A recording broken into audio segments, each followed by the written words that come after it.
Hello and welcome back to A History of the Forgotten Realms, where only half my lights are on in the background. I'm gonna have to replace those. That's gonna drive me crazy. I gotta try not to look at that. Welcome back to A History of the Forgotten Realms, the show where I take my friends through the timeline of the Forgotten Realms, and their actions have consequences, and their consequences get actions, and bonus actions, and reactions.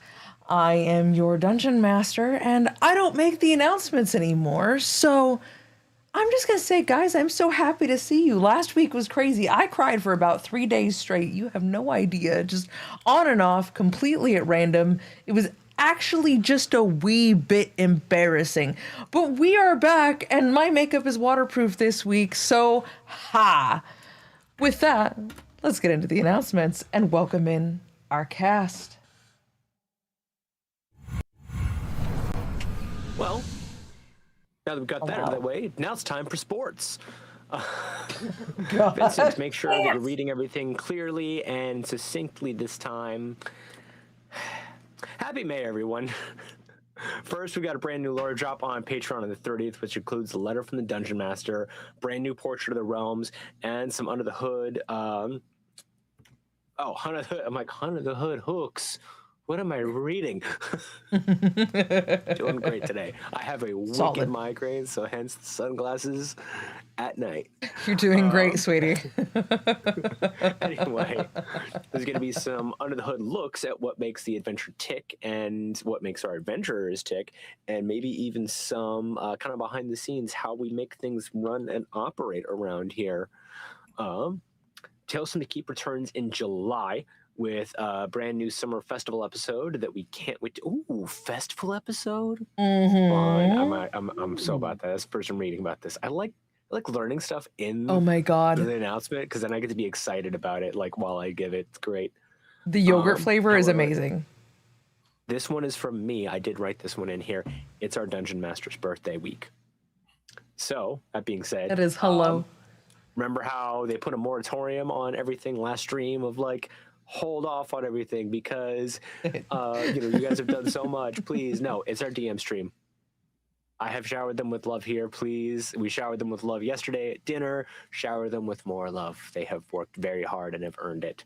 With that, there's 35% off all gifted sub bundles of 5 or more to the end of the week. Which I am going to activate right now, so give me 5 more minutes before anyone does anything. Thank you. Yeah, I had to like bully them and like, no, you should turn that on. Let people spoil you. It's your birthday. Listen. Shut up. Let people love you. But with that, I think it's time for the recap. So, how's everyone feeling? Bit of a heavy recap. Very emotional. I feel like the Avengers in the Age of Ultron, when like Ultron and the twins just kind of millie rock them, and they're hiding at Clint's farm, just kind of licking their wounds, tail between their legs. Like, okay, the discount is active. A lot of things I didn't understand. You lost me at Avengers.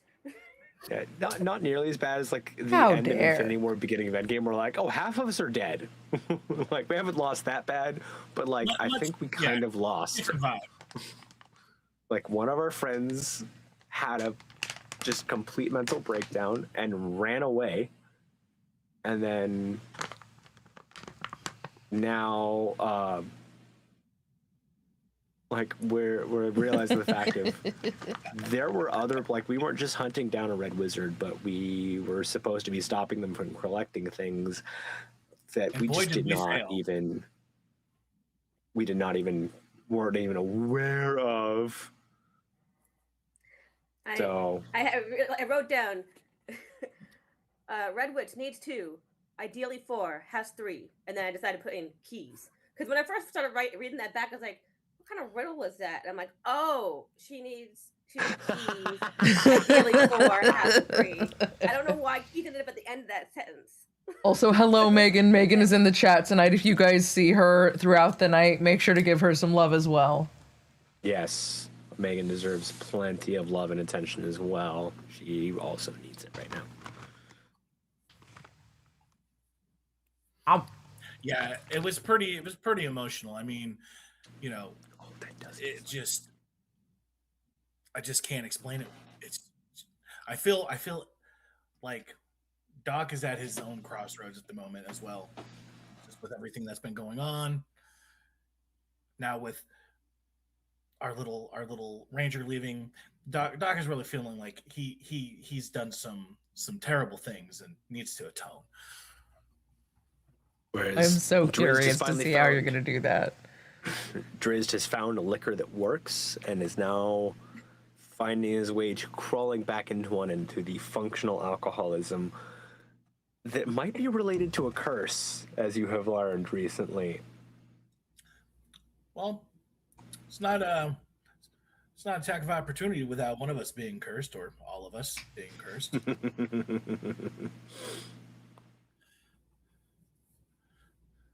What else have you learned? Okay. I mean, that we did learn a bit more about the Amber Ghouls, but we kind of also ended that pretty handily too. Like, yeah, we learned, but now that plot thread's kind of cut.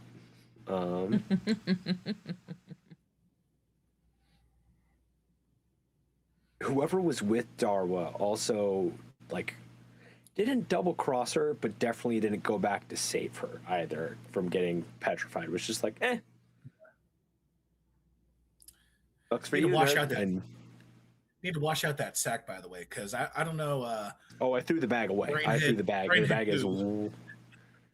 is thrown away. I just needed to get. I have a list. I have to go get a new bedroll. Oh shit! Bag, you have to get a new mess kit. Guys, get a new water skin.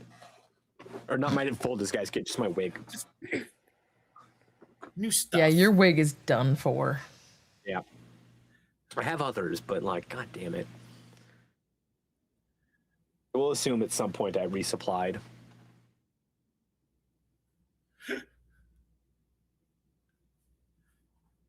I can't think of much else that we learned. Because we don't know, other than they're trying to awaken the Princess of the Apocalypse. And just kind of, not even decimate, just absolutely annihilate the Sword Coast. Mm-hmm. Am I missing something? That's up to you guys. I let you share until you feel like you've shared all you have. So, if that's everything, then I think it's time to get into tonight's episode of History of the Forgotten Realms. Don't you? Yay! Now it's good.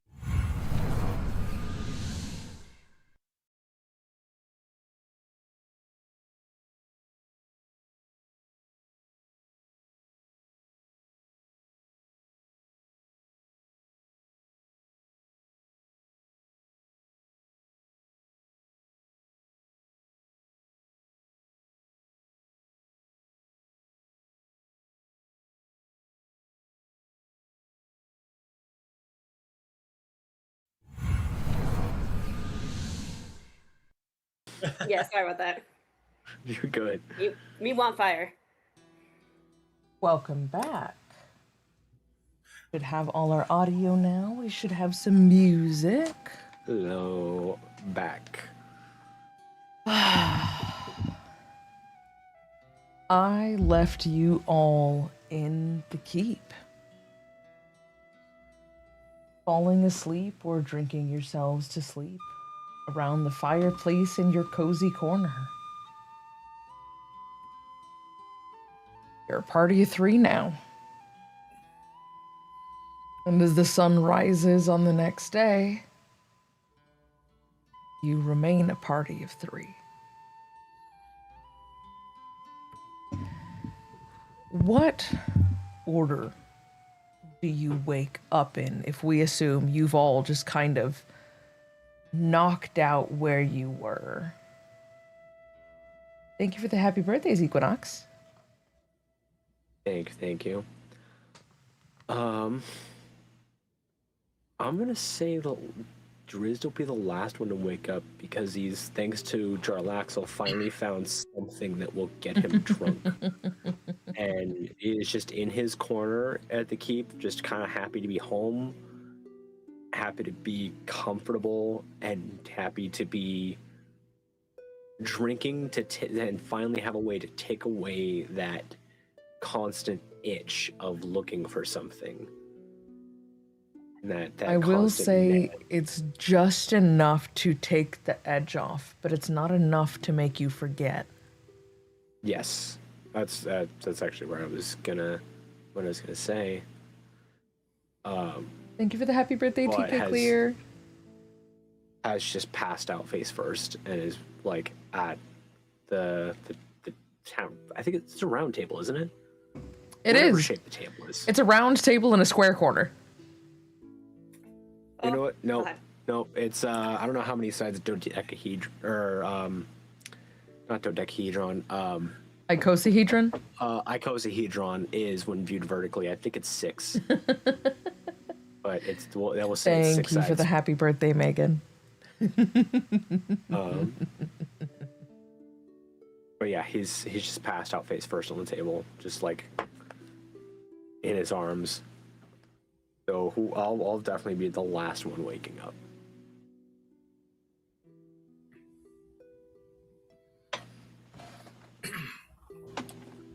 I would think Doc would probably be one of the first to get up. Okay. And, I would say, given everything that's gone on, Doc has gone down to work on things.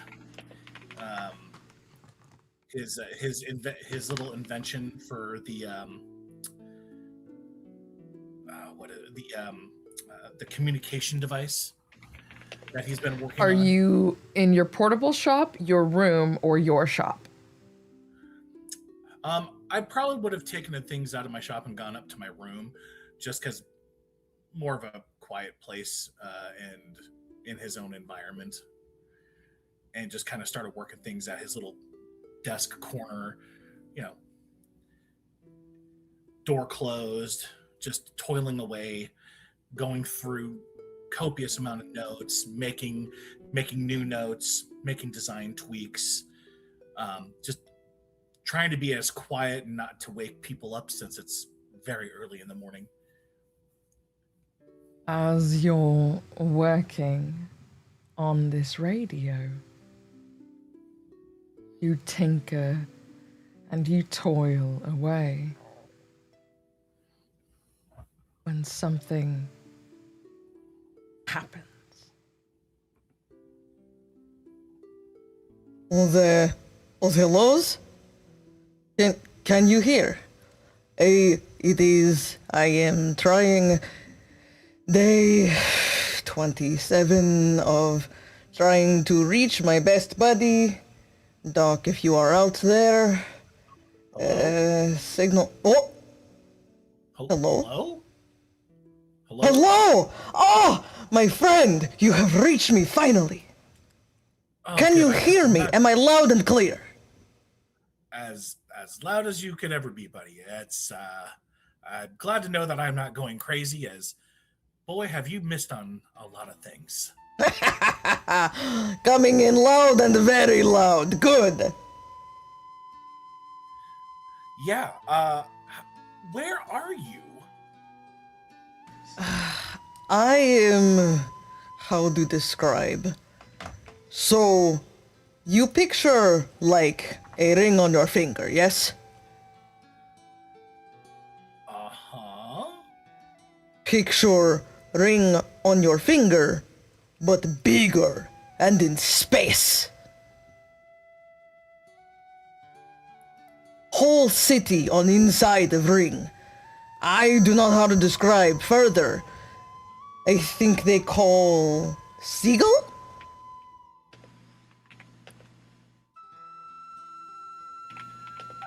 How are you?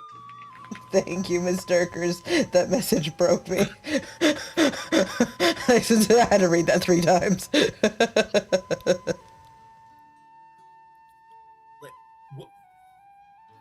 where have you been all this time? How, like, this is amazing. When I tell you, you will not believe. We have been on ship with pirates, ransacking other ships. I assure you I have taken no part. I have bashed all bullies in space. There are no more bullies, you needn't worry. I have been on the job. However, we have made sure, as we get through space, to find a place that we can go. Lo and behold, there is a big ring city in the middle of space. It's the interplanar, hard to describe. But you can spelljam here. You can take a spelljammer through realm space into this place. It is a whole plane. Sphere? I do not know how it's described. I just, Doc is going through, like, pulls the Spelljammer book and just, like, starts going through things as he's describing them. And, buddy, I'm trying my best to get you out of here. It's to get you back here. It's how wait, how did you even get to where you're at now? It's been so long. We took ship. Not really a big deal. But before that. Oh, when I got sucked through a portal in your dad's shop, I don't know if you've seen big metal door thing. Well, yes, we found the secret underground workshop murder basement, as everyone has now done. It's given me more questions than answers. But yes. We came through Teleporta, and I get spat out God knows where. I land on my ass, and 2 weeks, 2 years, who knows later, time is weird soup here. I find your dad, or something like him. We'll circle back around. It's no different. He's fine. We will get him. We'll get there. And Doc is immediately, like, just thrown through a loop, and he's not dead. Oh no, I assumed that you put the two together, of there being no body, that maybe your papa is not dead. That being said, your father has some impressive skills that I had frankly no idea that he could command.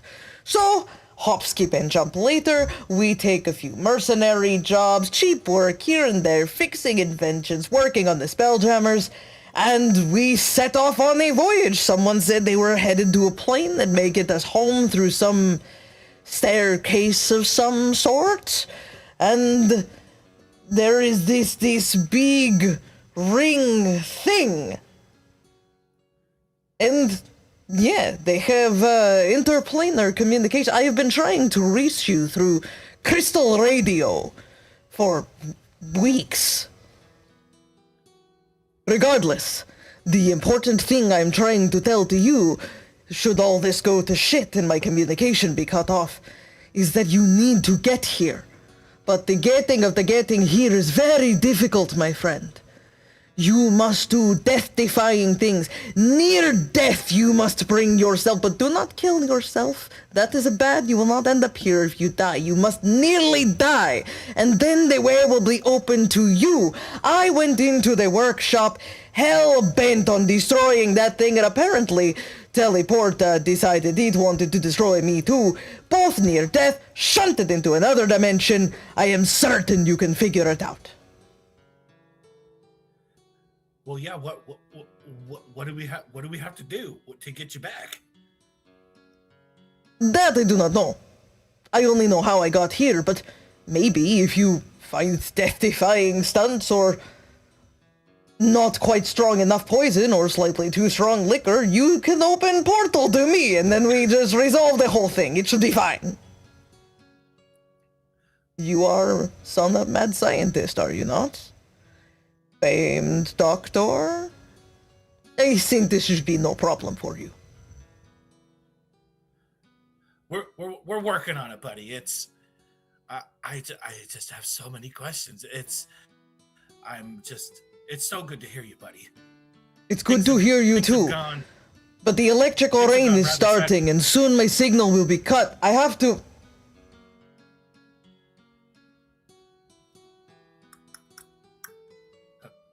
Hello?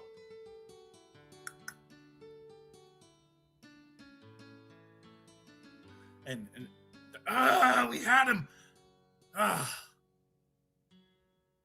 And Doc at this point is just like now just going through even more notes and taking down more notes of the conversation and just now trying to put two together and come up with an equation that'll actually work to get gas back.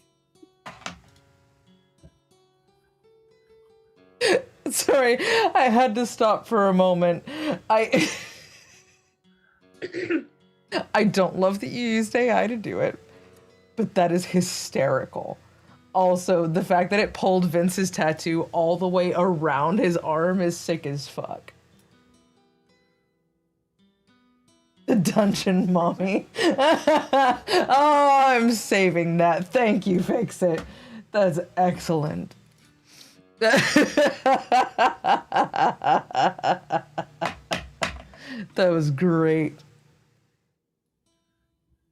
That is an appropriate use of AI, though. I will say that meme shit, appropriate use of AI. Thank you.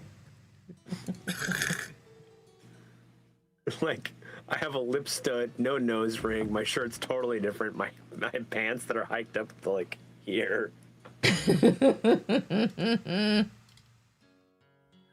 Mine's not bad because the rest of my fit is black, so it just like nerped it out.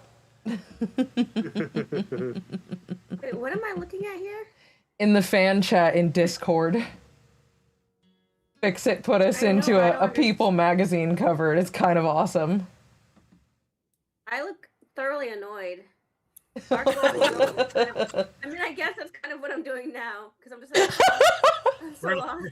We're literally I love that it caught me in the middle of a... It caught me just trying to Oh, thank you, Basket of Puppies. Love the birthday wishes. Basket of puppies. That's excellent. Oh my god. I'm printing it and it's going on the board above my desk. You're okay. It was an alright time to interrupt. You're alright. That was great. Thank you. Oh. With that, the signal is gone. And with it, your communication to your dear friend. Though, now that I consider it, the familial relation there of him knowing your dad for so long, is he like Uncle Gaz to you? Or is this one of those situations where like you and your dad just happen to be friends with the same person and nobody really like questions it? Yeah, I mean, I would imagine Gaz is just a smidge older, not like too much older, but older enough to be like his senior. Okay.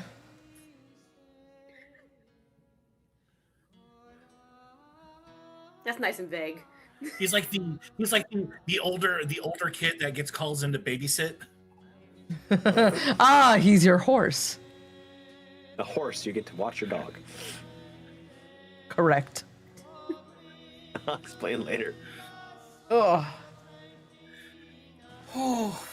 But yes, as you tinker away, I think you found something quite productive this morning.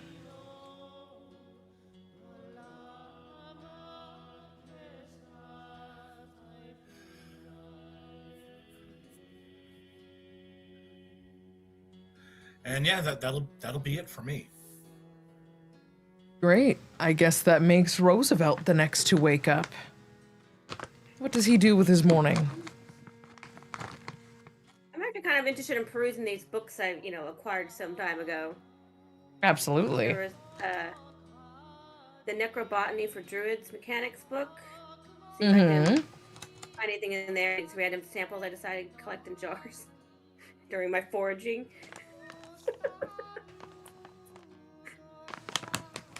Okay, so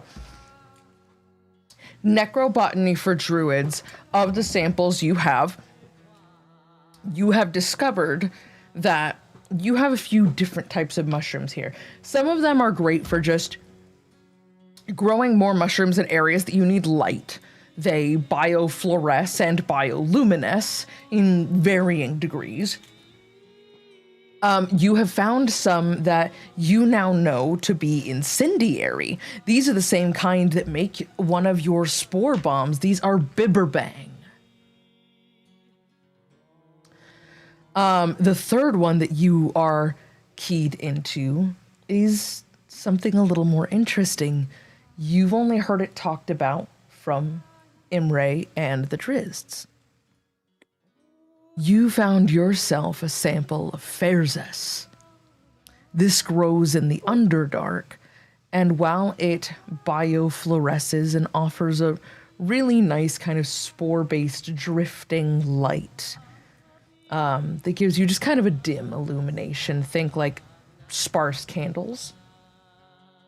The most intriguing thing about Phyr'eyl is that it allows your drow companions to use their innate magic wherever it is. There are some qualities that your companions possess only in the presence of Phyr'eyl.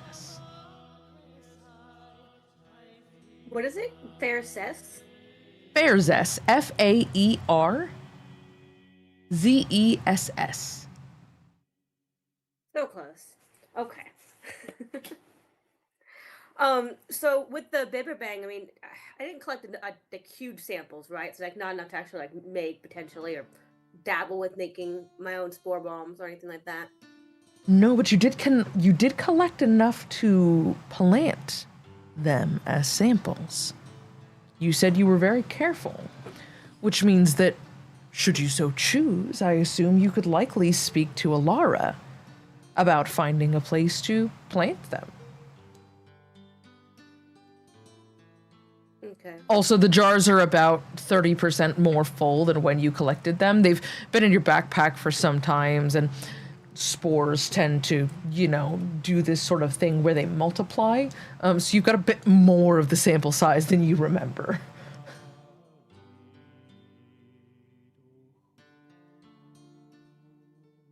Okay.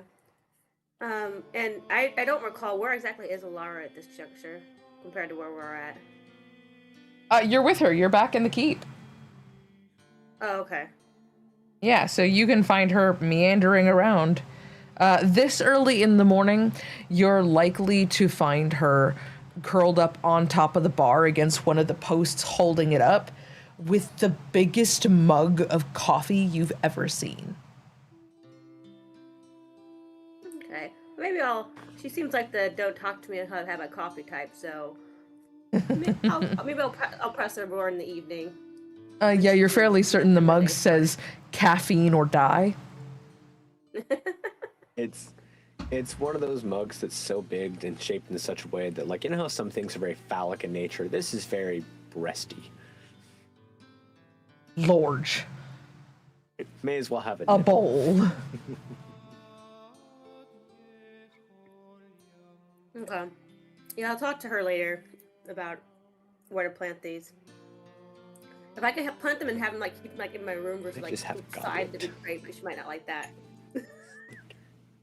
She might be fine with it. You've seen Duskshield's room. Like you're supposed to keep mold out of the building. Oh no, she loves the mold. She's in control of the mold, so there are only the helpful kinds of mold in here. Mm. She deploys the fungus strategically.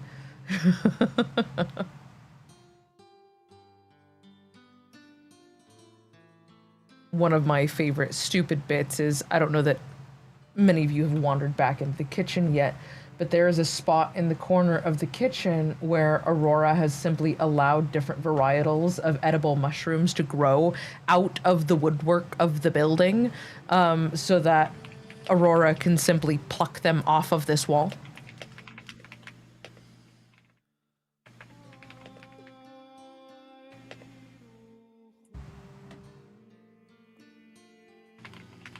What else would you like to do with your morning?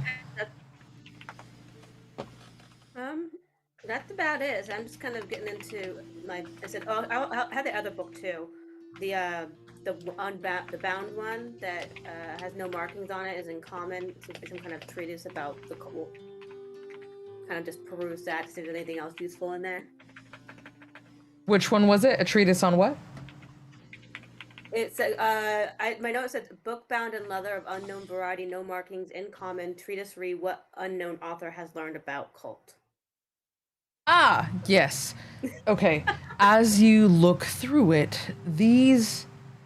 Well, you know what? Make an insight check for me. Let's see.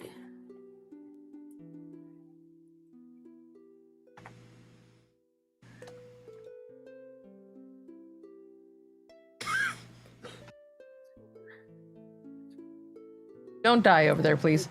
18? 18? Perfect, an 18 with hope. On an 18 with hope, at first blush, you're inclined to say that these are the ramblings of a madman. This is going on about mind flayers and the dead three and how the Lord of Murder is coming back and Saravok's not dead. Like, these are absolute batshit ramblings. But you were also around for the Cult of the Dragon. You've seen many attempted cults in your day, particularly being in Waterdeep. And I would say that you are inclined to take this with at least some grain of salt. So we'll say that you now have some low-tier concerns about someone trying to bring back the dead three, which is Ball, the one who was trying to be resurrected in the first season, who you stopped the Ball spawn twice. He takes over people who are corrupt, prone to murder and violence. He seeps into their heart, and eventually they become a Ball spawn, and he can reincarnate himself in the flesh. And then there is Bane and Merkel. You know of Merkel. He is Lord of the Dead. I will also say that you are familiar with the fact that the Dead Three took over effectively the portfolio of the former Shepherd of the Dead, Keeper of the Dead.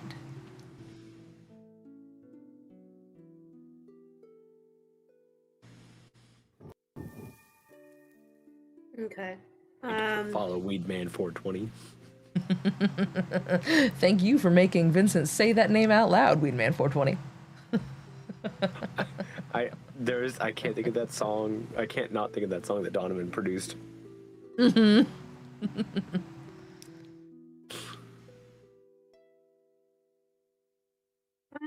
I'm trying to debate whether or not I want to share this insight with the group. I mean, I might as well. You also have access to a whole library as well, if this is something that you want to research. That's a good question. Is Drizzt up yet? What time is it? How many bells?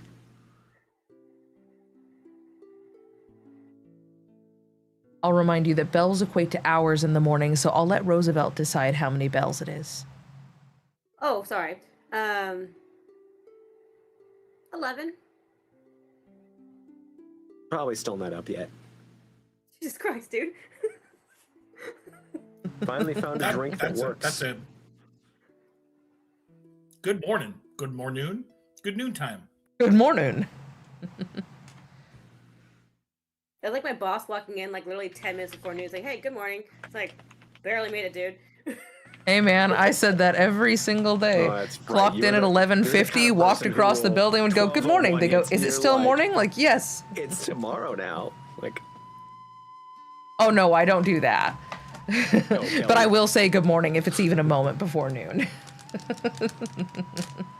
Just to hurt people. Oh no, I have literally held off on sending emails when it's like at that weird like between 11:59, 11:58 type of thing, because my intro, I can't have it say good morning and then have it be like lagged in going through and someone else having a timestamp of noon or after, and it says good morning. I love you. I'm not,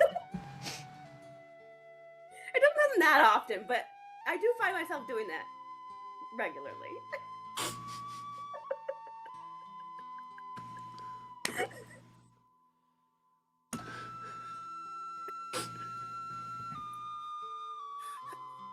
oh my god. You guys can't totally hear me chewing when I cover my mouth, can you? Nope. No. Alright. So I guess since he's still knocked out, I'm gonna go ahead and go to the library. We can totally hear. I'm kidding. Fix it. Don't fuck me up like that. Fix it.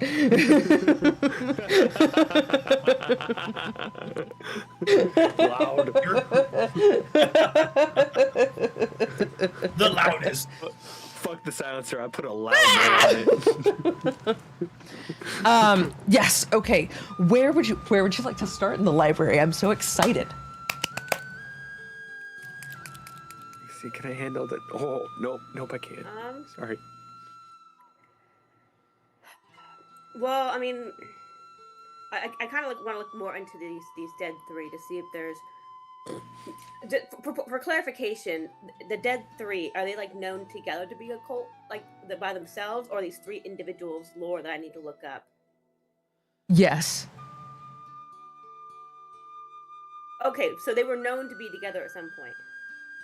They are known to work together while also having their own cults. Each controls a part of what was once another god's portfolio. Got it. Okay. Yeah, let's go. In my car so speakers, if everyone you can said hear it. anything about Bane, start with Bane.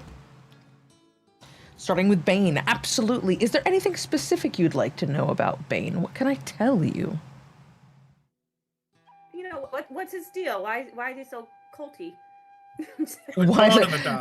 What his deal is and why he's so culty are two very different things. What makes him an asshole, basically? Why do I need to be concerned about him coming back? Can I interject with some of the articulate things, or do you? Because there's plenty I know on this too. But if you want it only be you, I would understand. I don't want you to divulge things I am not ready for you to divulge yet. How does that sound? That's fair. So, from what you can find, Bane is basically known as the Accursed One, the Lord of Darkness. He is wholly malevolent. There is no ifs, ands, or buts about it. His worshippers are fanatical. He is very tyrannical oppression. Like, he is just pure evil. Like, inarguable evil. Mustache. Why he is the way he is and what is up with his followers are also kind of two different things. Bane is lazy. Bane is the trust fund kid of the murder gods. He inherited this part of the portfolio, did one thing ever to make people deeply fearful, and it worked. And now he kind of just lazes around on his throne of bones and corpses, letting his acolytes do his work, including, by the way, multiple of his sons, as well as some people who have given themselves over to him. He can control undead in the way that he can actually repel them if he so chooses, as you have found. But it looks like he doesn't particularly do that unless it suits him.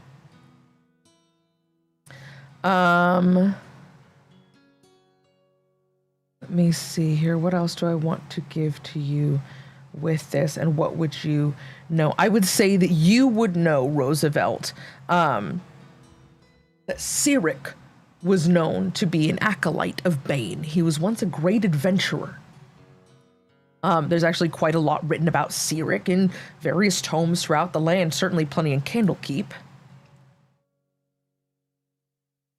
I would say that you would also likely know that altars and temples to Bane are few and far between, but they are not zero. As much as they should be zero, they are not actually zero, which is quite concerning to you. And he has been this way kind of as long as you've been here in Toril. As long as you've been here on Toril, Bane has kind of been somewhat unchanged. But in particular, during the time of Troubles, which is what you're coming out of now, which is when there was the spell plague, and like it's like, oh, it's raining fire on the sky from the skies this Tuesday, and on Thursday be on flood watch because it is gonna be biblical. Like, it's just like every day is a bad day. Okay. You know that he and the other two of the Dead Three were going after Mystra. And Mystra being gone, Mystra being murdered, is precisely why magic has not worked until very recently. The magic was being turned back on by the world's slowest light switch as you guys started a murder in Baldur's Gate.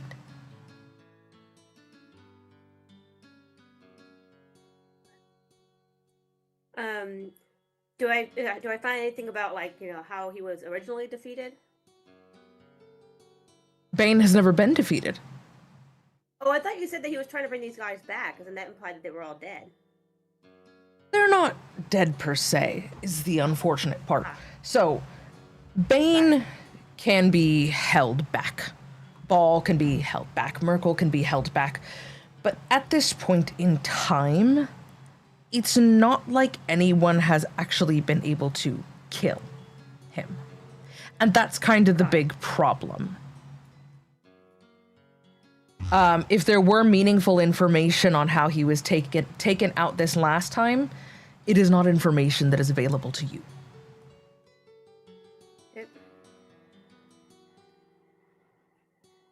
How old is this book? Like, how far back in history does it go insofar as, like is it a recent thing, or is it like this is like 10-year-old information? Oh, this is current information. Okay. Yeah.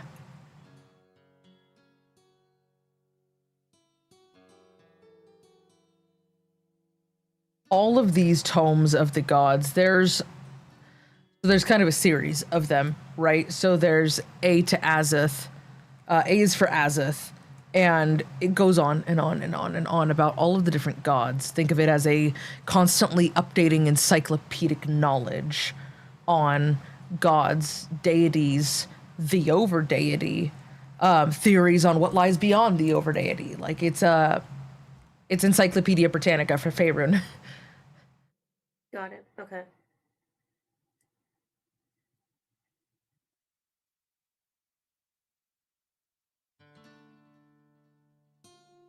Does the book say anything about where some of these altars are? The book does say where some of the altars are. Are you looking for any particular regions, or are you just looking for ones that people know?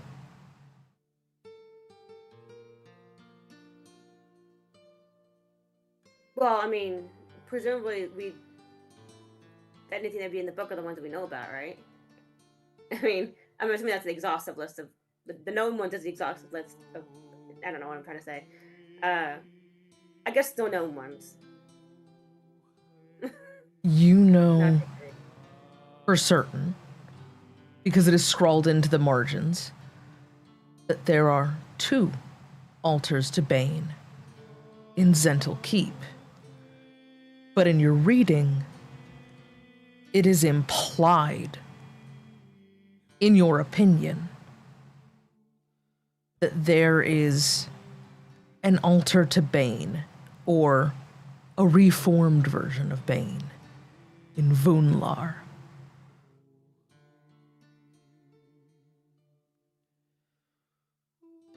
Voonlar for you, Kelly, the player. Roosevelt knows this, so now I am telling you, is a town located between the Dale Lands and the Moonsea.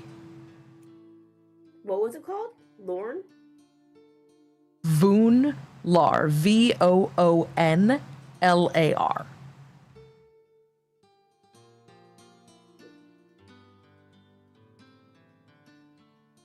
Okay. Let's look on map. Okay.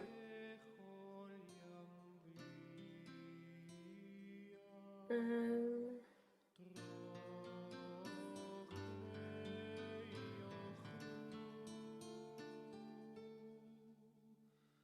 don't think there's anything else I want to look up about this guy.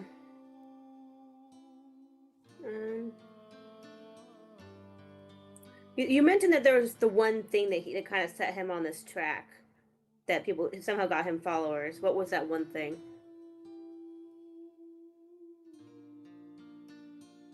It's not that it set him on the track of having followers. He had followers.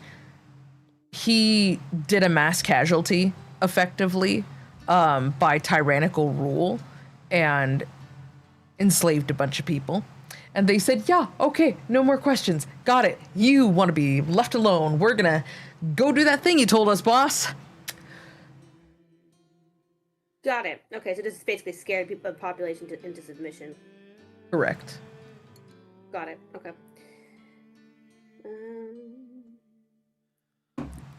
Okay. Yeah, I think I'm good with Bane for the moment.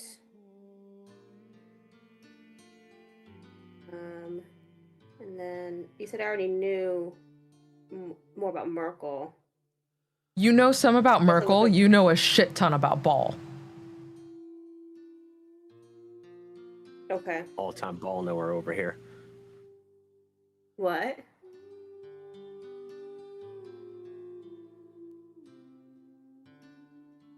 I couldn't help it. I'm sorry. I didn't hear you, so it's fine. If I had a DM screen, I would peer over you at it. Just glare menacingly. Okay, well, I think I've nerded out enough this morning. I'm gonna go head back into the main part of the keep. Well, put my books away, and then I guess just grab some lunch. Okay. Like brunch, right? Whatever time. I'm guessing it's about an hour or so in the library. Drizzt, when do you finally wake up?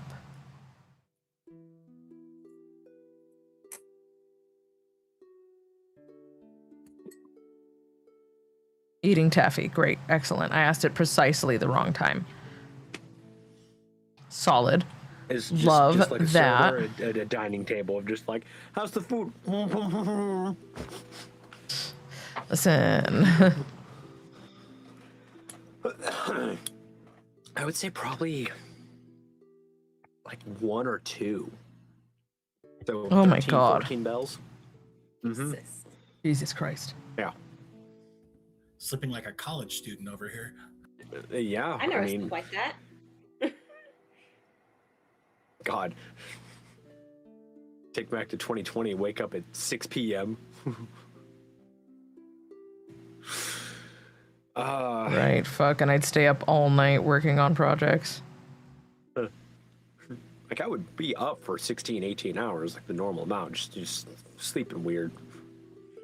So what are you doing? I would say first things first is after finally finding something that gets me drunk, taking another, probably finding another bottle if I can, about another third to a quarter of it, just to take the edge off the day. So that way I can focus on the thing I need to do, since I'm upset about our friend leaving, but also in need of a new bag, bedroll, mess kits, and water skin. I'm sure the keep has plenty of those in storage, but the biggest thing is I need to find a wig and rebuild a new wig for my disguise kit. That shouldn't be a problem. If you are looking for a wig, you can either find an Aurora, or let me get you a shop name here.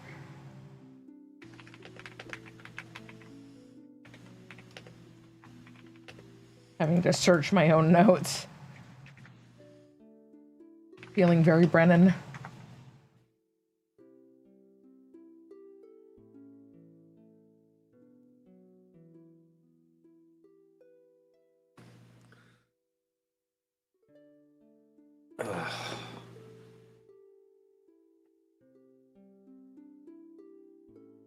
There we go.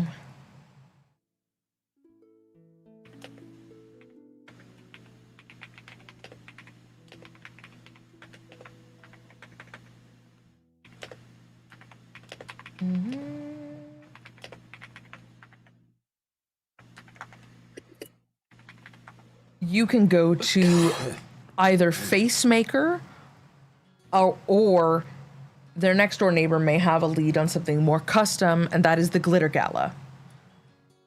And they're just over in the steeps, right below the Lower City Central wall. They're kind of off to the north of Sorcerer's Sundries.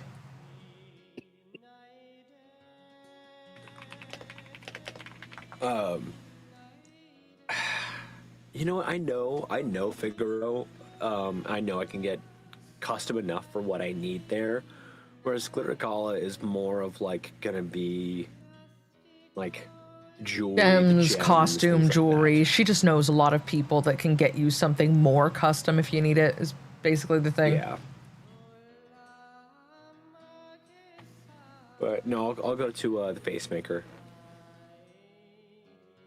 Yeah, the Facemaker has whatever you need. What kind of haul are you making out of the Facemakers with today?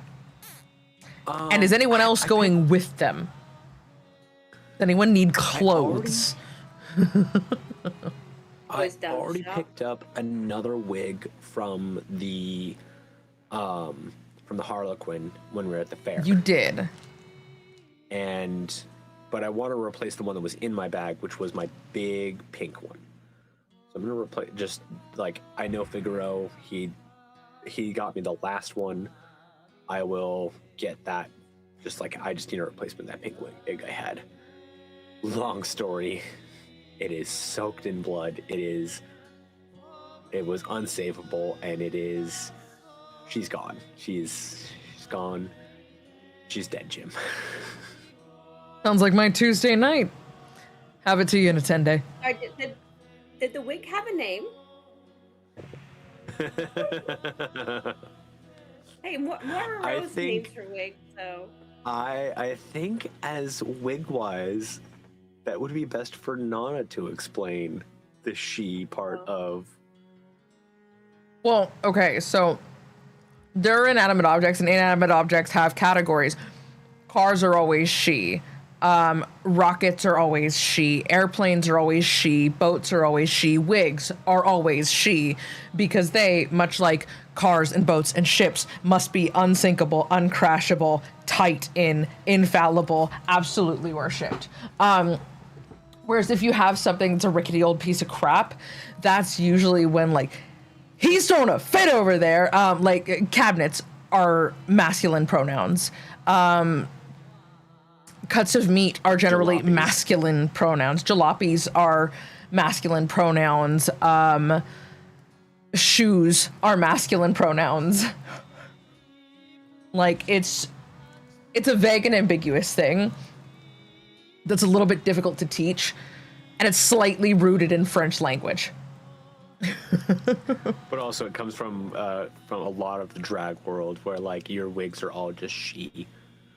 She, her, she has an attitude. It's called she My wore. I was favorite just one is I had a genuinely curious if you had colleague that your named wig. his wig Kristen Wig. Nice.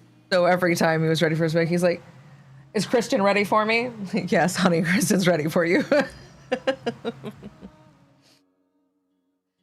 No, I mean I've definitely heard like naming vessels. It makes sense, but I've never heard of like referring to like a cupboard as anything other than it. Like, you know what I mean? When you're Like, installing, painting, or repairing, that's when it comes up. Yeah. okay. Okay. Yeah, it's like usually you'll see me fucking shake a book and be like, "It's his fault."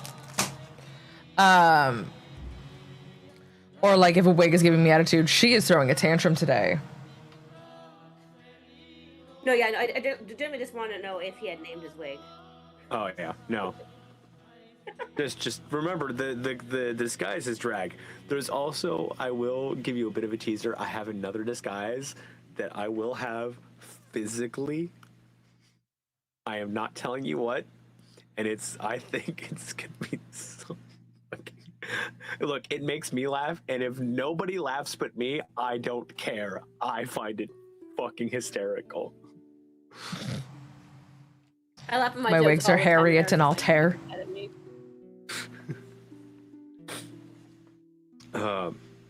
Yeah, 10-day will do. Equinox genders wines at work. Yes, correct.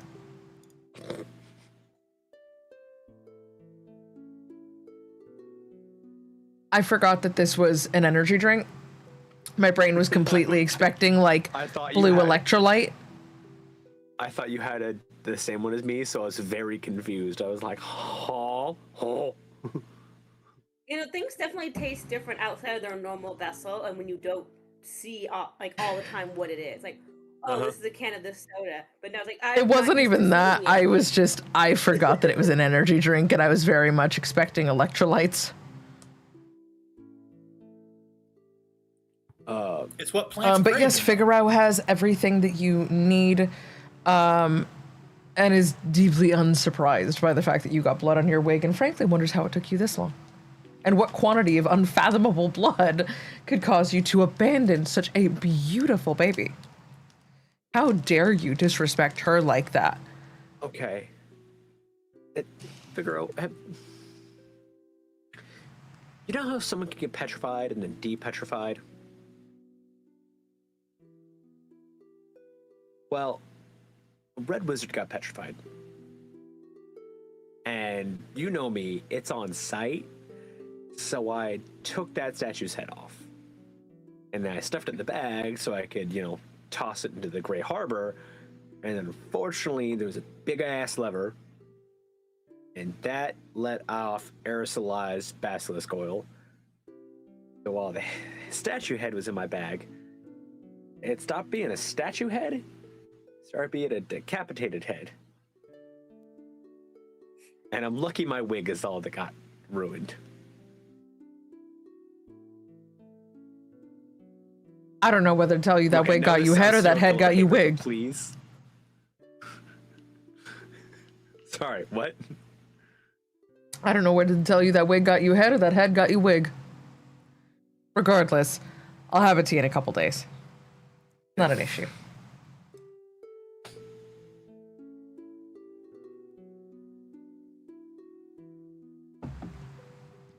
What else are you doing with your morning? Anything?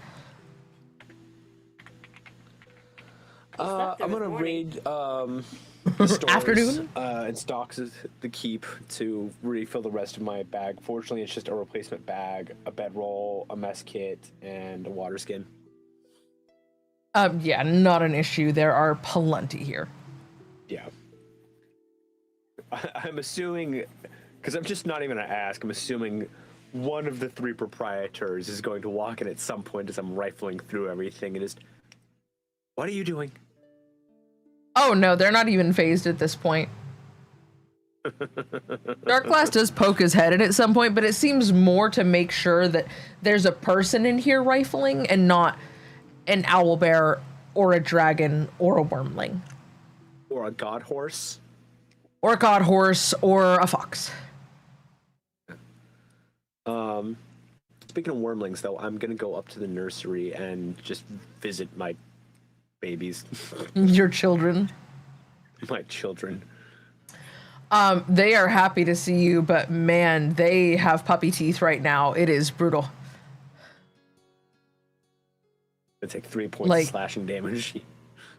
Yeah, you get there, and Esmeralda hands you a like long, thick leather glove set. And you notice that there are several already strewn around, with fingers chewed completely off of them.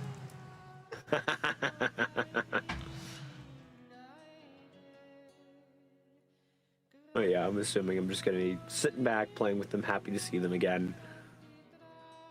100% feeding them bits of meat. They are very happy to see Yeah. you. They're still really little. They are like dog-sized still. Think like corgi-sized. Yep. I picture like a third of How to Train Your Dragon when like the toothless little kids, like Oh, the that little size, babies. just little babies. Well, and it's that same kind of like you can hear the pads of their feet hit the floor, but along with them, you also hear the like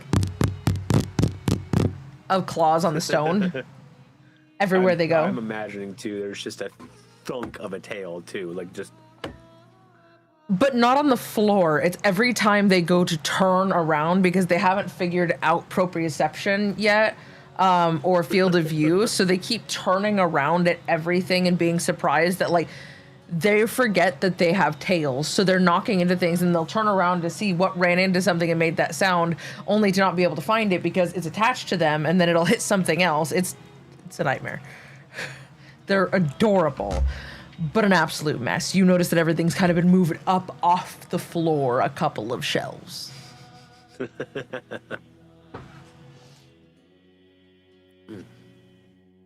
Yeah, I'll sit in here for a little while. Or if I'm assuming if anyone needs me, they'll come track me down or send someone for me.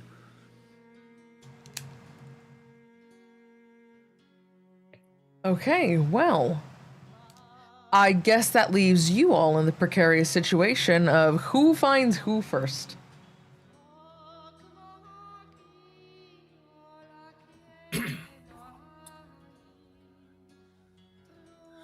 I'll say Doc.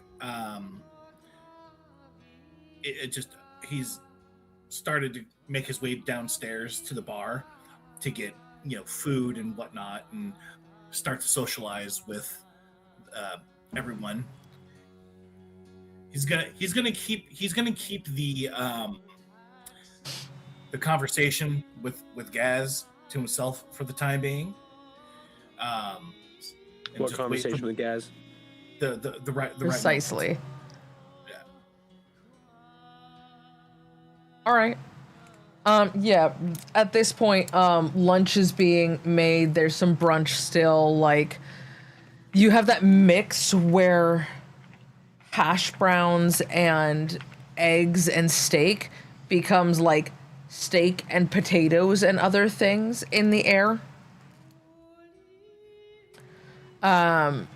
And the tavern is starting to get full for the day of people looking for lunch, looking for rations, coming in for adventuring, advice, healing, druid solutions, contacts with dark glass and things of that nature. The day's business is beginning to bustle in and out at a pretty steady clip.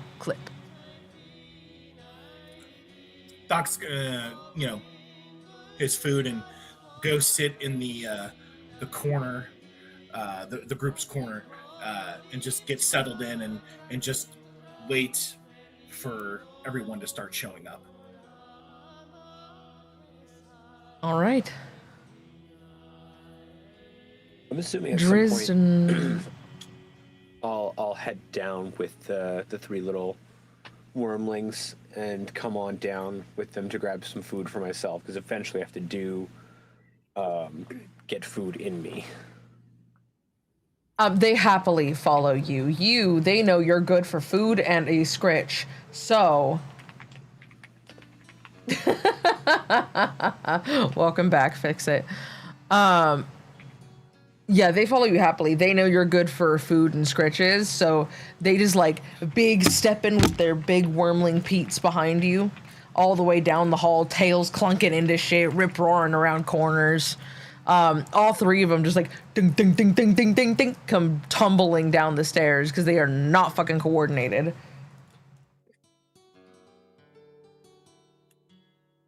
But yeah, you make it to the table relatively unscathed. Miko, however, sees the wormlings and lets out a little and goes running across the bar. To or away? Away. Okay. They probably see him as food, unfortunately. Mushrooms are rather meaty. Oh, no, I think I know why. I think I know why. Knowing some of Alara and Drizzt's history, I think I know.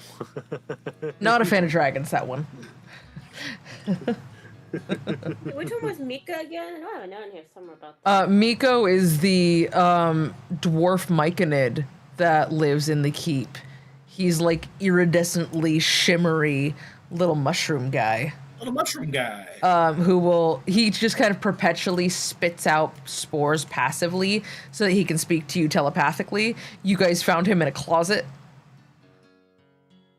He was stuck. Poor I'll guy. check in, make sure Cransford is doing okay with Aurora. Make sure Aurora's doing all right. As you go to check on them, you kind of peer around a corner and you see Cranstifer just following Aurora diligently with like a stack of books and bottles, and he's carrying things, but he's like, as much as a skeleton can smile, his eyes are beaming and he is just like following her around with these quick little kid steps of excitement. And they're just having their own little meeting of the minds here. They are very clearly engrossed in some sort of passionate topic.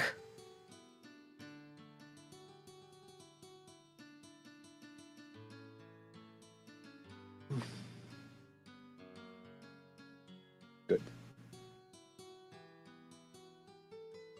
I'll leave them be and just leave them to their devices, but just make sure that he is assimilating well and acclimating well. He sees you and he gives you a little bony thumbs up, and he looks at the wormlings and just goes with his little skeleton fingies. Oh, the best riches. Mm-hmm.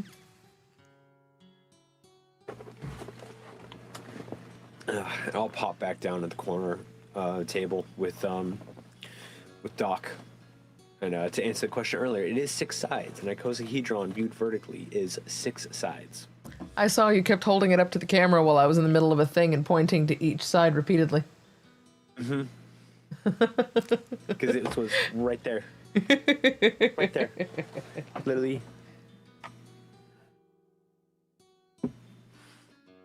Right there. Roosevelt, at what point do you make your way back to the table? I feel like as soon as I wanted to talk to Alara first, since it's like late afternoon at this point, right?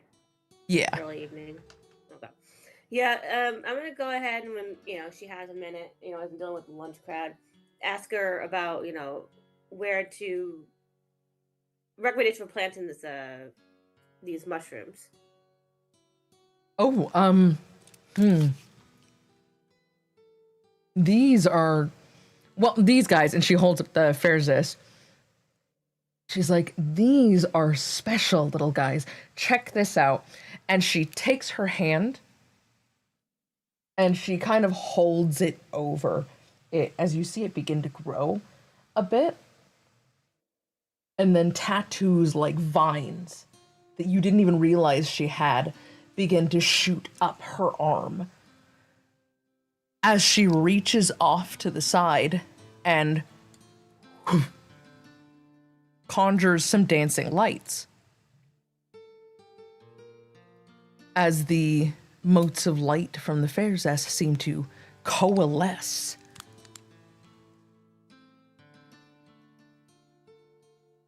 Like, so these, if we can grow a bunch of these little fuckers, we might be able to create a sustainable source of magic within the keep. Any drow in the realms, any drow in Toril, any drow in any of the spheres, if there are drow on other spheres, I assume there's at least travelers, could come in here and use their innate magic. They'd be able to tap into that.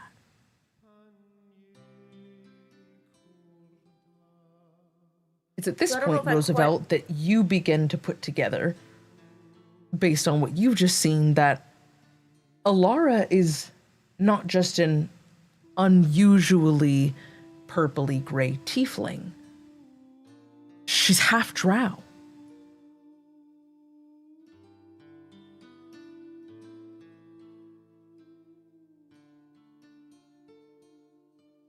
These other ones, bang, we gotta be careful. I don't want you taking out a wall, so maybe we put these dimensional pocket off the greenhouse. That feels safe. I've got a door to the Underdark. We might be able to grow them in my garden there. We'd have to separate them, though. I'm very worried about them taking out the rest of my crop. Oh, and these little guys you have right here, these are excellent for foraging. And they make an excellent carrier for spells that you have to eat. So these can go in whatever garden you like. I mean, you can grow these in your room if you so felt like it. Really, is that something you need? Do I need to make you a garden? I'm so sorry. I'm so inconsiderate. You have been here for like months now, and I have not even offered. What can I do to your room to make you more comfortable? What can I give you access to? You know where the library is, but what else can I? How can I help? I'm sorry. I've been an awful hostess because there's a lot going on, but it's not an excuse. You've been a fine hostess. I haven't asked for anything, and I wouldn't expect you to give me anything unsolicitedly, so you're taking care of our needs so far. I do appreciate that. I would not mind having a garden box, though, now that I've got these in my room. Absolutely. We can build one. And honestly, your height lends to the task, so it should take short work for us.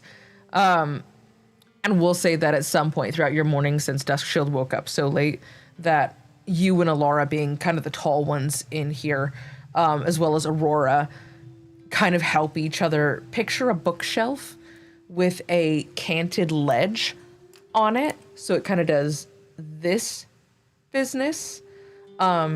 So that you can plant troughs of different clays and soils in the format of a bookshelf in your room on one side of your desk.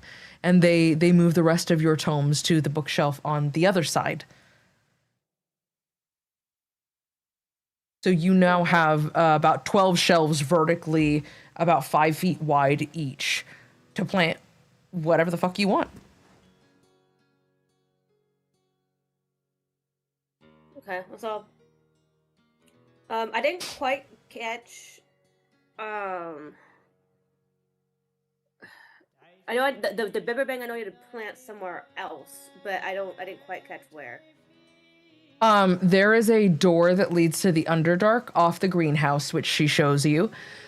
And it goes to her garden in the Underdark. When you open it, it is a door. It is a dimensional type door, but permanent, stable, much like the one you saw in Gauntlgrim, that allows you to walk into this beautiful, undisturbed Underdark garden.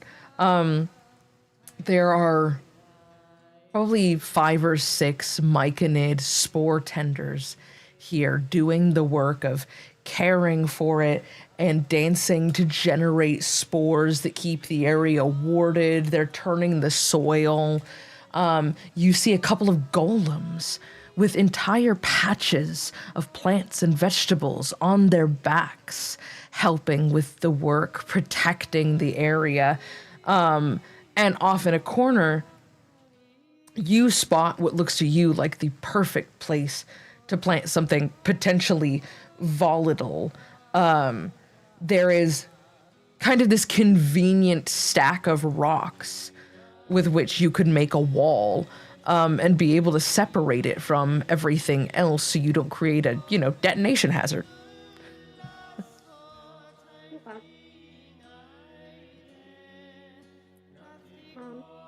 I will go ahead and, because I'm assuming. So, do these spore keepers, are they the ones who actually are the ones in charge of planting everything, or am I allowed to plant things myself? You're allowed to plant things yourself. They're just there to help. And the materials and whatever supplies I need are down here already with me. Yes, there is a whole tool bench and everything. All of these garden areas have their own sets of kind of fully equipped stations so that you can, make hybrids of your plants, or try to take cuttings or arrange flowers or strip different vegetables and roots and things like that. You're set in any given area. Yeah, so I guess I'll go ahead then and create the wall and plant the spores and get some advice from the keepers as well as I'm doing this to make sure that I'm doing it right. Yeah, when you go to get help from the spore tenders, they're very chill. So you'll go to plant it, and why don't you go ahead and make a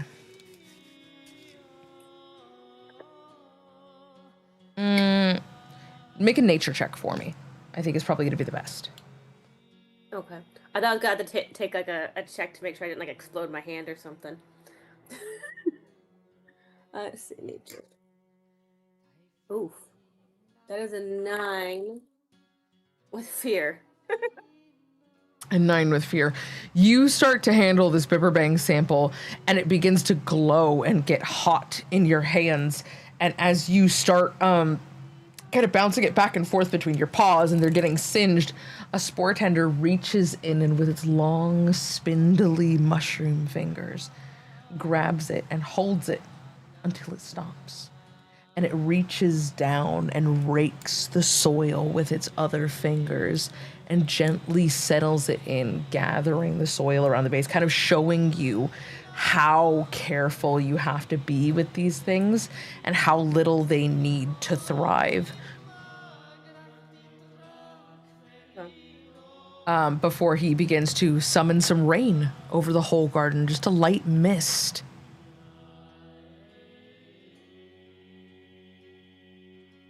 Okay. Now that I've done that, actually, where did I plant the other ones? The Phyr'eyl you didn't specify. Yeah, but I'm trying to remember what she told me about what to. I know she was excited about it, but did she tell me where? You can plant them wherever, and she suggested doing so inside the keep so that they could begin to grow through the walls and the whole structure to potentially create its own magical ecosystem. And then I'm gonna go ahead and do that. I'll get Alar's input on where she thinks that's gonna be best, and not interfere with the other things she's already got growing. She goes to your room, and she goes into the shelves which you've just made, and knocks away with the end of her staff. She punches kind of a corner out of it, leading into the wall, in between the walls of your bedroom, and shows you how to plant them there. And says, don't worry, they'll do the rest. Just don't forget to water them every once in a while. And she teaches you how to kind of passively conjure a bit of mist and rain. Nothing serious. You're not calling lightning. Just enough of your druid energy to help keep these plants alive. A little casual magic. I can see you talking or doing something, but I don't know what it is. Are you muted? Are you on a phone call? Am I? Muted. No, they're talking to me. Oh, sorry. I'm just being a shitter.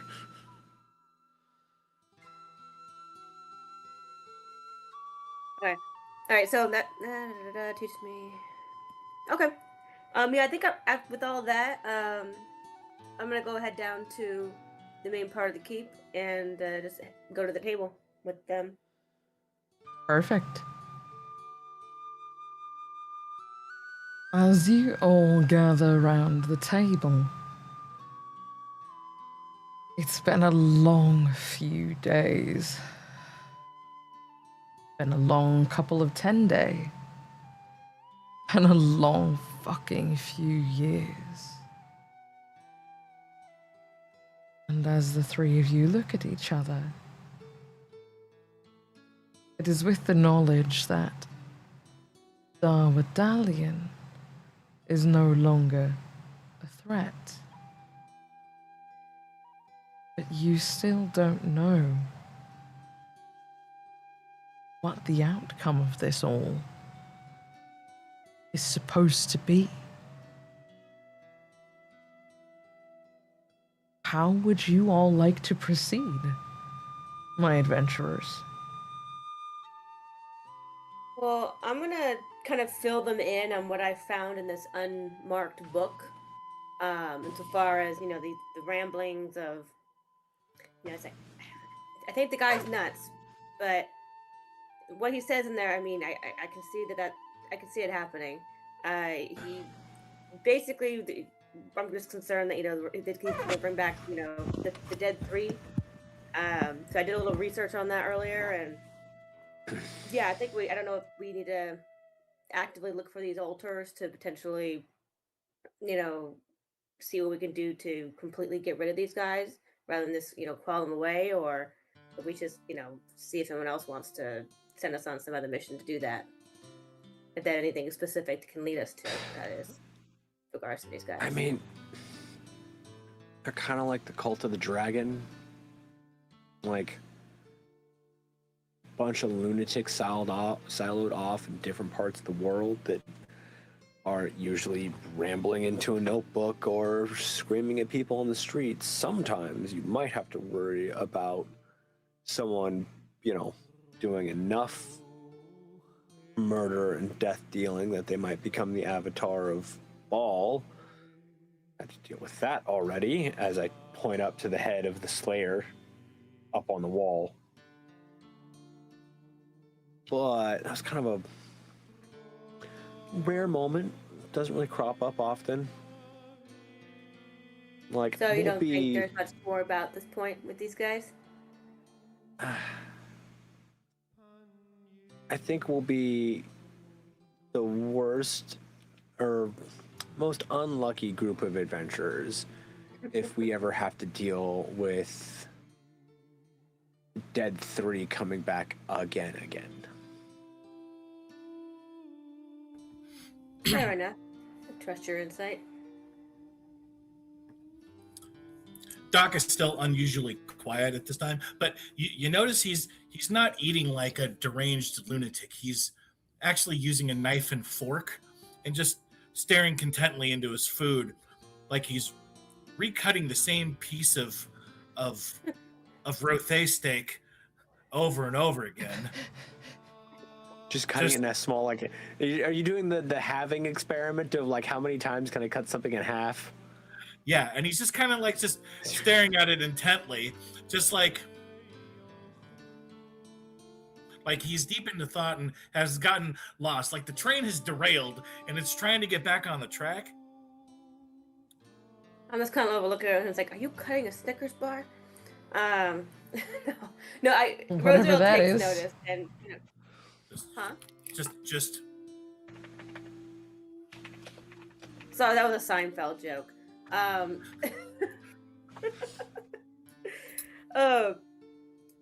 Roosevelt notices and just kind of asks, "Hey, Doc, you look a little pensive over there. Anything going on? You need to talk about?"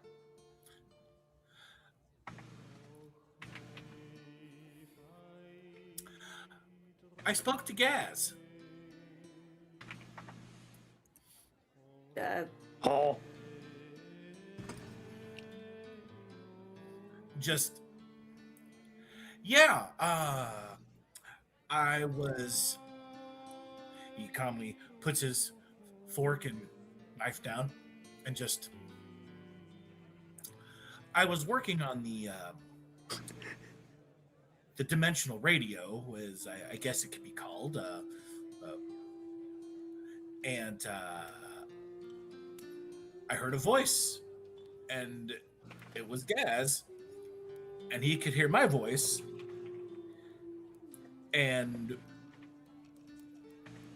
he's on some giant ring planet thing, spell jamming with pirates.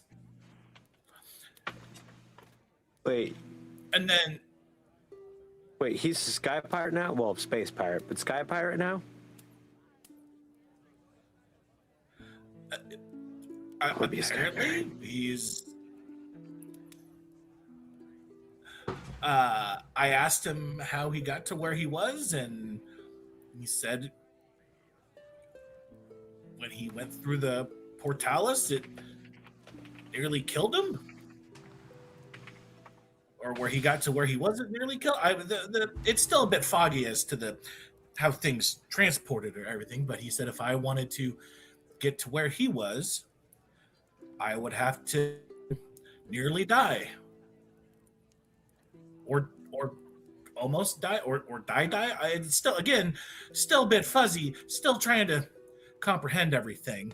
I took the notes down and still trying to cross-reference things, but yes, and apparently my father is not dead.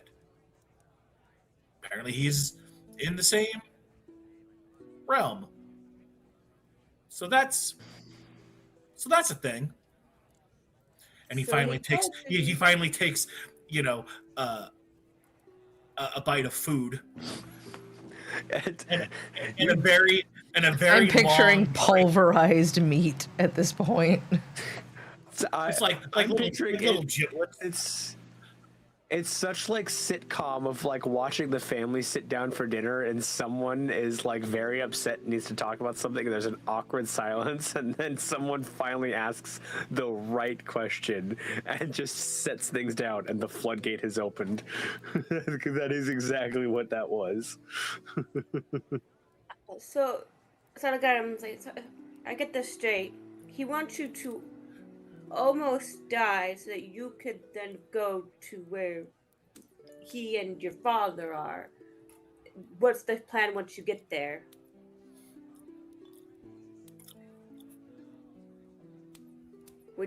Do you even know how to get back? Why can't they come to us? That's a good question. I am still trying to figure this out. This is all new information and science, magic, side magic, space pirates, magic. And he just goes back to like eating. Like a normal person now? Well, for your normal, I should say. No, he's still like cutting away and like. Oh, okay. Just something has definitely gotten sideways with Doc at the moment. Well, I'm like my sitting usual there like sus. thinking through my Rolodex of arcane and historical and godly. There's another word I'm looking for with godly, but Divine. knowledge. Divine. Thank you, Jesus Christ. Divine knowledge of like, could this be something else fucking with him, or is like, did he actually pull something off, or is something else just kind of like, hey, almost like the Hatbox Ghost in Haunted Mansion of like, no, it's me, please come join me. I swear, it's great over here. I'm not here to take your soul. What? No. The Portalis is just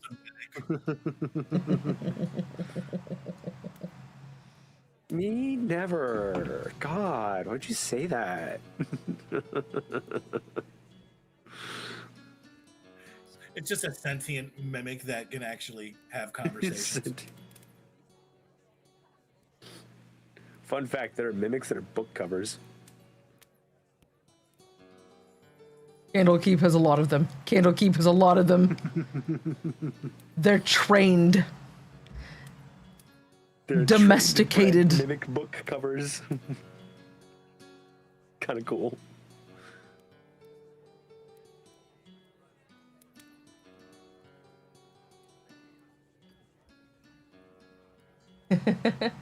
You do need a confetti emote. That's why we have the confetti displacer beast.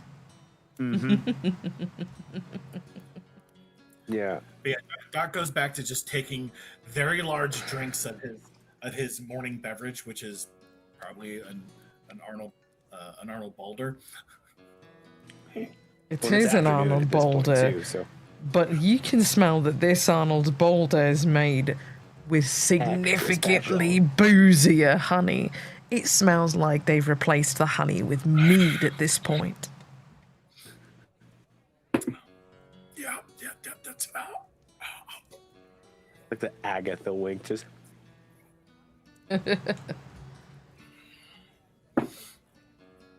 Just orders a note.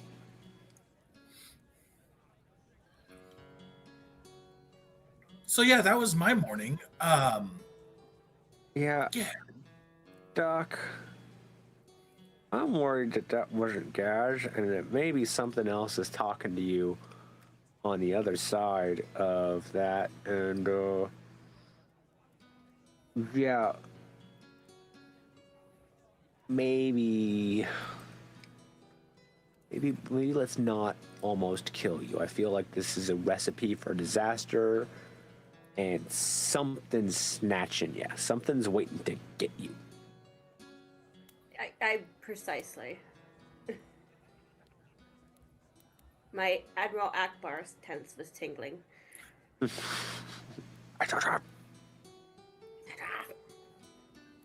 Well, I mean, I'm still going through the numbers here, and hopefully I can get in contact again and suss it out some more. Because it is... I mean, it sounded like him. You know, that little British accent that he has, with the accent going like all like this and everything's. Thank you for the follow, DNDD0678. Thank you for calling that out. I was just looking over to check on things. So it's very convincing. And he walked through the murder basement. Don't know how many people know about the murder basement. Yeah, but you knew about it. Like, next time, ask him something that only Gaz would know that you don't know, and then cross-reference it with someone who would know.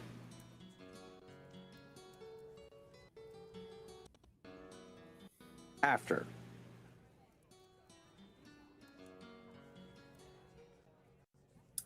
Yeah. You're all lagging. Hang on. We'll do that. Stop for a He just moment. goes back to eating and kind of staring off again. Just. Can you all hear Hi, me? Thana. Hello, can you all hear me? Yes. Yeah. Okay. Give me just a second. Yes. Yes. You're I can lagging hear on you, this but you're end. lagging on my end.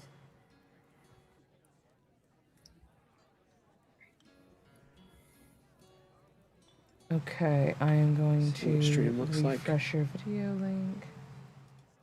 Yeah, Vince and Stu coming just fine for me. It's just yours. Refresh.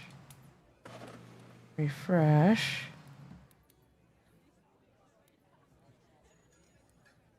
Okay, there we go. I think I have you back.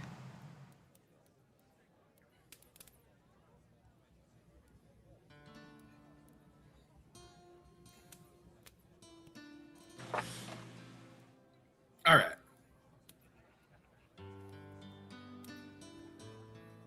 I just had to close 5E tools. Apparently looking for something was too much for my computer tonight, so.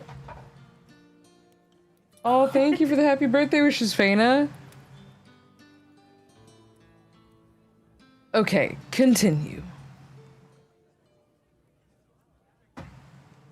But yeah, Doc goes back to eating, just kind of staring off and occasionally dropping food. Okay. Are the little dragons that just kind of picking it up? Oh, I guess you just absolutely they are. they're just sitting there waiting for you to drop more food. Hello.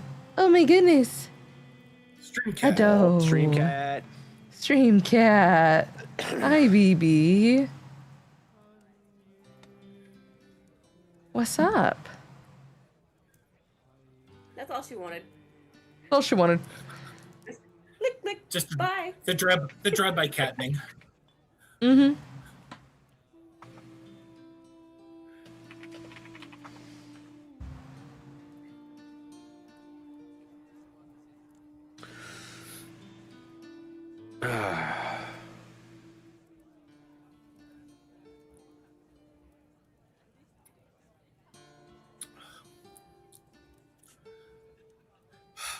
Okay.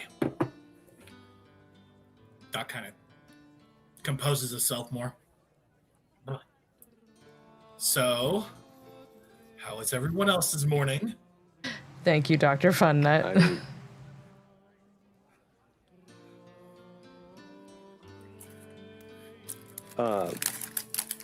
I have been thoroughly drunk, supplied. Now I'm playing with my children. Just, I need a third arm. Well, you know, I'm Wait, I think I can cast probably Mage Hand. Hang on. I think I dead ass have Mage Hand. I can build you a third arm. You can just graft it to you. Yeah, I attach know. it I to got you. Mage Hand. I'm just gonna Mage Hand pet the third one. I like how that's where your go-to is, and not just I don't know a foot. Mage foot. With the grippers out Pop up our at the table. You have wormlings at the table, and you're worried about feet. Wormlings are actually quite clean creatures. Okay. Well, these ones though are a little clumsy. Clumsy, yes. They're making a mess.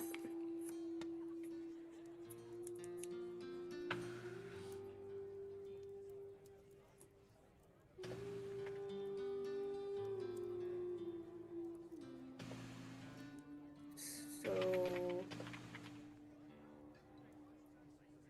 I believe you were saying TM before we. I was not. issues. No, I wasn't saying anything. I actually asked you to continue. The last thing I left you with is that you're all sitting around a table with the knowledge that Darwood Dalian is dead, and that you don't know what the end goal was for the Red Wizards. So. Okay. First off, I don't know what to do about Phyr'eyl. We know she's with Rilsa and Musaid. I think the best thing we can do is just hope she comes back.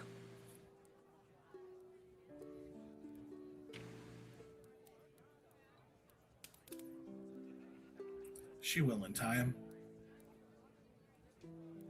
I imagine she has her own questions about her family and life and the stress that all that has, well, with the multiple voices in her head. She needs her time.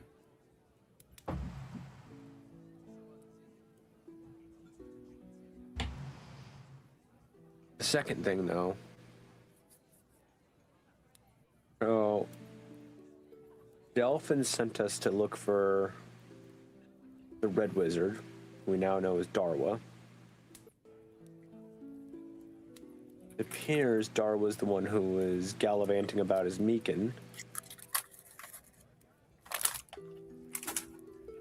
And now,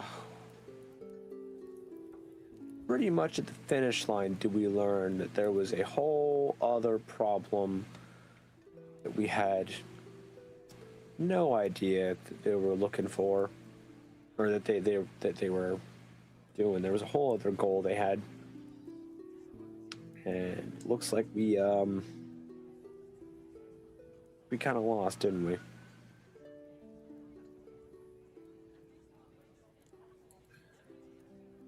It's very sobering, isn't it? I feel like we're just waiting now for something bad to happen because of it. I'll drink to that.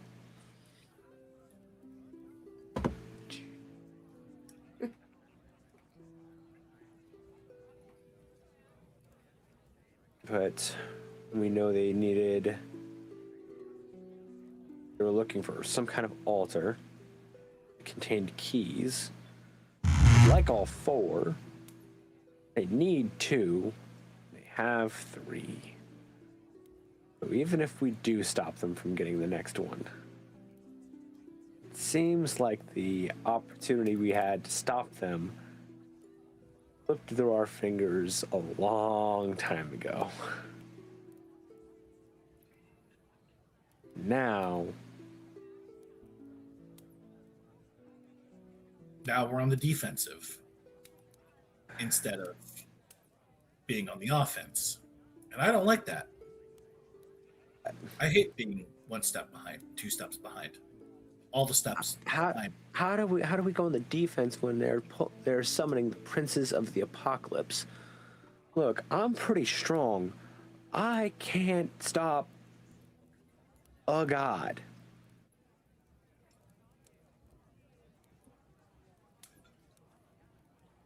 We got lucky killing an avatar 1 time.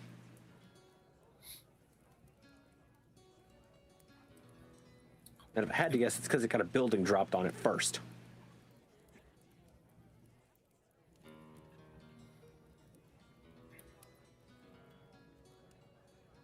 Yeah, and I don't think the gods... Well, I don't think the gods will give us much use or help. I'm going to ask you something frankly as your DM.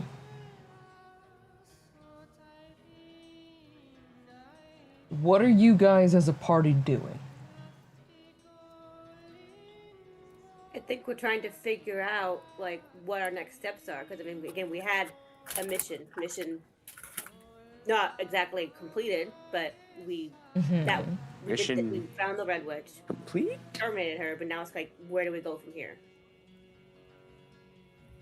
And I think that's what we're trying to suss out, from my understanding of what we're trying to do.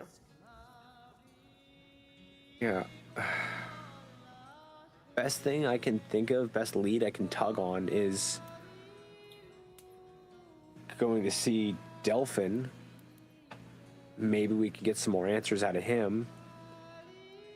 It was the dwarf we met. He mentioned he was from a whole clan that was working with Red Wizards, but we encouraged him to go to Gauntlegrim, so we know where they're camped out at, but we can't just go in there. Like, we have no reason to be there. The Red Wizards are super insular. The only time they ever have anyone is they're requesting outside help for usually horrendous ends. I mean, we could look into either more information on the keys or the altars, or maybe try and track that. That's where I think we talked to Delphin. Maybe he might have an idea on the fourth key. We can maybe slow them down. Maybe steal the other 3 out from under them. But trying to find like I said, try to find the different altar locations, possibly.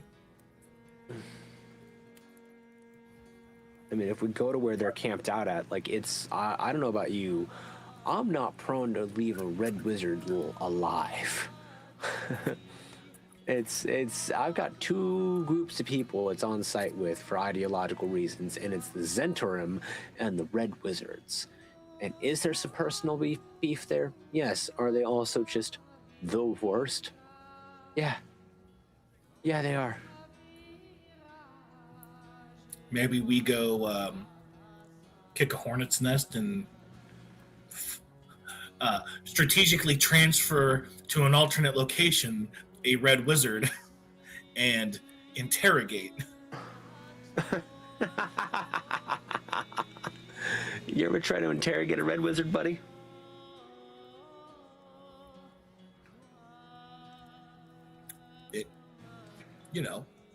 It's a thought. I just feel like us They being on are the so defensive. devout. They are so devout. You are better getting blood from a stone. You.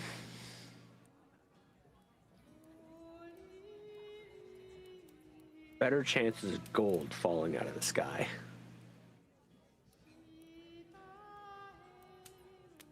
Like. So altars or keys? That seems to be the two The paths. keys are in the altars, so maybe we just talk to Delvin. Yeah. What are you, Roosevelt? The plan.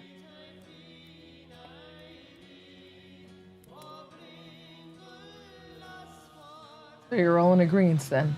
You're headed to speak to Delphin. Yes. That is the plan now.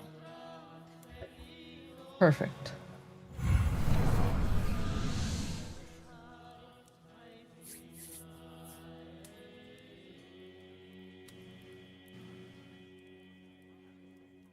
There's no place quite like home.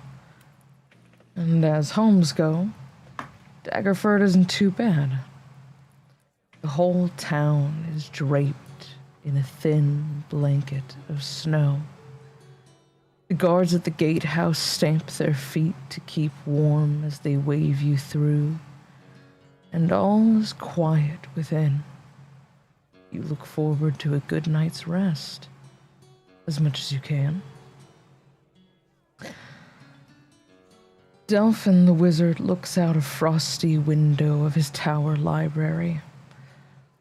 The world is changing again, he mutters.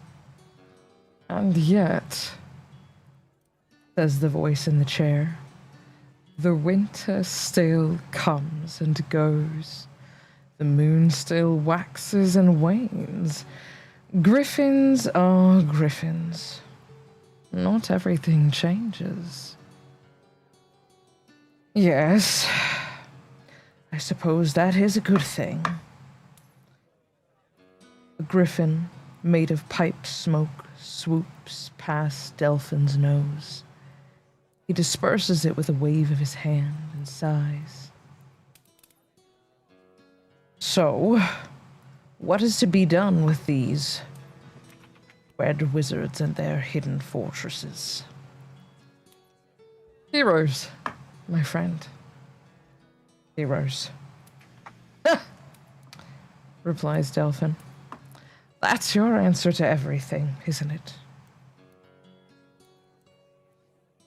Some 5 centuries ago, legend holds a caravan made its way from the south of the bustling metropolis of Waterdeep as a long day of travel drew to a close.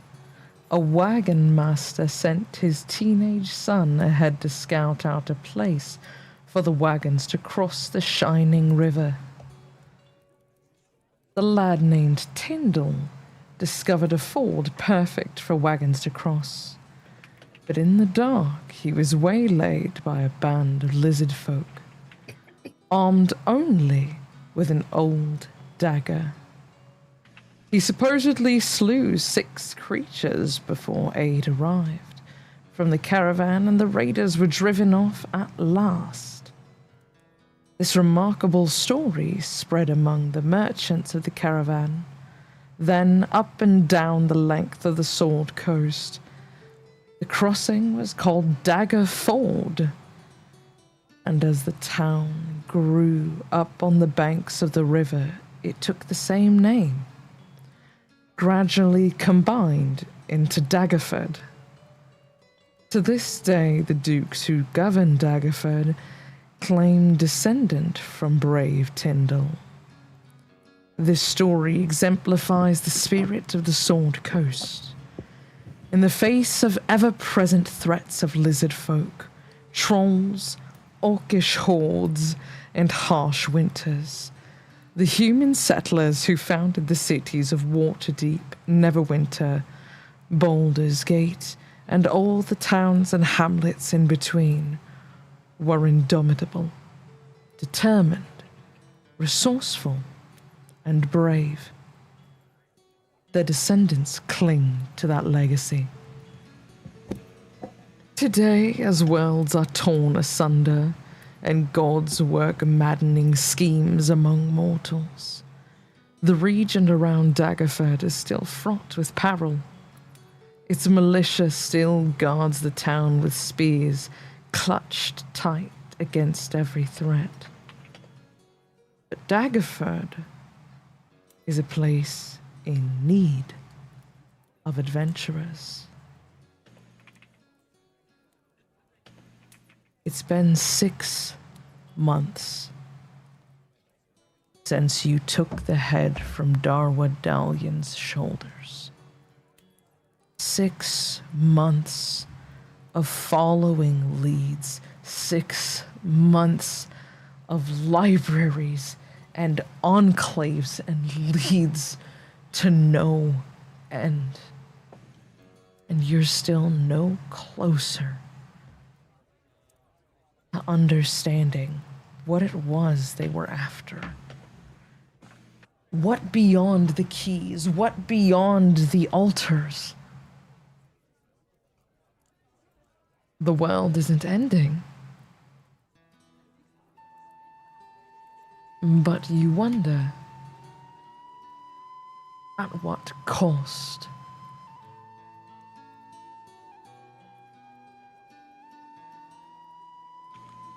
Real quick, gonna shout out the raid from Quest and Jests. Hello. Welcome, Hello, Quest and Jests. Hello, Azrael. Hello, Foch Tales.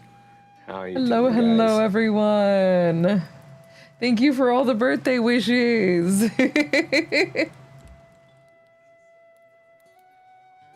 Oh, I hope you guys had a wonderful stream.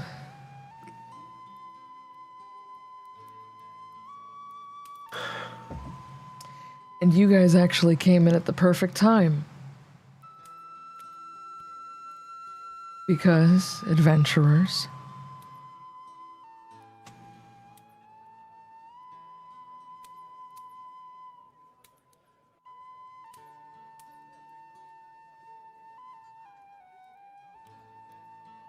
it seems you have changed history once more.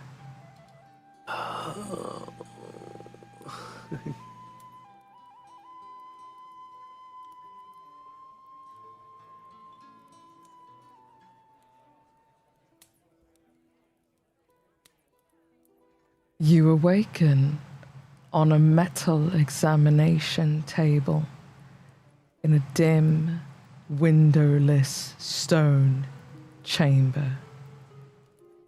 The air is cold and stale, tinged with the acrid sting of formaldehyde emanating from a nearby shelf of clouded flasks and antiseptic jars.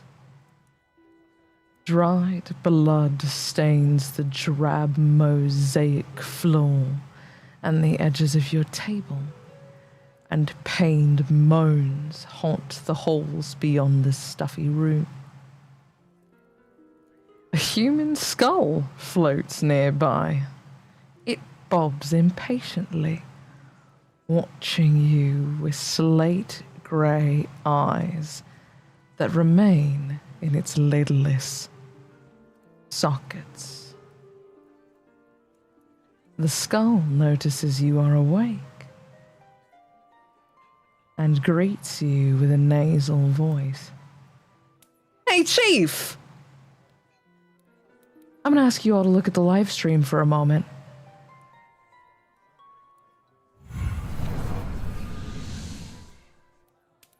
Well, as soon as it catches up.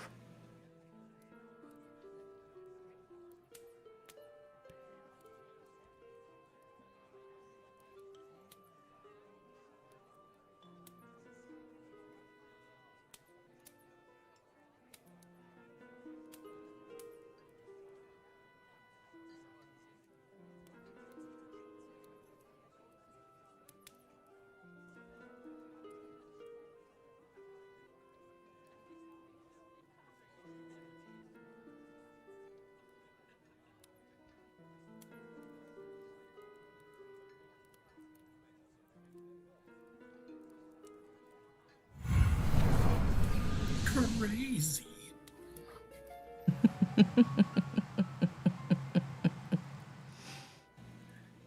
It's a little maniacal laugh there, you know. Yeah, after being told we're being, just woken up on a metal slab with a bobbing skull. Well, the first thing I heard with the bobbing skull was from 40K, the little servitor, yeah. servitor head. My first thought too. No mechanical on this one. And yes, Megan, there is a new background. What's the last thing we remember? Or at least, well, what I remember, I should say, since I don't know what last thing someone else remembered is. The last thing you remember is unclear. In fact, the harder you try to remember, the more it seems to slip away. You struggle to even remember your own name. Thank you for the follow, Goblin Tuesday.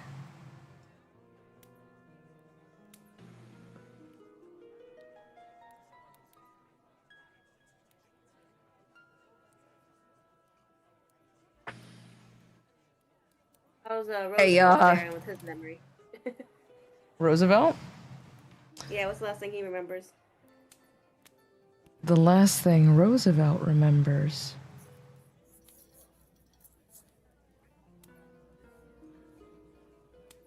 is unclear. Bits and pieces. Friends. A new life. A meeting with a goddess. You too struggle to remember your own name. But you remember your friends. As you look to your left and you look to your right, you remember Drizzt Duskshield from a fallen house of monster hunters. And you remember Doc, Julius Citrus, looking for his father and all of his mad scientist shenanery. But you, it's a blank slate.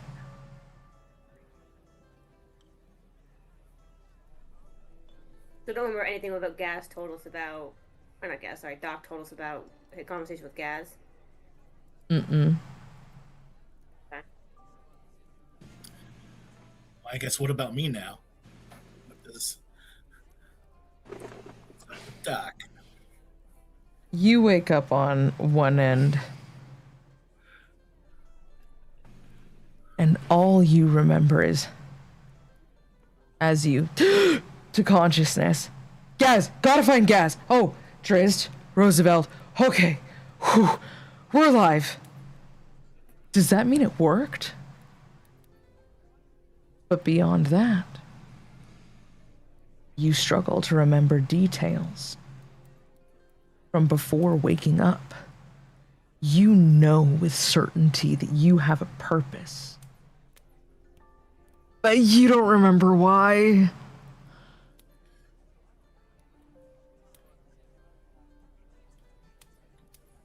Hey, Chief. You guys doing all right there? Usually not alive when they come in here.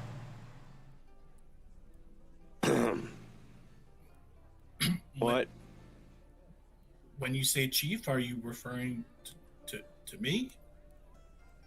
Use threes. You know, the ones on the slabs that is still breathing. I'm gonna sit up, and I'm like kind of just sitting on the edge of it, like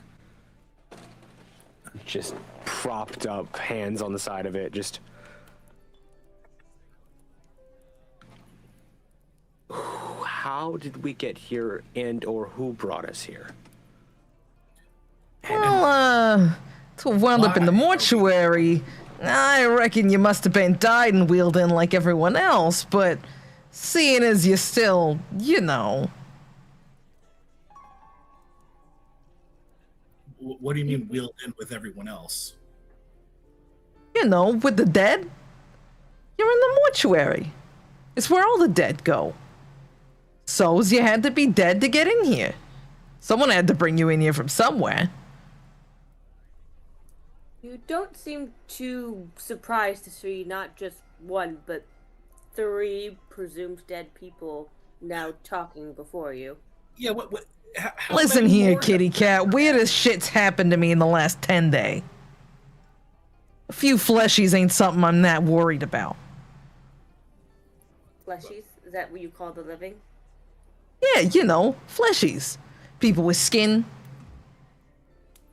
I was like, I think I'd rather you just call me a slur. I do believe that technically the dead have skin.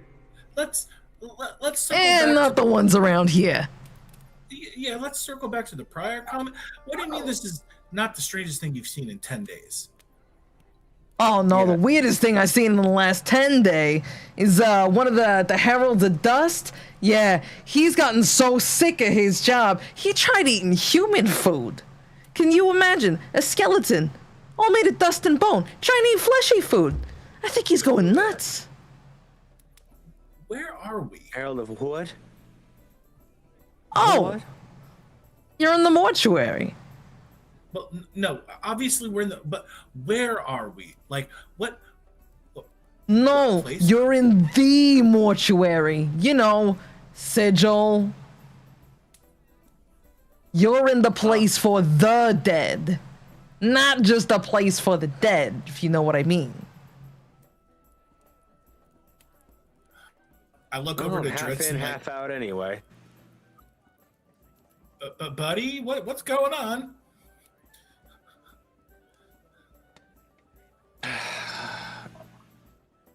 Do I remember anything I've learned about Sigil from my, like... So I remember that I've learned things about Sigil, but am I able to remember those things that the character has learned about Sigil? Or are those gone right now, too? You hear the word sigil, and you begin getting flashbacks. Strong. Both visual and somatic. Tell me, what are some of the most impactful things for Drizzt specifically to have learned about Sigil?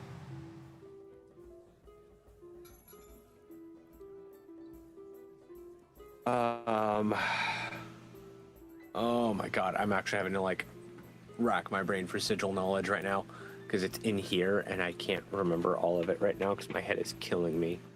So let me consult my lore doc that I have. Because I have a giant one, and I just need to control F.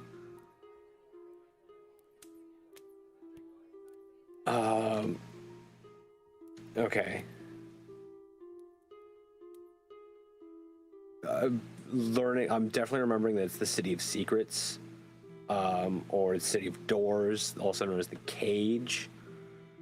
Remembering that we're basically on a demi-plane, and that we're not in any one particular plane, but we're not, like, the Sigil isn't somewhere in a plane, it is a plane, effectively.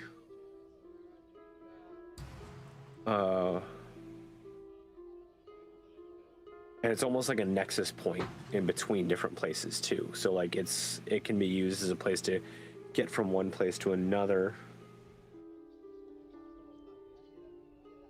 It's not like the fugue plane though. That's completely separate from that.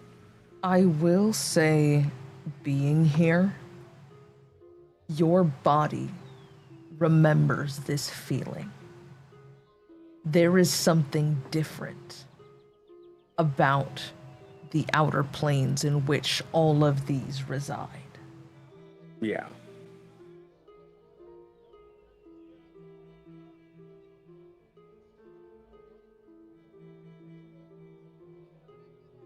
Yeah, like this, I'm like hearing that, and I'm remembering like Sigil, and I'm thinking through things, and like of course my brain jumps to the fugue plane in the City of Judgment, but I'm like, no, that's different, but not dissimilar, but it's its own distinct place, but like squares and rectangles almost.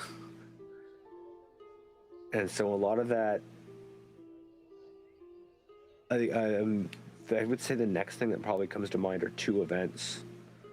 Not things being learned, but things I've been through. And the first is going to be the mob on the home, on the manor, and just you mentioned somatic and visual flashbacks. And I'm just remembering the image of family burning alive and the smell of burning flesh, as well as being stabbed 4 times at once and lifted off the ground, and the wet thud that my body made as it hit the ground.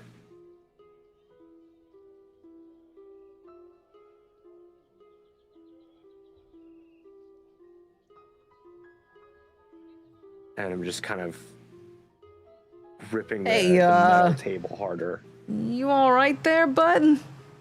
You don't look too good, and I don't really mean in the way that people usually come in here not looking too good. Well, I mean, you look like that a little too, but that's beside the point.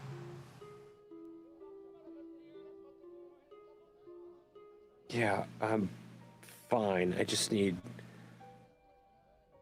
a second. And as I start to say I need a hand, my shadow steps out and helps me get up.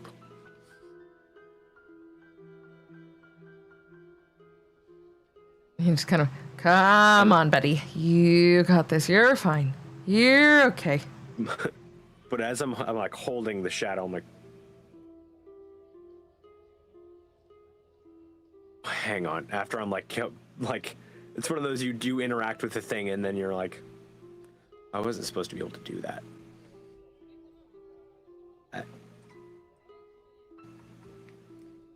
Because we're in Sigil that I can do that right now, isn't it?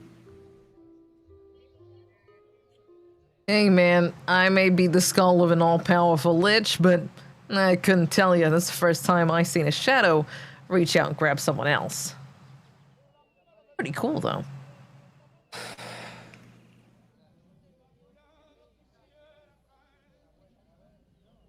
Yeah, who are you exactly, anyway? Oh, you can call me Morte. But don't call me Morty. Morte the Mortician? No, I'm not a mortician. I just kind of live here. I'm waiting for someone. Don't worry about it. Joke was right there. There's nobody... Waiting for who? Doesn't matter. Wait, so do you work here, or are you just hanging out? No. Listen, I'm more of a plainer traveler. My body, back in, the living days, got up to some trouble. He never really had a good head on his shoulders. I'm kind of the skull of the Archlich Vecna. I'm stuck here waiting for a friend. But seeing as he kind of hasn't showed up, I'm a little stuck. But I can't just go leaving the guy here. That'd be wrong of me. And I'm dead anyway, so what's a couple thousand years in the can, huh?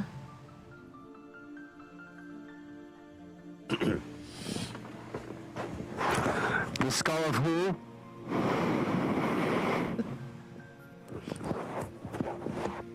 A Fettler or something? Better? The Archlich Vecna. Vecna.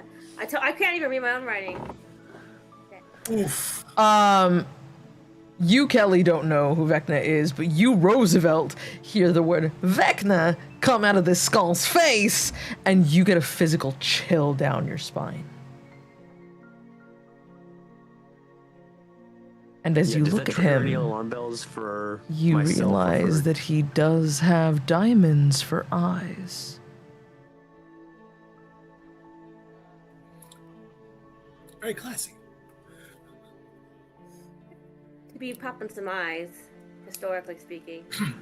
But I'm also immediately thinking of that story of the D&D group who found the head of Vecna, and then after 3 of their parties decapitated themselves, did they realize that the DM was fucking with them? And I love that it was 3 tries because 2's hardly a pattern. Well, 2 is hardly a pattern, so like that was their logic, and like, well, that is proper science, but I would have stopped at 2.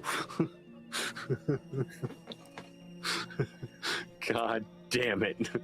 You, Roosevelt, and you, Drizzt, recognize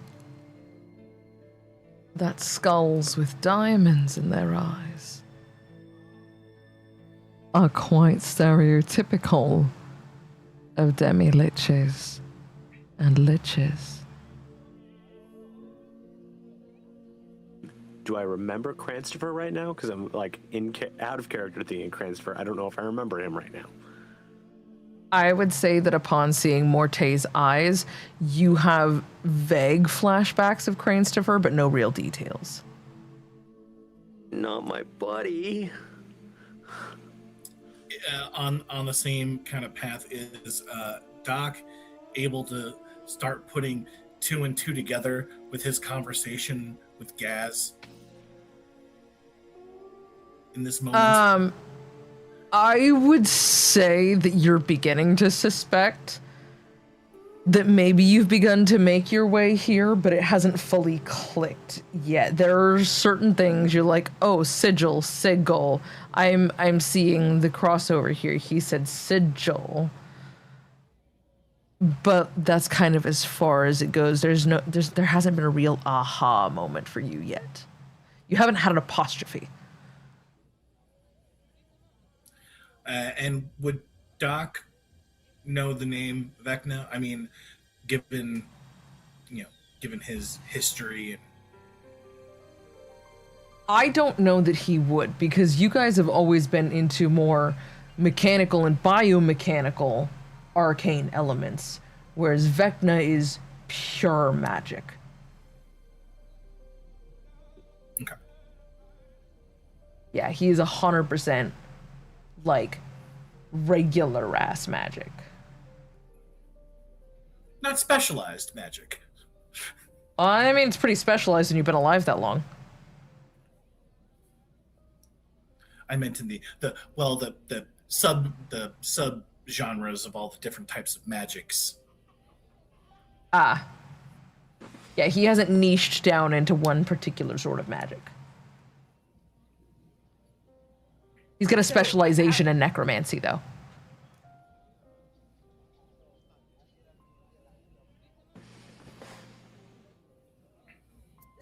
Did he mention how long he was sitting here? I know he said something. What's a couple thousand years or whatever. But has he actually been here that long? Like how long has he actually been sitting there waiting? That's all he said is a couple thousand years in the can. Well, how long have we been here? Oh, I don't know. You were out for maybe 2 days? 2 days? Oh, your girlfriend brought you mozzarella sticks? Hell yeah.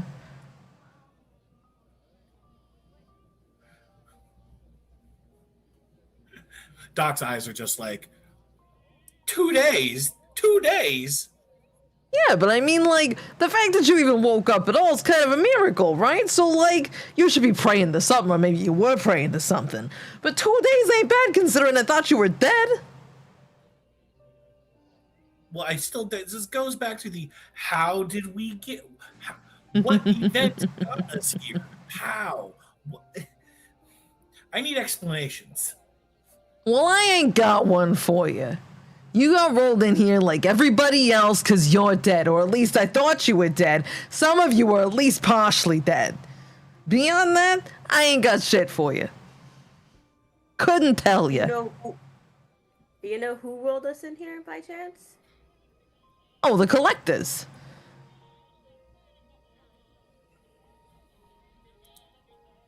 You know, the people that put the dead on carts and ferry them across the plains when they ain't got no place to go.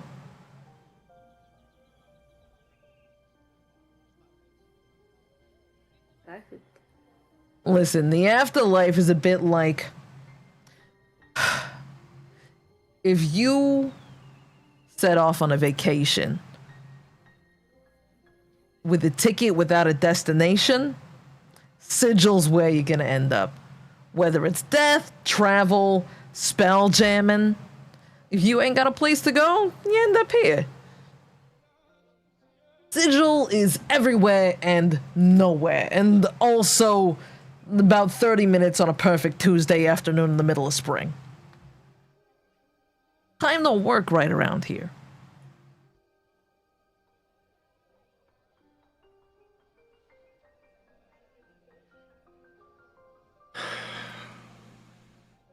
Well, you may or may not know this, depending on how long you've been here.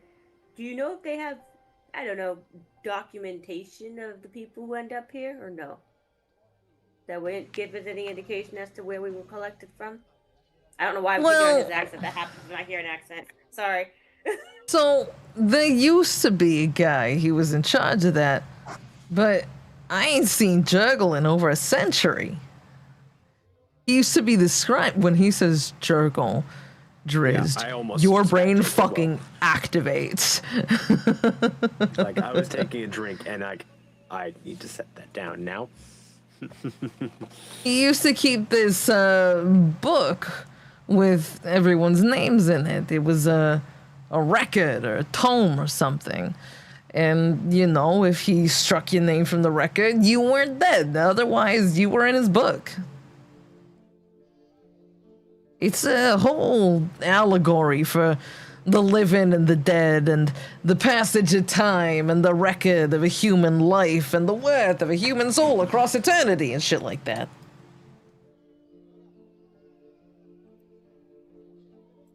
What else do you know about Jurgle? Like sweets. His idea of sweets a little bit weird. Grapes, nuts, rose water. Good guy. Doesn't talk a whole lot. Good sense of humor. Great taste in jewelry. Fucked off to the Forgotten Realms. He's on Torah last I checked.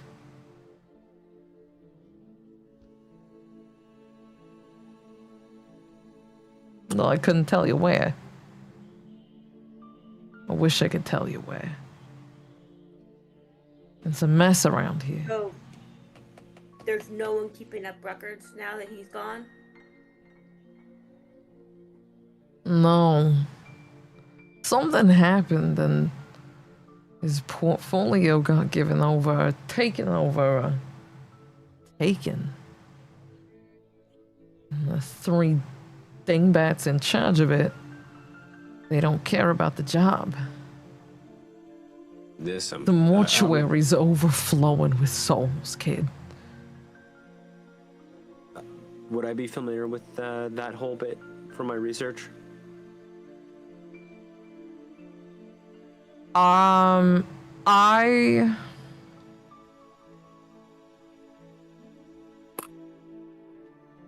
would say that you would not know that his portfolio was necessarily taken over, but you've also spent enough time in the library that you probably could have put it together.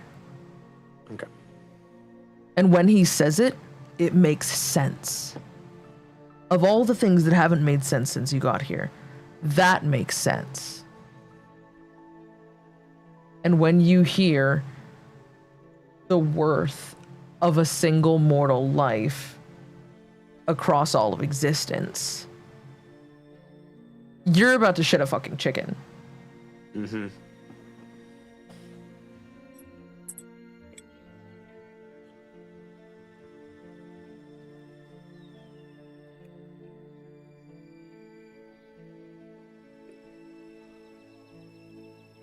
Listen, if I could tell you more, I would. If I could bring him back, I would. We're drowning here. But the fact remained, you flesh bags ain't even supposed to be alive in here. At most, I thought maybe you'd skeletonize and raise up and, you know, get to work here or something. Happens every once in a while.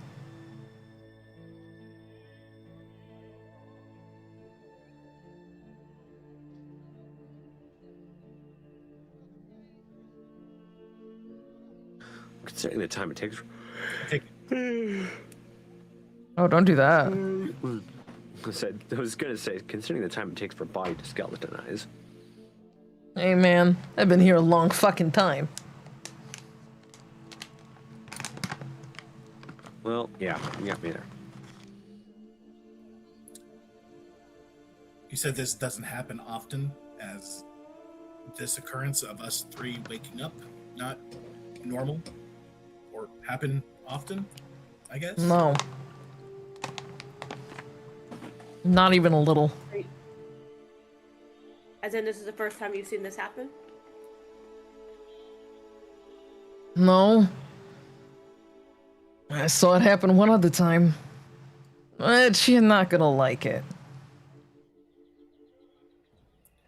Explain. I saw it when my body got up and walked away from me and was let loose on the city of Sigil.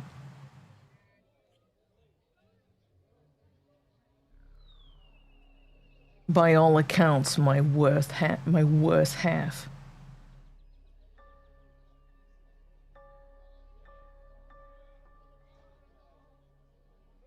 Now I'm stuck here by myself waiting on our friend. Well, he's off somewhere being a pain in the tuchus for, I don't know, Stradvan Zarovich or Mordenkainen or some shit. Wait, if I understand correctly,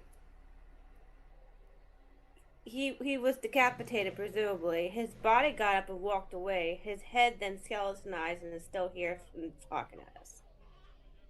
Incorrect. Okay, so I did miss something. What did I His miss? flesh bag walked away with a shiny new golden skull, and the eye remained.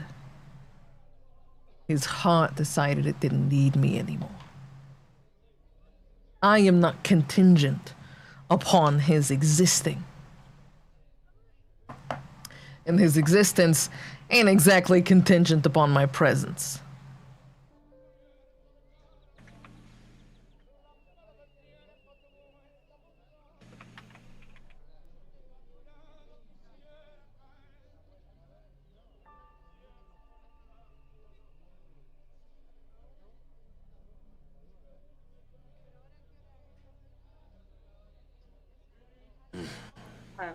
Okay, well, that is quite frightening.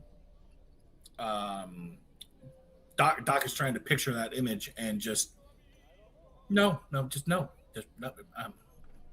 Okay.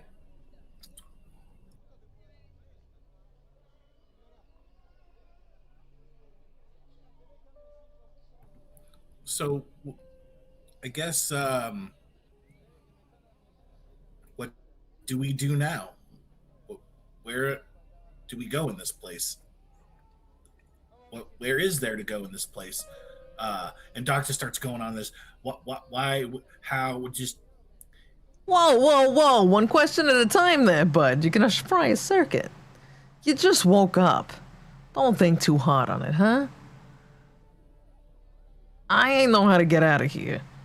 But I do know that the Heralds of Dust don't take kindly to fleshies poking around. So if you're gonna try to get out of here, you're gonna try to snoop, you better shake a leg and escape while you still can. Well, I'm still trying to figure out why we are here in the first place. This is Listen, man, I couldn't tell you why. That's not mine to know. Dumb question. I mean, if we're in the morgue, do we have any of our stuff on us? Clothes, gear? That is an excellent question. That's not a stupid question at all. Also, you're in the mortuary. It's a proper noun. It's the name of the place, not simply a location. This place is called Capital the Mortuary. And yes, you have all your shit on you. Oh, good. We haven't been ransacked or looted.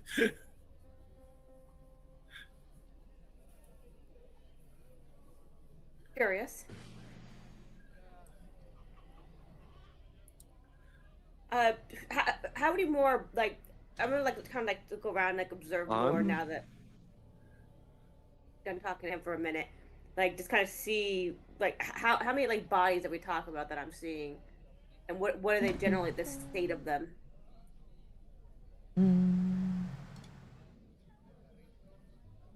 As you look around. Oh, great. That's tiny. Perfect. Why is it the world's smallest map? You guys are going to have to zoom in all the way. It laid it over something else. Jesus Christ. Wow. This is your map. Feel free to make yourselves itty bitty. Let me see if I can. So give me a second. Let me see if I can edit this. This is nuts. Yeah. I take up 25 square for 15 square feet. Yeah. Oh, here we go. Hang on. I got this. I got this. What do you mean I can't? Can I control scroll? No, that doesn't make it bigger. It just. How do I make it bigger? Fuck! Hold on, please. We are experiencing technical difficulties. I hate it here. Add. Gonna add a map. Oh. Trying to figure out where the heck Add the is. player map. He's actually moved back. Oh, there he is. Size. Oh, there we go. Set columns and rows. Hell. Set a fixed number of columns for each imported image. For example, a value of 3 will cause the image to take up 3 grid cells horizontally. Okay, the 1, 2, 3, 4, 5, 6, 7, 8. Where? How many across is this? Jesus fuck. 2, 3, 4, 5, 6, 7, 8, 9, 10, 11, 12, 13, 14, 15, 16, 17, 18, 19. Okay, so let's go 35 across just to make it nice and large. Import.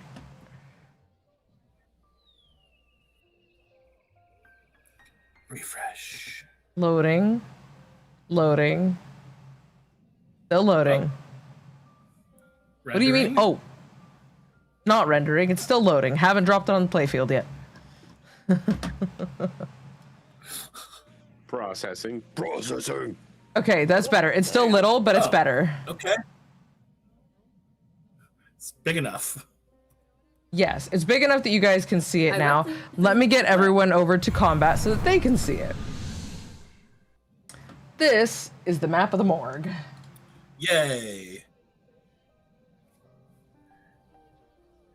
Sorry, mortuary basement. Jesus. sanitary Kelly, you morgue. said morgue enough times that my brain's like, the morgue. Nope. Alright. I'm assuming we're over here based on the description you gave. Correct.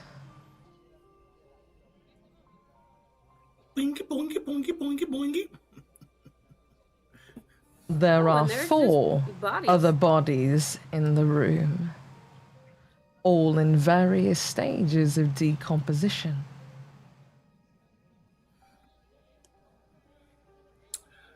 Are they anyone that we know by chance? If they were, you don't remember. Can I The brain first fog. use not used, but can I first start checking my body for wounds or scars that like cause of possible cause of the death, quote unquote, that landed Not us yet here, death. if there's physical. You check your body and you find burn scars. You find scars from your own claws of using your blood rights. You find the scar in the center of your chest where 4 swords cleaved through your body before you dropped dead onto the floor of Gauntlegrim in the Underdark. I would also like to take a moment to say that Doc is the only one who's had his name said out loud. You two still don't remember your names.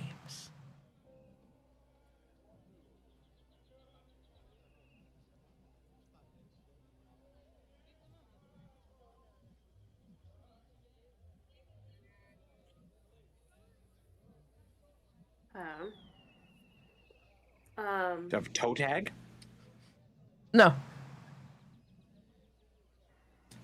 They're not even dealing with the tome. You think they're gonna bother with toe tags? Do I see these wounds that he's checking out on him?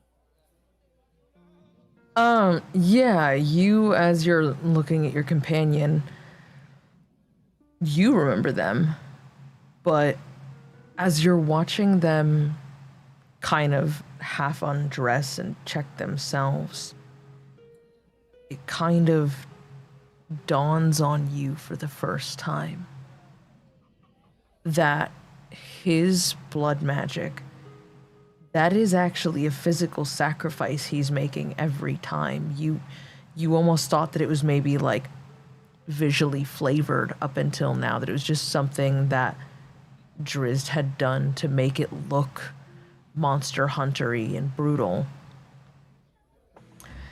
And when he opens his shirt, exposing this massive wound on his chest, you see the tendrils of scar tissue radiating out onto his chest, down onto his sternum, and the craggy peaks of something that could not heal cleanly, that never healed quite right.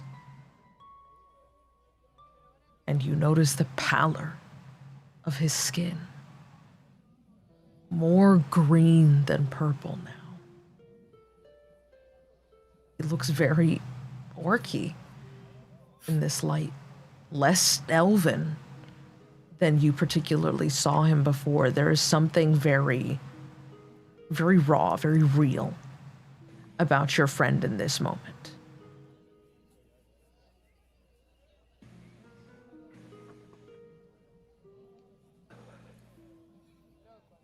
You okay over there?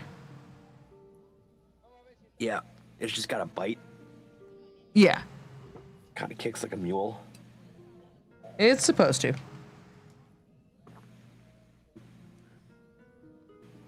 Doc walks on over to Dritz and Dritz, my friend, you're looking. I don't know. You look more greener than usual. Am I Looking like recognizing my name as he's saying it?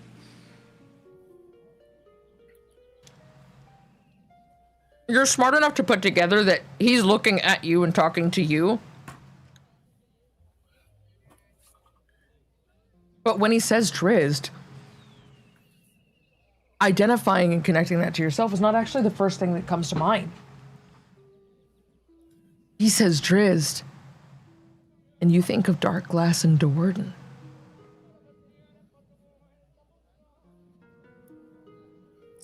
And It's not until they come flashing through that you're like, oh, there's 3 of us.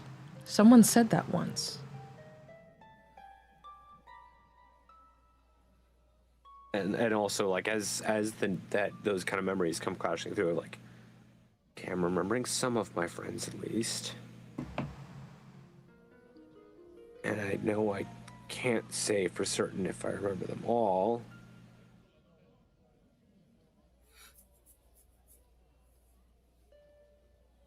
But some of them are there. Okay. Cool.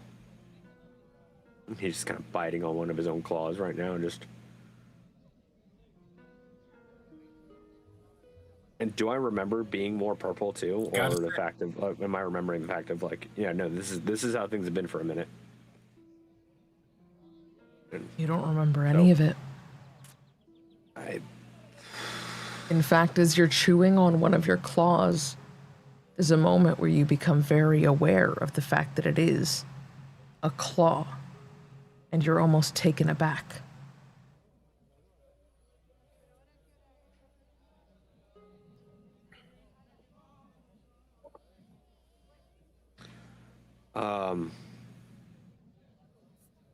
Okay.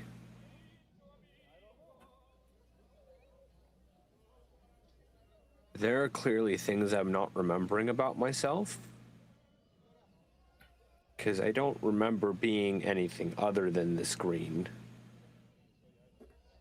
But I don't have... much less green than that before. You were more of like purpley bluish-ish. Purpley, more lighter, not greenish.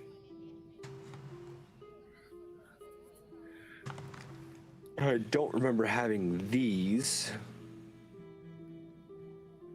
But the fact that you're not concerned means that you're remembering them. So I clearly have holes in my memory that you don't. Is he currently like Werepanther for me right now? No, just his claws. Okay.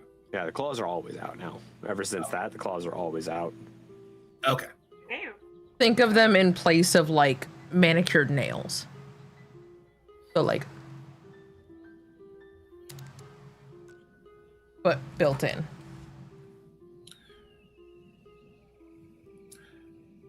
Nah, I look over to Roosevelt and Roosevelt. How are you doing over there? You look well. You look the same confused as Tris does. So I imagine you have the same brain fog. Yeah, I mean, I similarly didn't recall my own name, and I'm also going to look at myself just to see if I can figure out anything about like how I got here. As you're looking down and searching, you kind of rummage through your pockets and you find random little bits of shit that you've collected. Rocks. You find a piece of fletching that you nabbed off the back of one of Imrae's arrows when you were fucking around with her. There's some Baldur's Gate money. There's various little like mushrooms that you shoved in your pockets and things like that. And as you kind of like work your way up your body and you're inspecting yourself, you do this for a moment to kind of like take in your pause, and you look down and you see your spell scar glowing brilliantly blue on your forearm. And you are taken straight back to your meeting with Mistra, and you're like, as you kind of back into the present moment, you're like, oh, this place is magic. I remember I am good with the magic. This feels either very good or very bad. I don't remember enough to have an opinion. But yes, just something about your spell scar glowing this brightly is wild to you. And you do, I say, remember that spell scars are a way for a god to impart magic on you without you having to be attuned to the weave. This is Mistra's gift to you.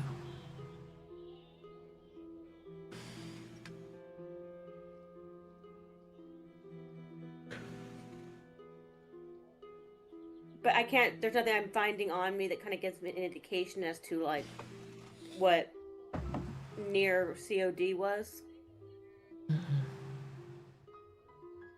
Nothing. And there's nothing else on any of these. I kind of do like a quick observation of some of these other bodies over here. The other bodies, well, they all have fairly clear causes of death.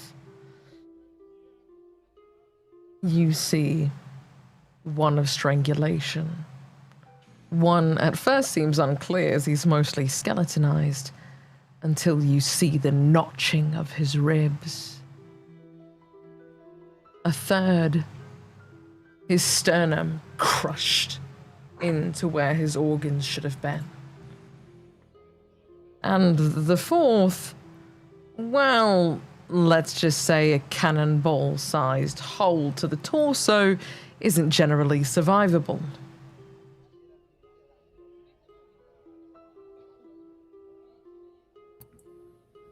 Can't tell anything more about them by what I'm assuming they're still wearing what they came in with.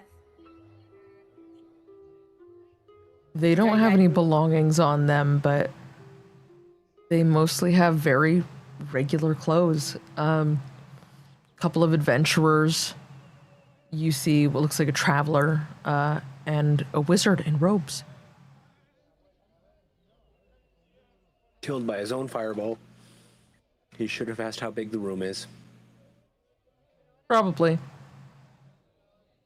That was chest got caved in. Set off a cannon that was standing in front of. No, that's the guy with the hole in his stomach. Doc's gonna start checking himself, and as everyone's checking, like, oh, I should probably see if I can see if anything's different with me.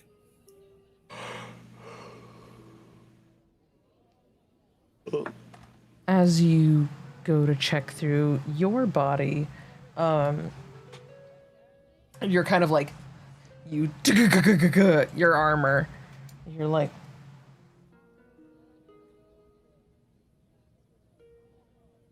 the necropsy of your hand has reached the elbow.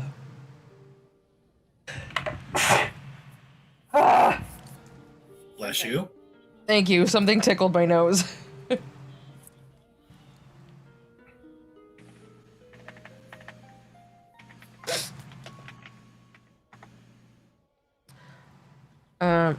Yeah, that's really the most noticeable thing.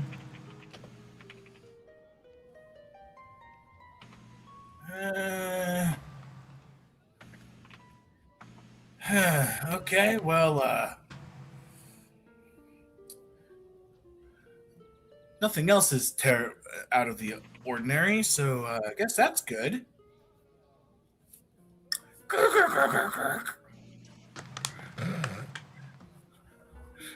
On hearing the word magic, and like Roosevelt saying, like, oh, this place is very magical, does that trigger any memories surrounding my weapon? I would say that you actually put that together fairly quickly when Dawnmere helped you up. I would say that that was a pretty clear indication to you of remembering, like, oh, right, you're my buddy. You're a part of me. I am stuck with you. Just live on my hip. I am stuck with you. I'm gonna unsheath it real quick and see how much it's glowing then. Super glowing. She a beacon. I'm gonna set it down on one end of the room and then walk to the furthest end of the room and see if it drops because of my range of it, or if it's just the sword that always glows.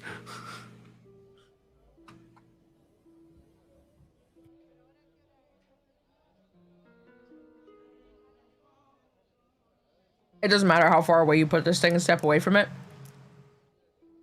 Beacon. It is the brightest you've ever seen it. Good. The sword of always glowing. Got it. Or the sword of glowing right now. Because if you remember, you ain't exactly in a room by yourself there, Chief. Yeah.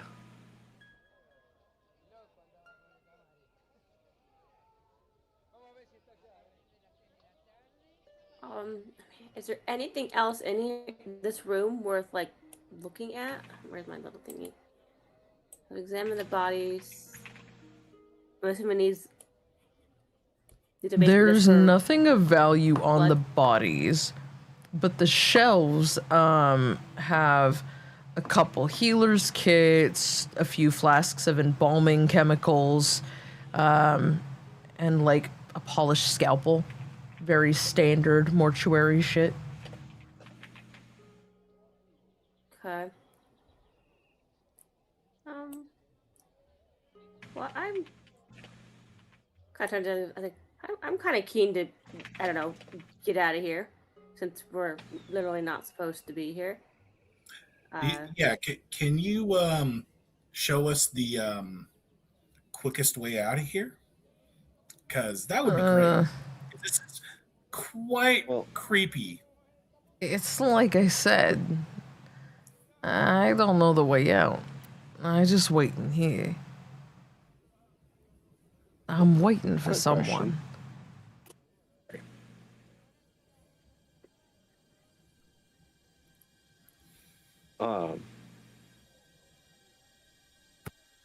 I just had a thought that definitely wasn't sparked by someone mentioning something in chat. Absolutely not. Could not have been anything like that. at Certainly all. not. The markings on the floor, is there any significance to them? Looking at it closer, it looks like it's blood drains from each of the slabs that's going to down to the central drain there, yeah? It is, That's what yeah, I that's assumed. correct. Cool. Well, doing a piss poor job because look at all this. What the fuck is that? That's not blood, that's red tile. I was going to say, Oh, I think is that it? just might be, I think that just might be fancy tile. Sorry about that. Yeah, when I saw the etchings in the floor like that, the first thing I went to was, oh, it's like the chamber in Aliens versus Predators. It's so long since I've seen that movie, I could not tell you. Megan says the map is giving Fallout 2. Yeah. Been a long time since that too, but yeah, that's like a core memory though.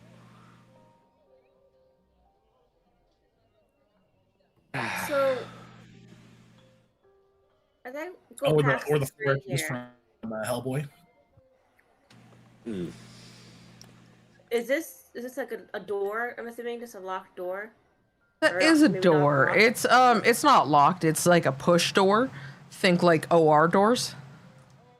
Yeah. Is there a key card scanner nearby? No, not with these ones. These ones are meant for speed and efficiency. So they just Is there- Probably not. Probably safe to assume it's not trapped. Is there at least the handy accessible like push button on the outside that'll activate it? Nope. Wow, aimless. Those Got it. thin ass like flimsy like kitchen doors basically just go. Yeah, you're pretty sure if you kick on these hard enough, they'll just slam right back on you and knock you over. Yeah, I won't be doing that. You know what? You can never say never. Can I go ahead and just check this thing for traps? I mean, I doubt it's trapped, but Absolutely, you can. you know what they say about assuming shit. Let's see. What check am I making exactly? Or what modifier? Investigation. Investigation. There it is too. Oof. 11, but with a 20 for hope. No, there's no traps. It's just doors. There's not really a good place to put a trap. I didn't think so, no, but who knows? Also, Ghost Hawk, I don't know if you knew this, but one of those books came with a D20, so you also contributed to the dice collection. Thank you. Yes. Yes. The We'll hope it rolls gold rocks. flake-filled D20. It's very pretty. It has the D&D ampersand on it. Also, Okay, so Dang! Oh, hang on. I'll hold it closer to the camera.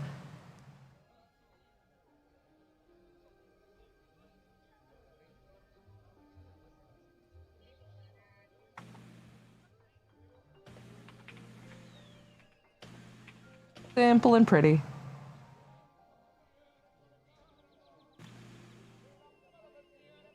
Oh, thank for the you, birthday wishes, Mixable Tick. Mixable Tick. Your email keeps getting spammed with shipping notifications. You gotta stop buying. So I didn't know it all. I didn't know it also gave you shipping notifications. That's funny.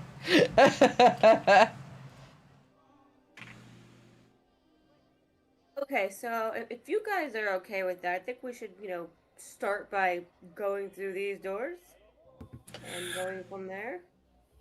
That sounds like a plan to me. This guy isn't. Not that I have any say in the matter, but or shut up now. Let's get out of here. Post haste, please. There was one more thing I want to ask him, and I want to kind of see, because he's been giving like very vague answers for this fake baddie. He seems to be kind of like chill, and I'm getting sus vibes because I do always. I might not remember my name, but that's just an innate thing I have.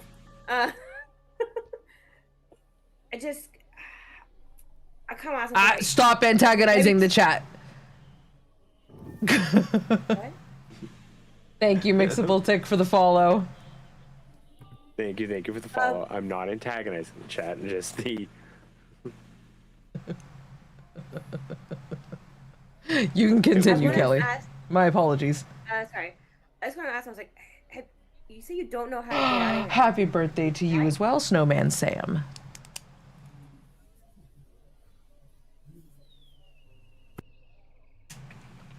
Have you tried getting out of here? Oh, no.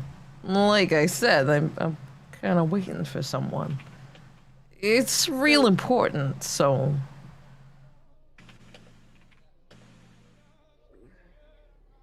So, but you say you don't know how to get out of here, but yet you've not tried, so I'm just kind of trying to... Well, yeah, I don't know because I haven't tried.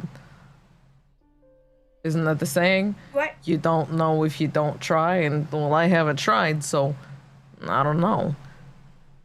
And the last person who came in here and tried to work their way out of here was my not-so-better half, and I didn't exactly follow him. I made a promise to a friend of ours that I'd see him in the afterlife. So, I'm just waiting. Do I get the sense that he's telling the truth, or is he sounding kind You of do. sus? You do. You can roll insight if you would like to. You can even roll insight against me if it will make you feel better. This one's not doing me any favors. Let's try this back. Is it 18 with hope? Are you rolling against me or Morte? Oh, Morte. Sorry.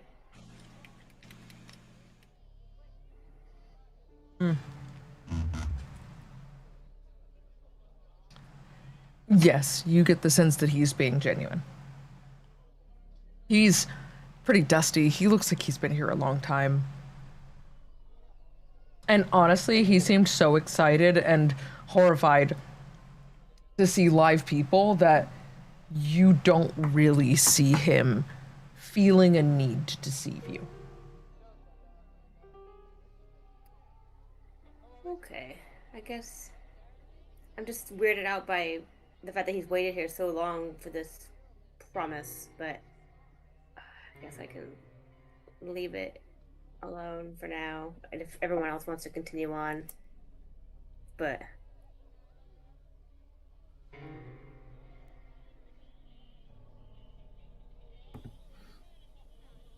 Yeah, I think that's the proper course at this moment.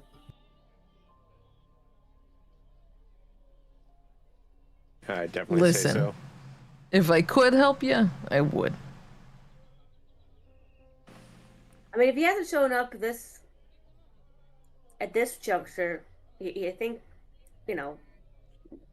meandering around for a day or two he's gonna pop up at that time? He has to go through the rest of the mortuary, right?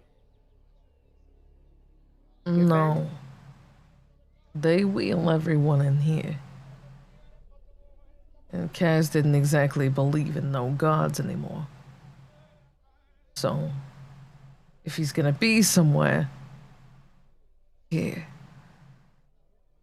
I'm sorry. I am. I really wish I could, but just don't seem right.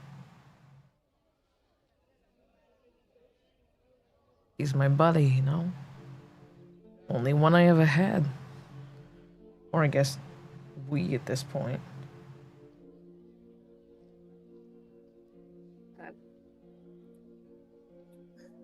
Alright then. I'm gonna kind of go out. Whoops, where's that guy? I'm just gonna go through the doors in and get to this impasse, and then I think I'm gonna check this out first. Left or right? That one? Okay. Yeah. Oops. Is this just piping running along the floor, or is that a door? That's just piping running along the floor. It's like a door jam. Got it. Okay. I'm gonna go ahead and not trip over that. The daintiest is so like, bloop. You've walked into a storage room. I follow behind. This room Same. appears Up the rear. to house objects confiscated from the dead. Two poltergeists put on a macabre puppet show for an audience of 3 slack-jawed skeletons. The spirits hover behind a makeshift curtain, using their unintelligible wails to give the pair of eerie dolls the impression of speech. They are unfazed by your presence. Doc is just looking at this and like, that's the strangest thing I've seen today, for sure. And he starts to just back out just a little bit. It's like walking away. Yeah. I'm curious about the confiscated items, because nothing was taken off of us when we got here. So I'm just curious as to what things they did find worth confiscating. Sure, go ahead and make an investigation check.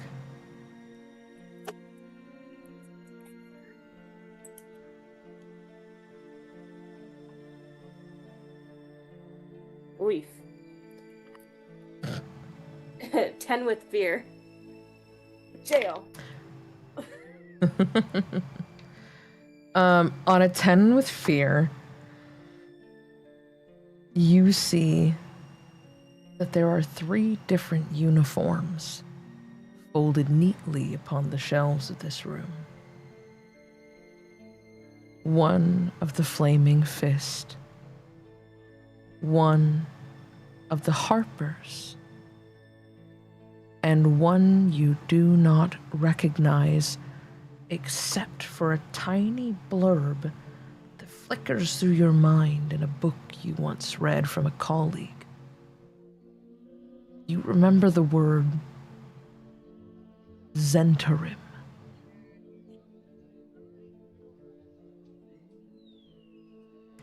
There's also a small purse, a like children's tug-along horse, like the kind on wheels, as well as a like pocket watch, basically, is what it looks like. But when you open it, it stores delicately glowing beads all throughout. And a necklace.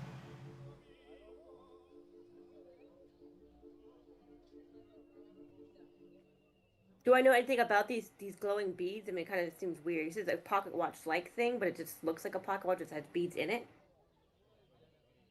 This brings back a memory for you. This is a spell dispenser. Designed by the great-great-grandson of one of your colleagues. This was designed by Simon. I'm blanking on the last name. Arum? Yes? A-U-R-U-M? Elminster's last name? Mm-hmm. Though it is not his. This is there any, different, like, but bar- certainly his make. Is there anything on the back, like an inscription or anything like that, that would tell me who might own it? It doesn't tell you who owns it, but you do find Simon's maker's mark on it. Okay. And again, there's no customization that would tell me like who it might belong to. Not of any particular note. There's beautiful mosaic designs across the front. The whole thing is really nicely appointed, but none of it seems specific to a person, or even an organization for that matter.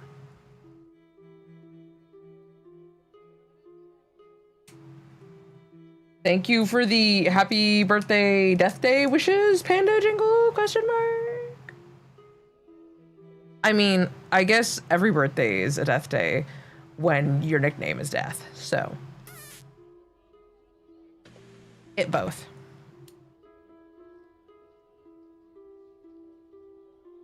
I think I kind of want to keep the spell dispenser.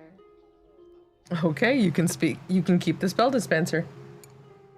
I don't know why yet, but I'm intrigued by it, so I'm going to take it. As collectors tend to do.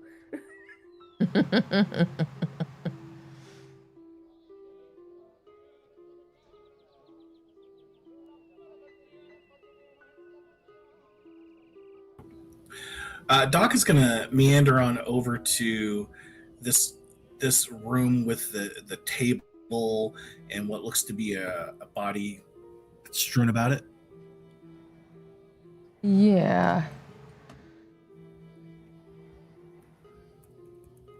The sterile chamber reeks of embalming fluids. A mortician in a blood-stained apron hunches over a humanoid amalgam of patchwork flesh. Elbow deep in its flayed open chest with a pair of surgical instruments, the grim doctor causes the corpse-like creature to twist and writhe with her movements.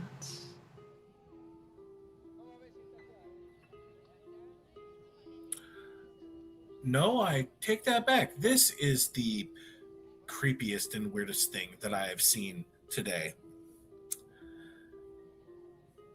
It also brings back memories of something not too far in the past. The creature she's working on is a flesh golem.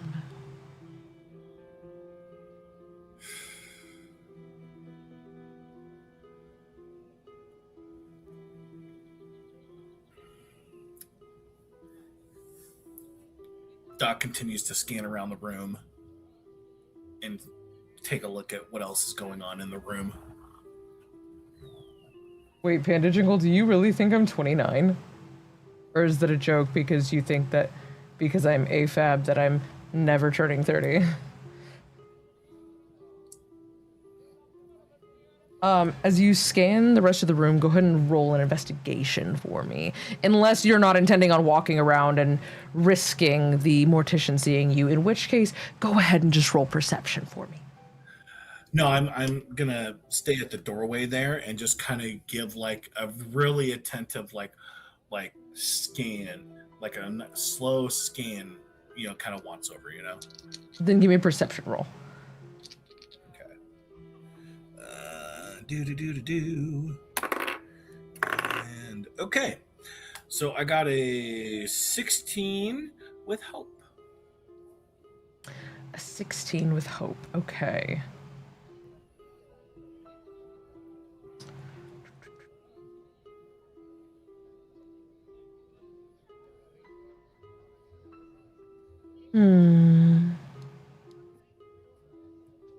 Nothing that you can see.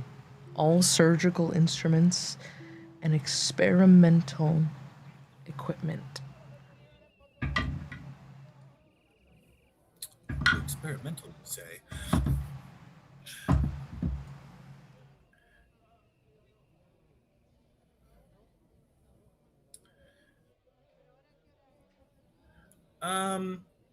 Yeah, I'm gonna go back out to the hallway and hey guys, there is some real demented science going on in there. You know that thing we fought? Well, almost the flesh golem thing. Yeah, there's one that's being built back there, or crafted. You don't remember the words flesh golem hold no significance for you. Oh, well, that's even better. I don't know what the fuck that was, but it was fucked up. That basically. There's a pile of meat on the table that they're working on. It's moving. It's really creepy. But yeah.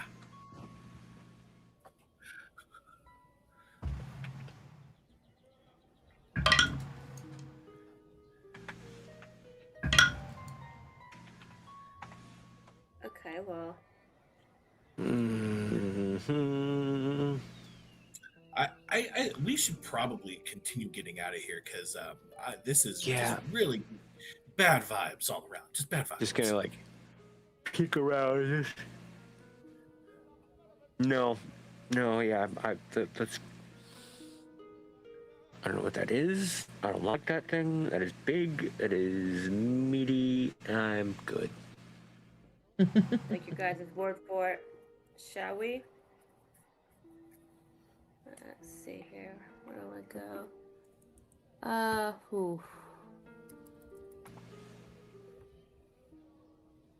I actually have a question. Okay, so I'm gonna go here. Yes. Oops, sorry. I'm moving. So I'm moving here. What are these things that? Are these just on the There is floor, on the left of the door is a red lever. On the right of the door, a blue one. To the left of the red lever is a broom and a dustpan. Okay. And then what's on these walls? Are these just racks or more pipes? Is that piping? Don't know. Set dressing. Give me just a second. The cat is knocking things over. But yes, it's set dressing. It doesn't specify what it is. Got it. Okay. Oh, well, I like a good lever. Are there any markings on either of these levers? They kind of give me an indication. Sorry, they give me an indication as to what they might do. I'm curious. They're coming this way with Cat. Oh. No, I'm not coming this way with the cat. I just got up to turn the water on for her. That was my second guess. I just turn my camera off every time now because there was one day that my boxers were hanging out and one of you guys were like, ha ha! So never again. I'm mortified.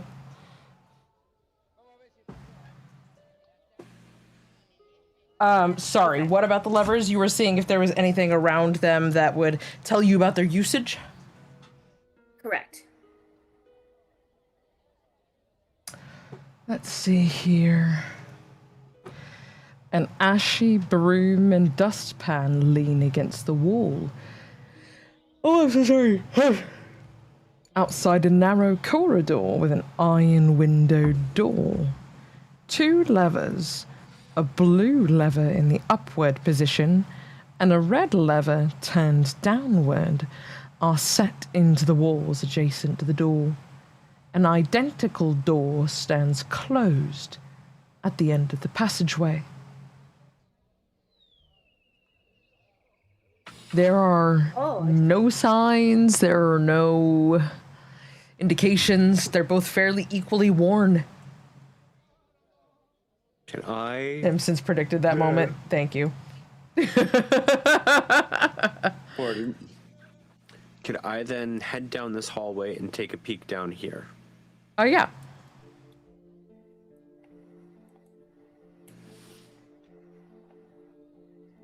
Six mortuary stretchers, chilled drawers for creatures, all line the walls of this frigid chamber. The heralds of dust seem to store members of their undead workforce here.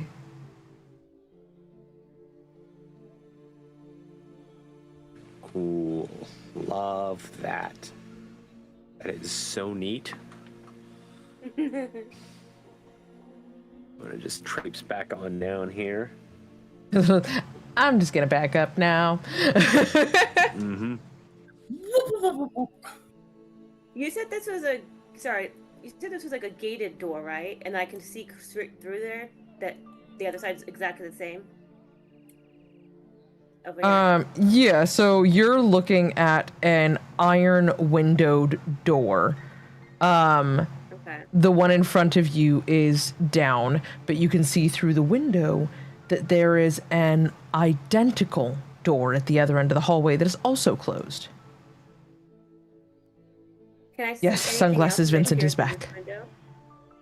Yes, wicked migraine. So, sunglasses at night.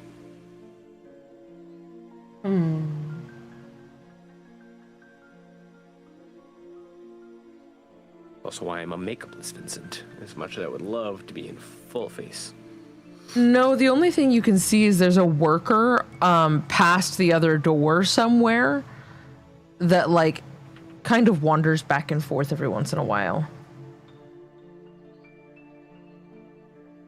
Is he like carrying anything? Or just Doesn't seem to walking be. back and forth?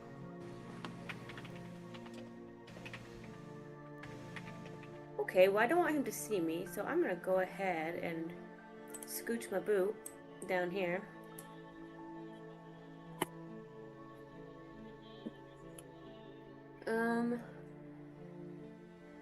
I kind of want to check out to see the position of the other levers, but if there's a worker there, I don't want to run into him. So,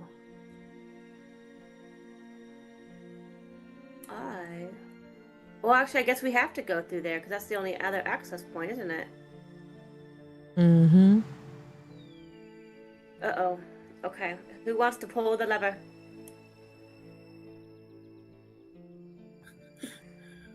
Well, Vince did the last one, and I did one before that. It's your turn.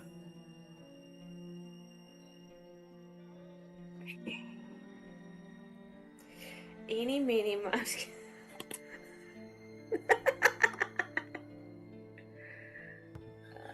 I look over to Roosevelt. Really, that's the scientific method you're going with to figure out which lever to pull?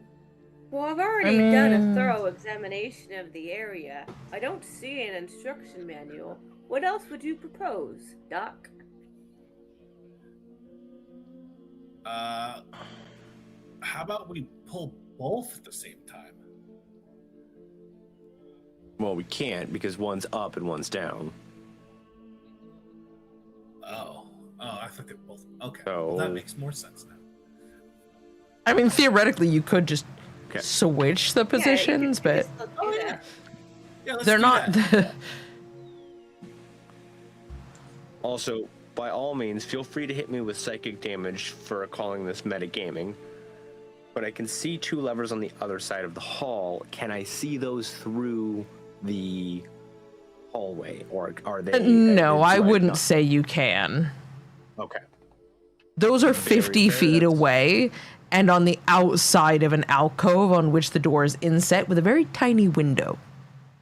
I had a feeling that was the case, but figured I could ask and maybe just maybe. Snowman Sam says I cast shatter on the levers. Ah, yes, and cast shatter in an enclosed space.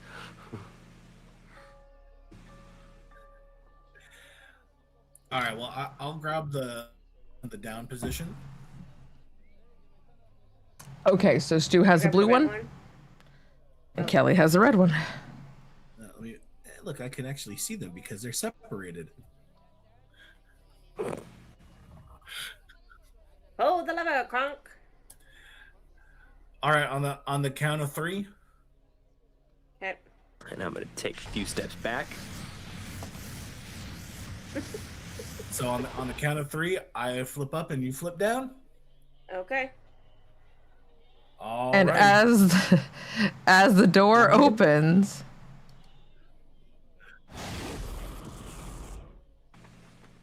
fire begins shooting out of nozzles hidden in the walls. The door is open. Flames are heating your faces. It is hella hot. Make a dex check for me, both of you.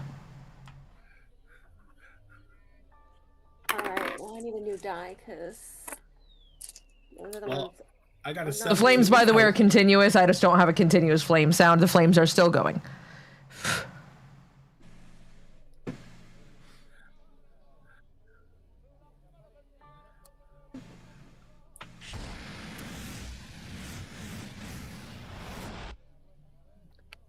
Dex. Ba, ba, ba, ba, ba, ba, ba. I have a 19 with fear.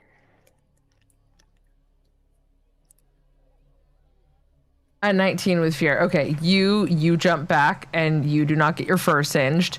Doc, what's your dex? I got a 16 with hope.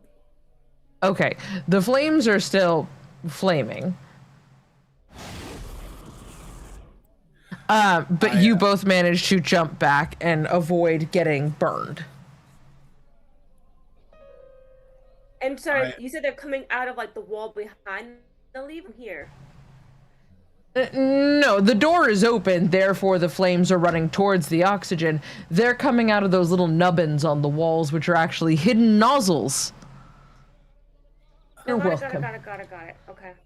It's Enough. flooding with so much heat that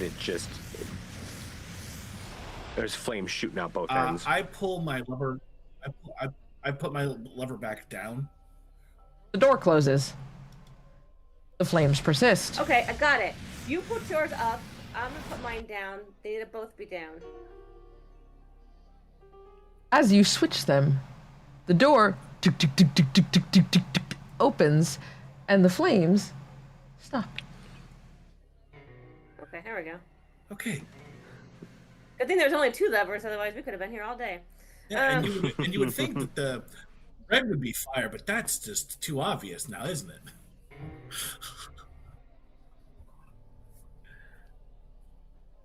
All right. Is the other side of the hallway open? The other side is closed.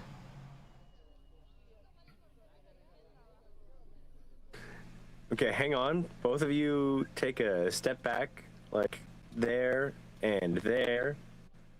Yeah. Yeah. I'm just picturing you grabbing them by the shoulders and moving them. And I'm going to step a little further back. And I'm going to hit now that lever back up to see if that lever, and see if the flames will kick out. Or back up.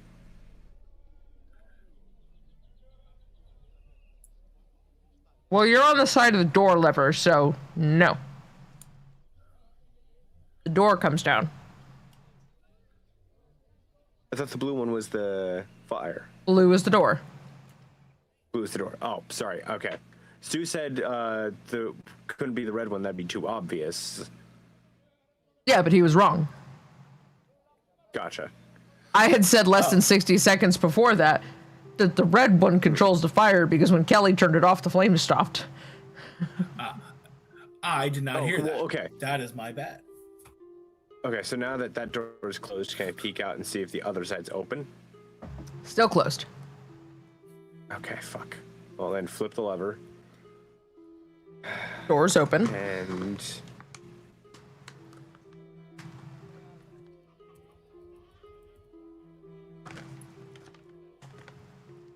I mean, is there a way?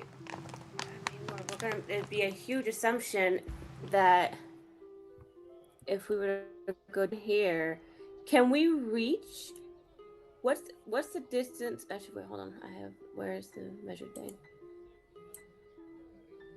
That's 5 feet between me and like reaching out of this. Like, is this door? So I have 20 thoughts in my head. Is this also windowed? Like, can I reach like my arm through there? There is a window, but it has a grate.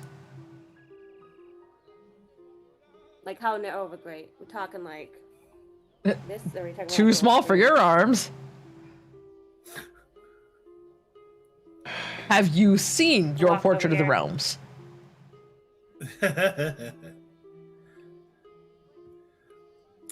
Hey, But you think your mage hand will be able to pull that lever?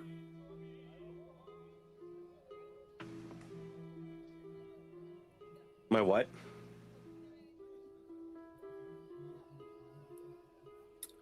Ah, right. well, I've got a stick. Once he says that, can I, like, is that triggering the fact that I can cast Mage Hand? It triggers the fact that you remember that you can spell cast and that you remember spell casting, so you can certainly try. Okay. Also, stick. If that doesn't work.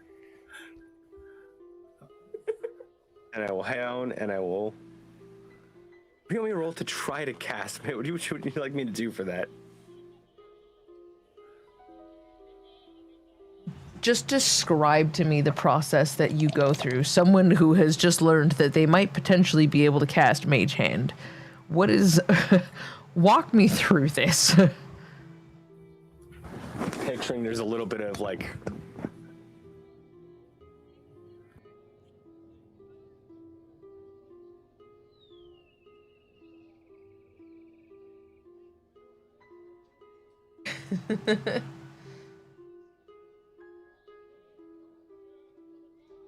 like I'm picturing like Spider-Man when he can't get his web to work, and he's sitting around going, ha, ha, ha. Exactly. I was gonna say it's a mix between like if you had Jack Sparrow doing that scene in Sam Raimi's Spider-Man. That.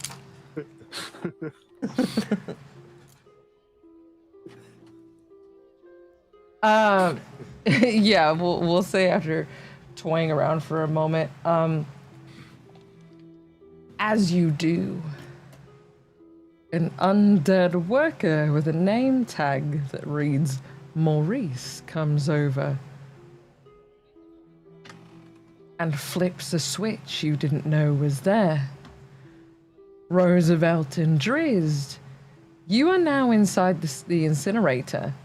His hand sits perched on the red lever as you reach across with your mage hand and pull the blue lever. At which point, his flight, fight, freeze, or freak the fuck out response kicks in, and he freezes. He's just staring at you. Socket, eyeless skull. Skin adhered to bone. Dried up, beef jerky looking man. But the door's open? But the door is open. Okay, so see, like, I registered, like, the door opens, and there's kind of a moment of, like, door open, your hands to the red lever's fire. I bought you 5 minutes. And then, yeah, and then book it right out the door. Just, like, not even run, just a dive out. I am also going to get myself out of there. Is this door closed now? It is, yeah. I will pull my lever to open the door. As you pull your lever to open the door, Maurice pulls the red lever in a panic. Christ. I close the door quickly. Hang on. I designed incinerator. As far as Did I go on, clock if the door is open. name tag? Yes. Okay. Maurice? Hey.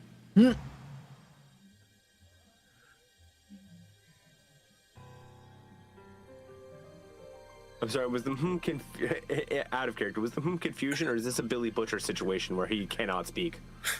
Yes.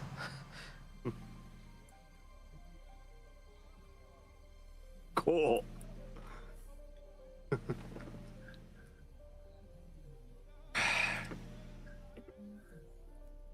You probably have a bunch of questions and have no way to ask them.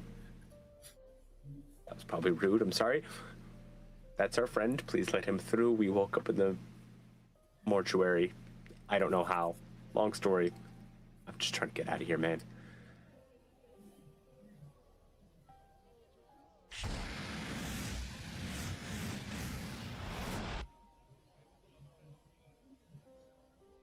I can only not laugh for so long. I'm so sorry. Just the fire still going. Like. And I'm just gonna reach over. Or no, or sorry, that was it going off now, right? No, he pulled it back down. I have a delay right now between what I'm hearing and what I'm seeing, so I have to like piece things together sometimes. And I'm just gonna reach over then and we're gonna put that back up.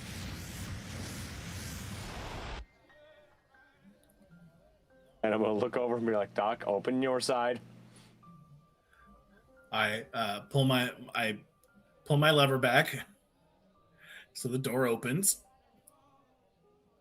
He doesn't move. So far, he's still staying there. Is the other door open now? The other door is still open. I run my ass through. I dash like as fast as just.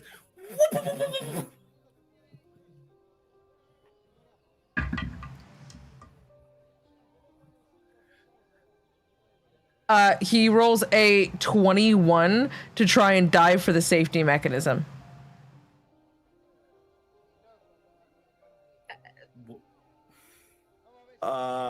Well, I didn't even know that there's a safety mechanism. That's how he locked you in there the first time and closed both doors and turned the incinerator on. I told you about it.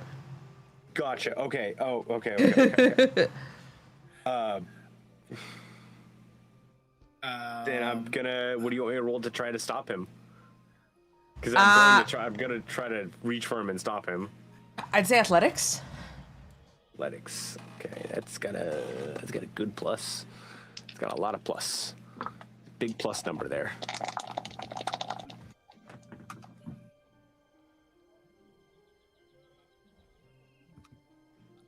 Doc, I'm so sorry. Well, I'm also in pouncing range, right? You can also attempt to stop him.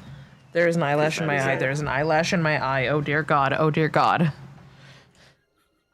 I got a 9. I'm gonna die. Yeah, a 9 does not do it. Nope.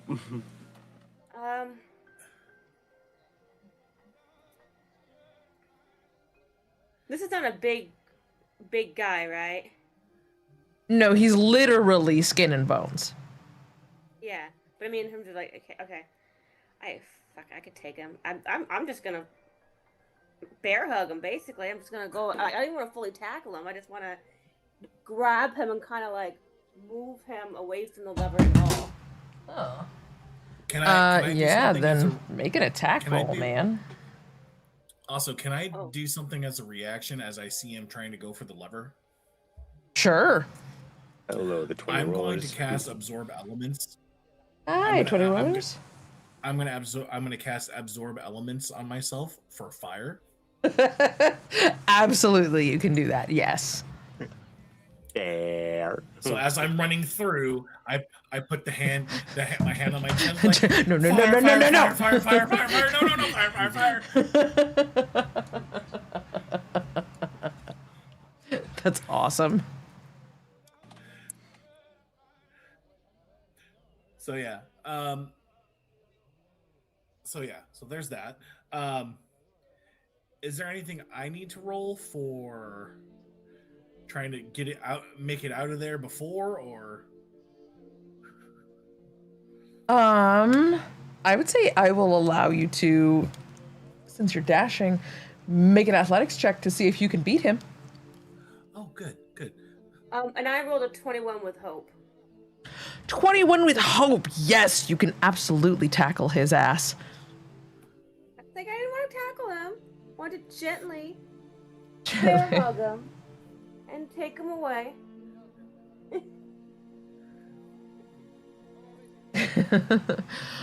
Yeah, as you wrap your arms around this beef jerky man and pick him up, all you hear is the grinding of his bones together inside of what remains of his skin. It is, but you pick him up and you turn around and you drop him, and he's just like,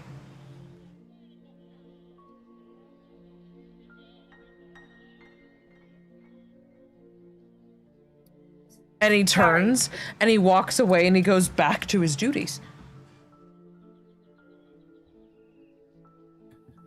The duty's not involving the levers, correct?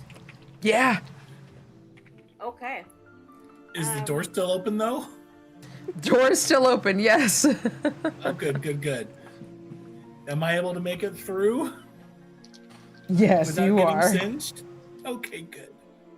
Thank you for the new follow, the 20 rollers. Thank you, dude. I'd hate to be barbecued. It would be not great. That would be very bad, yeah. Be very not good.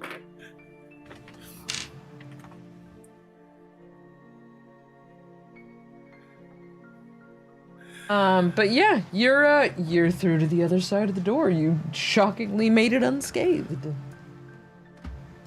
Ugh. Well, that's a relief.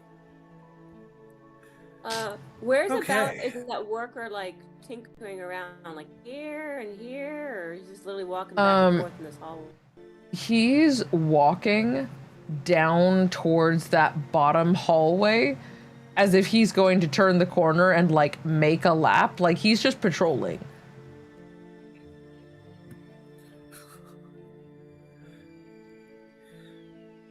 Well, since we're standing right here, is this door open?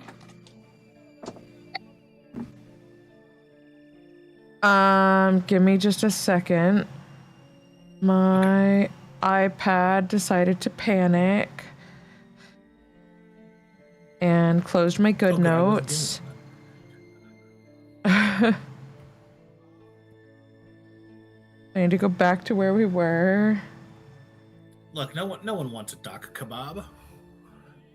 Ideally not. Maybe. Wait, you have an urge for the tasting of well cooked dock flesh? That's not healthy. That's not good. It's very concerning. The doors are closed, but they have a window.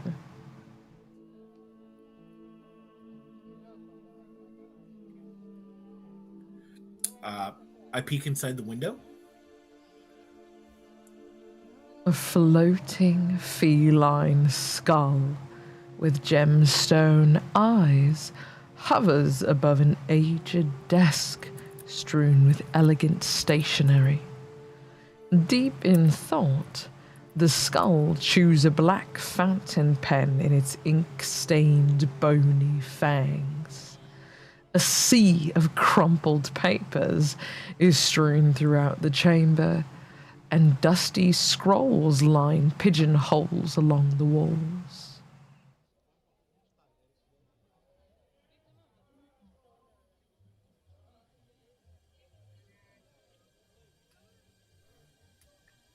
It looks like a mail room.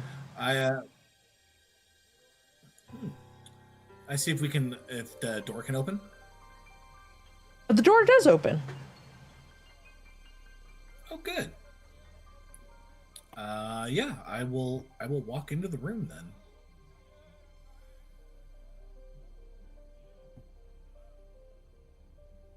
The skull lifts its chin and regards you. Oh, welcome to the chaos. Oh, there's so many epitaphs to write. You're no good with eulogies, are you? I have no idea what to write. I'm so tired. There's so many of these, and I'm so overloaded, and they all feel wrong and bad.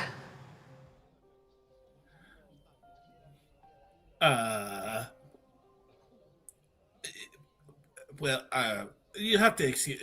This is all new to us. We just got here and just finding out about this place, and is it? Oh, of course. I apologize. She stands up and she brushes the ink off of her robes. She doesn't actually brush it off her robes. It goes nowhere, but she attempts to straighten herself. I am Thesianus. I am the epitaph. I eulogize all of Sigil's dead. Welcome to the eulogizer's office. I don't know what I'm supposed to call this place. I'm so sorry. Okay, well, okay. Is it more busy than normal, or is? It's not that it's busier than normal. I have the worst case of writer's block. I have been a poet for centuries, and I have writer's block. It is the most embarrassing single-handedly thing that has happened in my afterlife. Writer's block. I have idea. What? Okay. So, the Doom Guard that protects the city, right? One of their watchmen drowned in a bathhouse yesterday, and I'm supposed to write a eulogy for that. And frankly, I don't know how to make that sweet, kind, or poetic.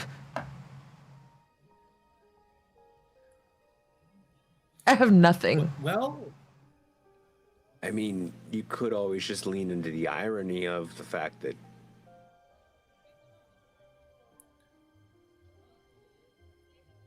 I mean, people love a bit of humor with, the seriousness of it all. It kind of adds a little bit of brevity to it, I suppose.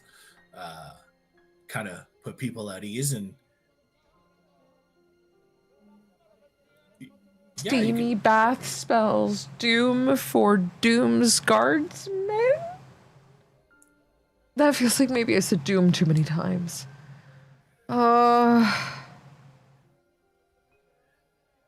Doom guard in hot water? No, that sounds like a political scandal. I don't know.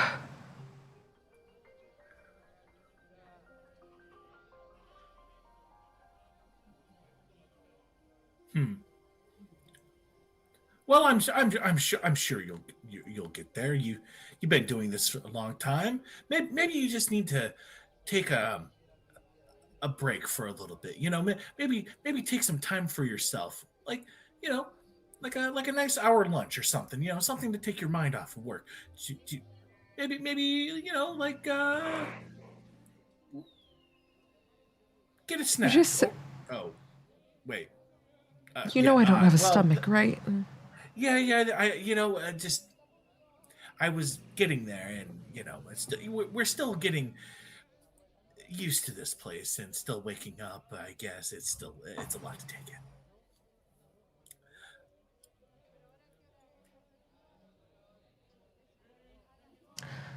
in. And she goes back to chewing on the end of her fountain pen.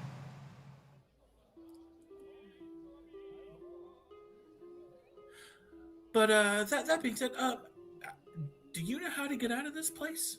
Because we surely would like to get out of here. This is Doomsguard in hot water as public baths spells steamy demise.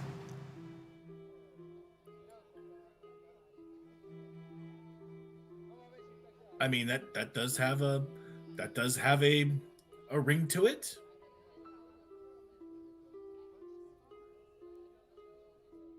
Yeah. Is it funny enough to go in the pigeonhole? Yeah, I think it's good. How about you guys? Yeah, Sure. sounds great. Oh, thank God. All I write about all day is death. And listen, I am dead myself. I am not opposed to it. I just... As she unburies her face from her robes. I didn't even pick this job. I'm going to be so real with you. I was given this job. And by given, I mean I was assigned this job and told that there is no quitting. And this is just what I do now. So thanks for being, cool about it.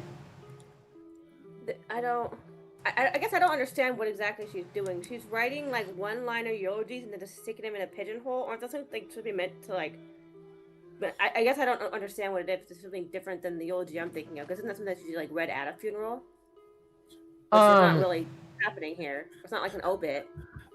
So I guess who is it for?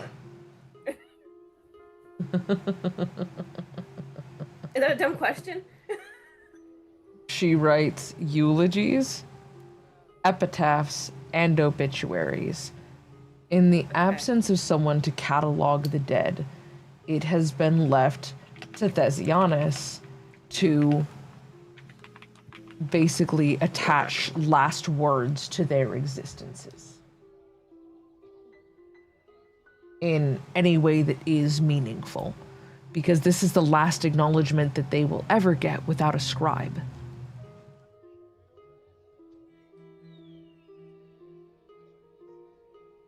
Okay. She was working on the epitaph for that Doomsguard, not necessarily the eulogy.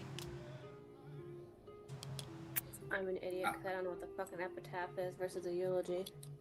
It's what your tombstone says, but there's no tombstones here, so it's just a slip of paper that goes into the records.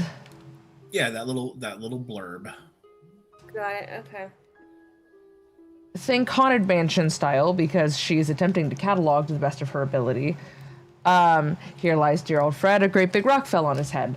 These are things that are more like, who is this and how did it happen, than it is, in loving memory, mother, father, and friend. Like. Okay.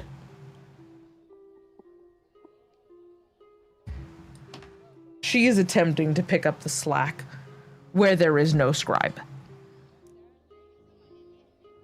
I have the craziest alfalfa right now. Look at that. It looks like a little leek.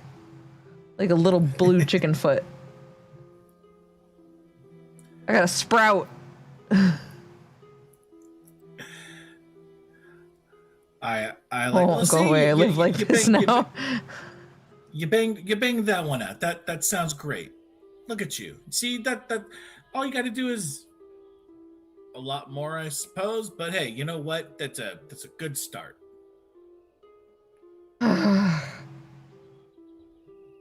But yeah, how do we get out of here?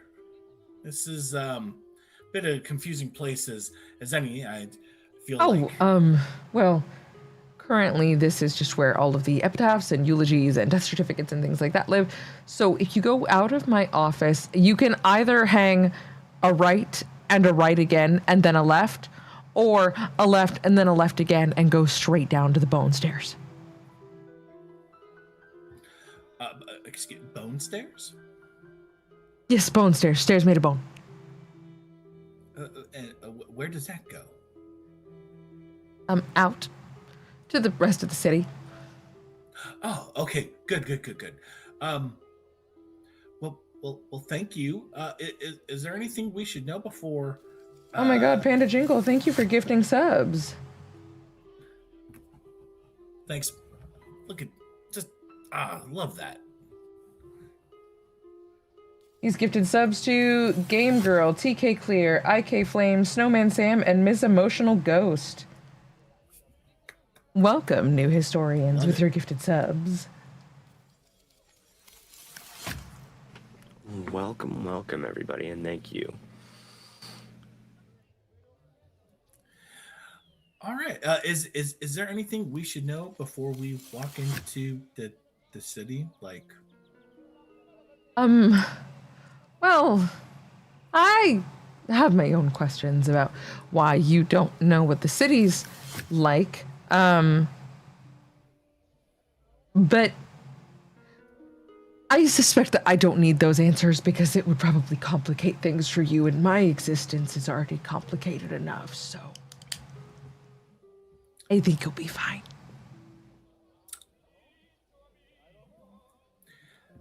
well, thank you for the help out of here. Hopefully you get through everything all right. Oh, I swear, when 17 bells rolls around, I'm going to the public bathhouse where the guy drowned, and I'm soaking my bones for at least 3 hours. I want the marrow to rehydrate.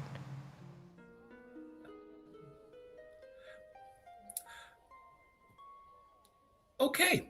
Well, I mean, I'm sure it'll be a nice bath at that point. I'm like, Doc's inner monologue's like, I don't know how much I would go into a bath where someone died in. It seems like, well, they're already dead. Okay, well. People die in the baths all the time. I know, just Doc's inner monologue, just like, and like, all right, well, I guess we'll see you later. Maybe. Oh, okay, certainly. Yes, if you need anything, you know where to find me. Doc gives a big old thumbs up and a quirky smile.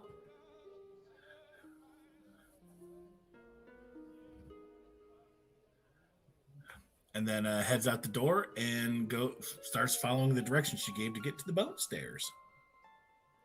Well, before we do that, though, don't we want to check out more of this area? Or actually, I guess since Doc's having that conversation with her, maybe while he's doing that, I can go ahead and check out over here.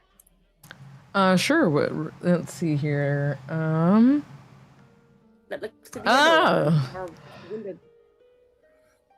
The grate to this room is open, and above the door, a plaque that simply says, "Corpse Retrieval." A metal chute is set into the wall of this foul chamber. Grisly puddles spatter the floor, and corpses topple from an overturned cart. The stench is gag-worthy. Okay. Don't know if this warrants any further investigation. I kind of come over. Dritz, are you in with Doc, speaking with her? I was gonna. Well, now after you are leaving, I was gonna head over and check out this other room up here. And then I was gonna follow him since we're figuring our way out. So I figured we'd hit him on the way out. So.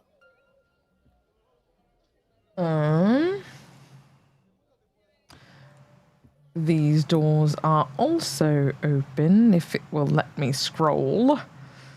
An ornate chandelier hangs over this lavish dining hall. Empty, high-backed chairs with decorative cushions sit before several covered platters. A ghostly butler rises from the floor before you, a decanter of ruby red wine in its hand. The spirit speaks in a hollow voice. Dinner is served.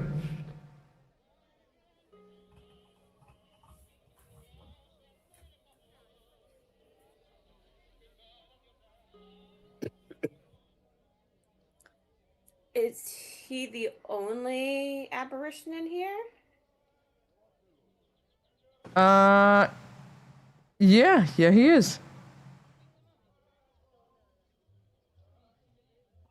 why does the mortuary, have a full, proper dining room?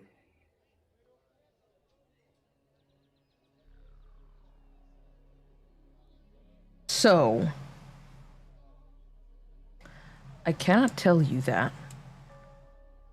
Okay. Nor will Kingsley answer that. But I will say, the table is set for 3.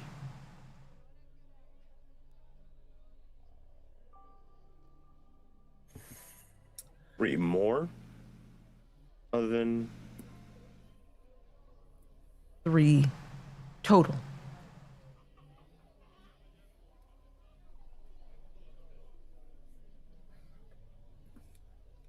Well, I'm kind of hungry. Doc starts walking in. It smells incredible in here. There are candles and beautiful flowers. All of the food is in dishes that have been kind of covered, seemingly to keep it warm. Some are even in like small chafing dishes almost. This is beautiful and elaborate and wonderful.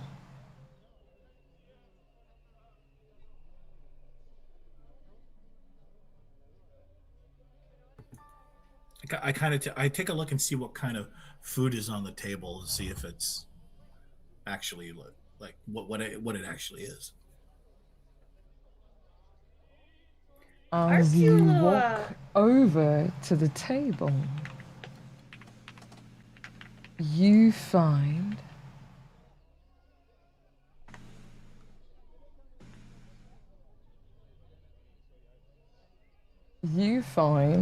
place cards at each of the different sheets.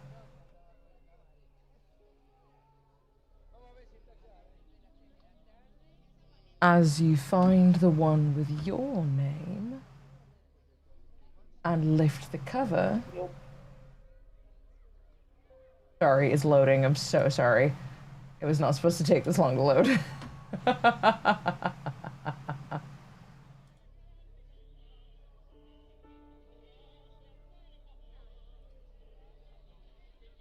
Hello.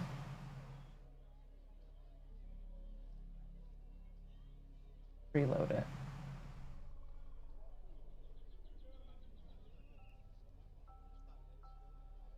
Oh my god. Nothing once. Let's open it in Chrome. Ah, here we go.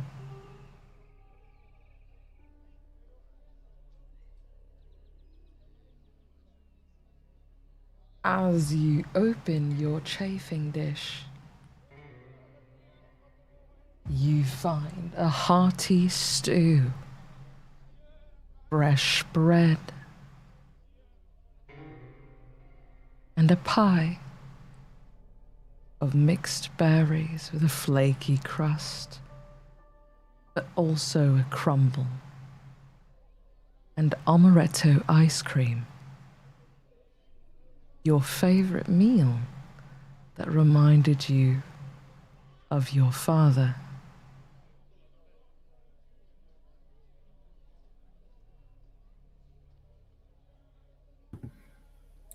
Doc pulls up a seat and sits down like,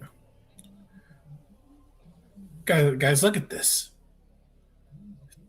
It smells so good.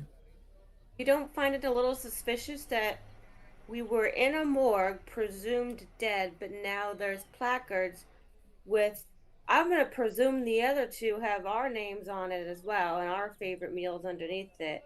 So it's like they expected us to get up out of the morgue. Would you like to check? Force in the mouth. Also, I'm kind of hungry. Yes, I would like to check the other placards. Roosevelt and Drizzt. Well, I mean, I'm not gonna eat it, but I'm just kind of curious as to what they think would be my favorite dish. So I'm gonna go over and lift up the There's a term for that. It's escaping me right now. The Cloche. dome thingy. It's called a Thank cloche. you. I like dome thingy, but cloche is nice too. Children. Lost the word there.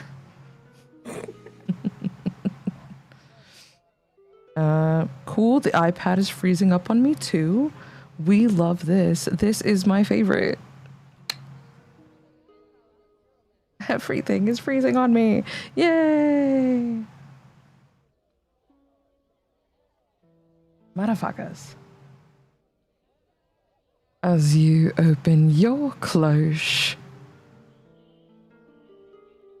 deep rothe dinosaur ribs still on the bone, cut into fours, practically melting off the shank,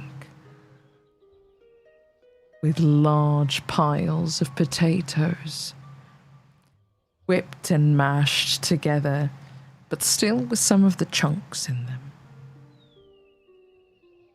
All covered in a delicious port wine sauce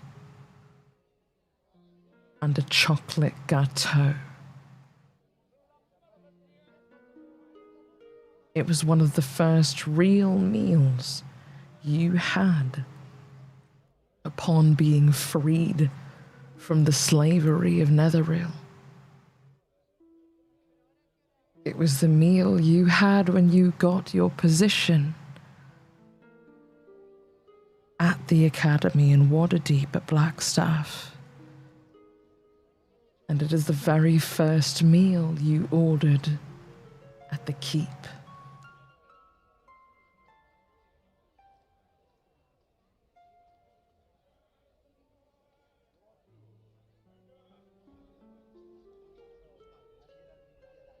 Okay.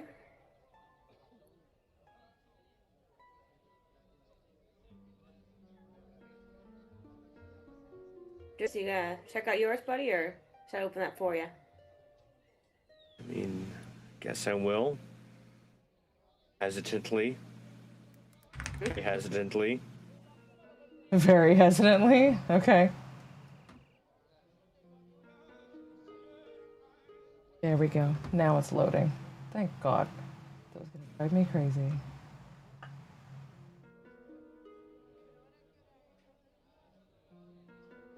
Drizzed as you lift yours. A savory Dutch baby with cured meats and cured fish, doughy, pillowy, and delicious, and a garlic soup with Trillimac pods on the sides.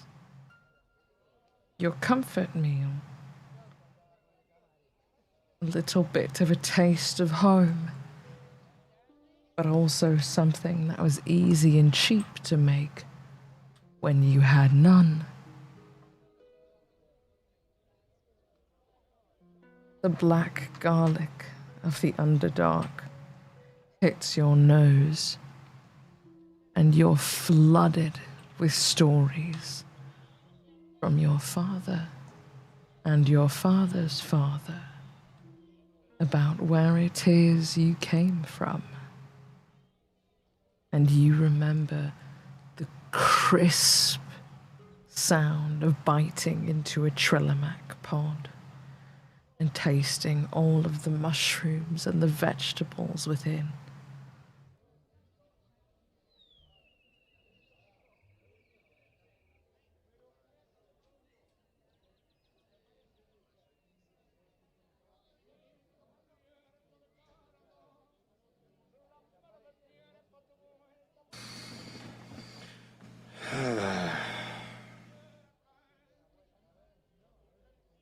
And there's still the specter at the end in the room, right?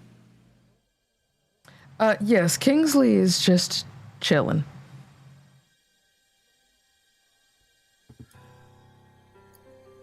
I'm gonna ask. He's standing there Kingsley, like spectral towel over his arm, just looking very prim and proper. Kingsley, might I ask how long this has been prepared for?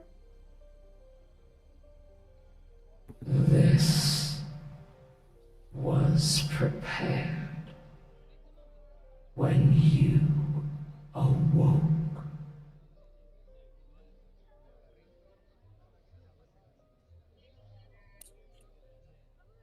Okay. And at whose direction?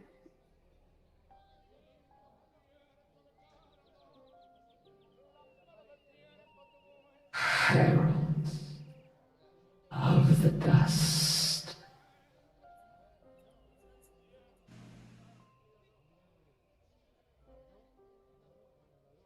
Everyone deserves a last meal.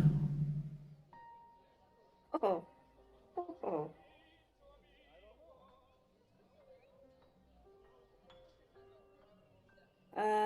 Doc, you still looking pretty enticed by that plate over there, bud? Doc goes from like happy childhood memories to instant just. This is why we can't have nice things.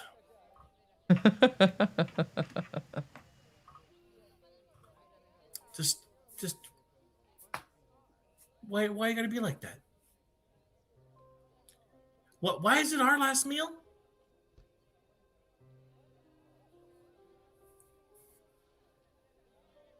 Because you have arisen.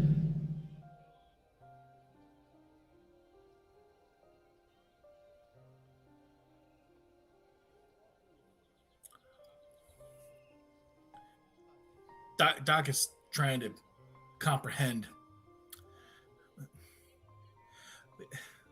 So we lived, so we need to die? When before you die, it's like Doc is just kind of. That is generally how life works. If one is born, so too must you die. Woke up a couple hours ago. I mean, what's the rush? You are not dead yet.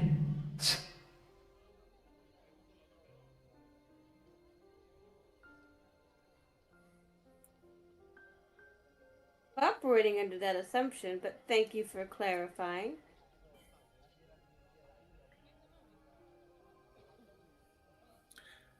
Doc stands back up from the table. Like I have lost my appetite. And it was right there too. Just look what you did. Look what you did. Why are we about to die? It's a place for dead things.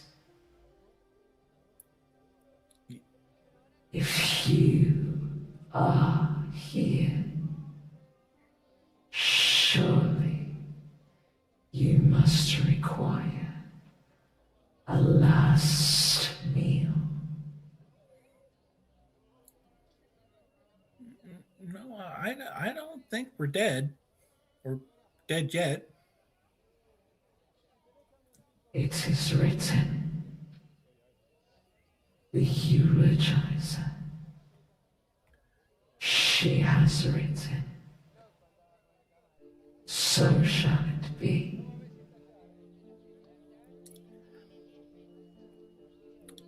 The bone lady back there.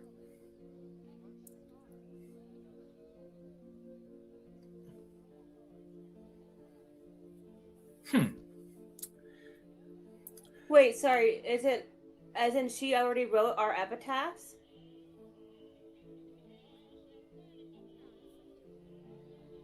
Her name is Thesianus, eulogizer of Sigil.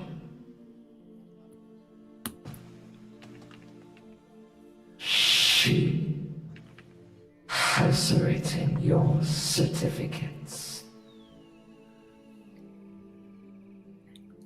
Your epitaphs carved in the stone of fate.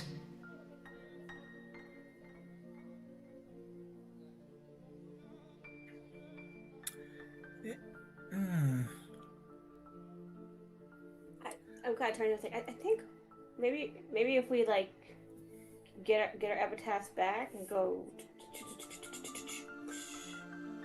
then maybe not so in stone anymore. Drizzt, Kingsley ponders for a moment and then turns to you.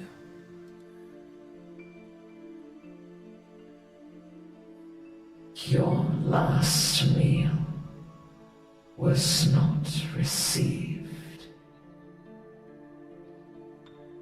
yet your name was stricken from the records.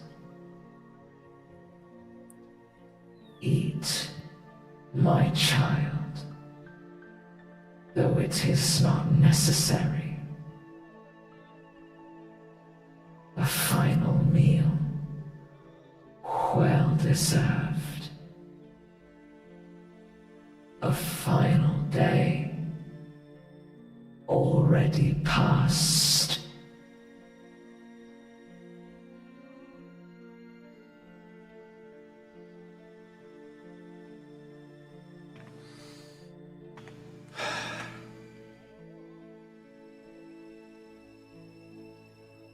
You know, people keep bringing up things around my death lately, and things that only have lived in here, like my name being stricken from the record.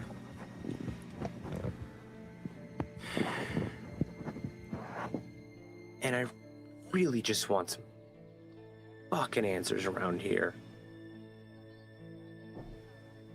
Does someone mean to kill us or try? Or are you just expecting us to die because we're here? I will allow you in this moment, because you've caught Kingsley on the back foot, to roll either persuasion or intimidation, your choice. I'll go with persuasion.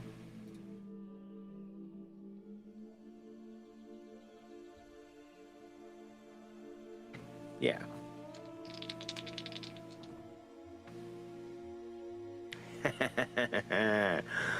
Ah, thank God I got a good roll tonight. Natural 20. Fuck. If you wish to know how thy name was stricken, you must find the tomb of the scribe. Jurgle rests on the banks of the Chiantha. Find his resting place, and you will have the answers you seek.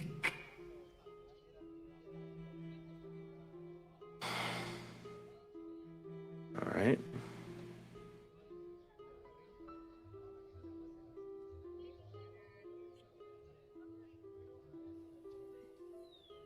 Hoping for something right now.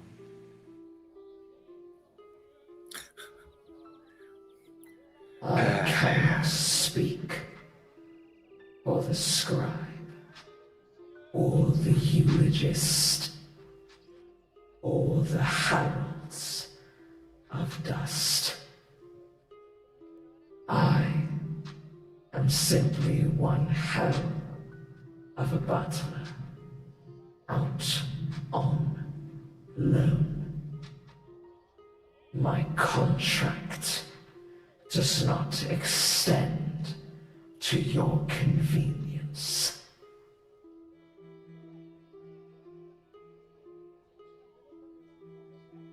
He's a little sassy, isn't he?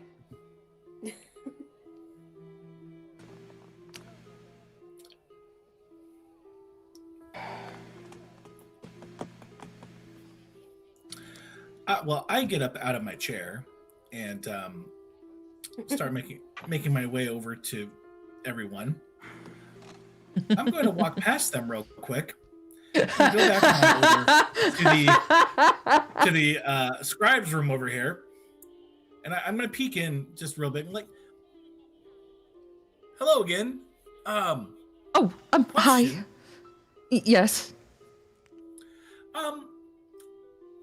Is it possible? Because the butler back there said you've written our eulogies or epitaphs? Did I? Do you want to help me look for him? If I have, it's going to be somewhere in these holes. They're sort of alphabetical. Last name, then first, unless you're mononymic, then it's just under your name. I'll help. Well, yeah. Let's take a look real quick. And Make an investigation check. And are you looking for just yours or everyone's? Everyone's. Got it.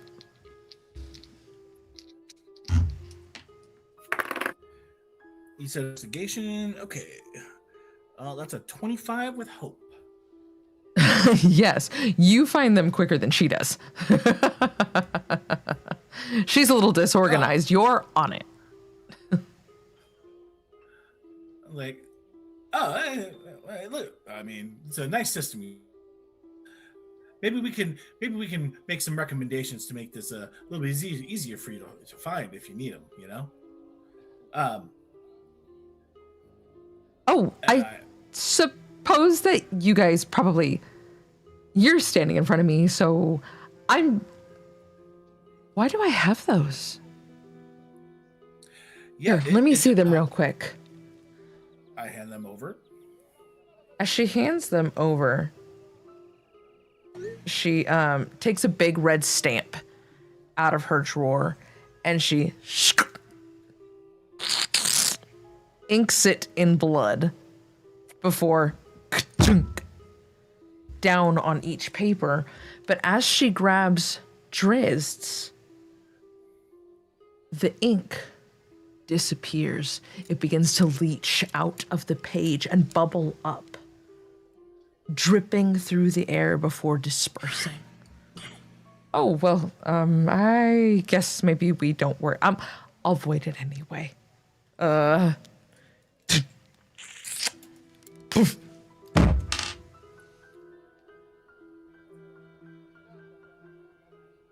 Yeah, clearly you're, not that. So, you keep them as souvenirs if you want. So these are voided? They're voided, yes. They are voided in what was the blood of Heralds of the Dust, as well as I assume some of mine is probably in there as well, pre-Demi-Lich. It's a bit of a perpetual thing. This is as official of a seal as you're going to get. This is magically voided. So does this mean we're not scheduled for death? I don't write tickets for people who are scheduled for death. I just get a list of people who have died, and I write those. So if it's voided, what does that mean? That means means that you're obviously alive, so I don't want to have false records on my books, so we voided them. Since you are, good. Not dead. Ah, well, this is great news, and I give the bone lady a hug. Oh. And she nuzzles her little cat skull into you, like thank you. Like no one's given me a hug in years. I kind of needed that. You're so warm. Yeah, no, the only people who are scheduled for death around here is sometimes we have people who come in who want to be Heralds of the Dust, but that's a self-sacrifice thing, and you have to sign a whole lot of paperwork before that happens. Yes, and who wants to who wants to deal with paperwork? It's a nightmare. I filled out I many patents. mean, it's sort of my job to handle the paperwork, but I don't really have a choice in that, so... Well, thank you so much for these. Oh my god, of course. See you later, and you have fun. You have a good time writing those epitaphs. I'm gonna put the, what you calls it? I'm gonna put the death certificates up on this month's Patreon upload, because that should be pretty quick for me to make. Because I think that'll be very funny. Yeah. I walked back on over to the room. I was like, "Hey guys, I got our epitaphs voided, so I guess we're good now." I'm gonna reach over and grab mine because I kind of want to see what it says. Because I mean, it was gonna give me some kind of indication as to the how, right? And That's all she's given. I look on over to Drizzt and like, your blood vanished off the paper and kind of did a whole swirly thing around the room. It was very weird. Yeah, the void symbol is still on it. The big stamp in blood is on there, but there's only like tiny traces of ink on there. Like it's like someone scrubbed the ink free of the page. It's odd. Yeah, I hand him the paper, and it's all kind of like collected in the edges. I'd like to look over though. More importantly, like I'm confused, interested in that, but more importantly, I want to look at the cause of death that might be on there, or at least like what might have been. As I said, yours is blank. Okay. But no, that's why I was grabbing mine for that same purpose. Roosevelt. Theorin Leonin. Origin. Theros, Toriel. Emigrated. Cause of death. Planar shift.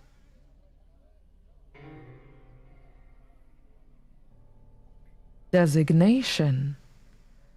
Herald of Dust.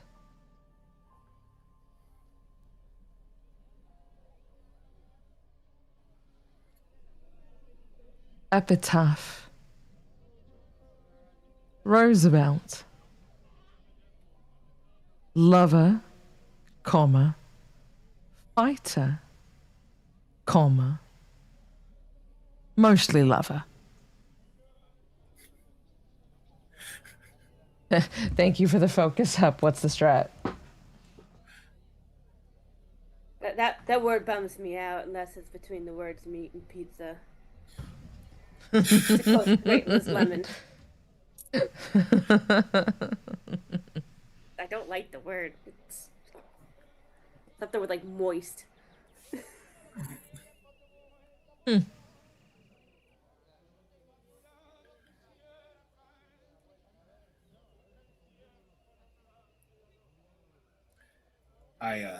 Designation, what does that mean exactly? Unclear. Oh, okay. Didn't know if I was missing something or. Okay. When the Roosevelt's done reading out theirs, I unroll mine and take a look at mine.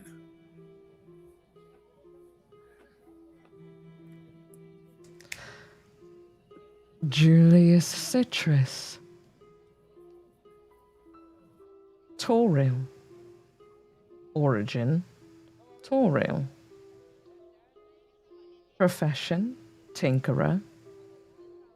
Designation. Herald of Dust. Epitaph.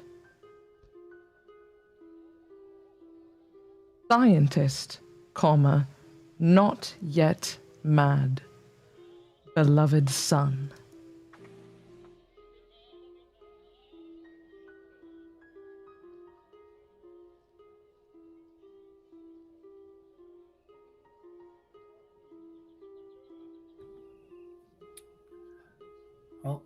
At least I'm not a mad scientist.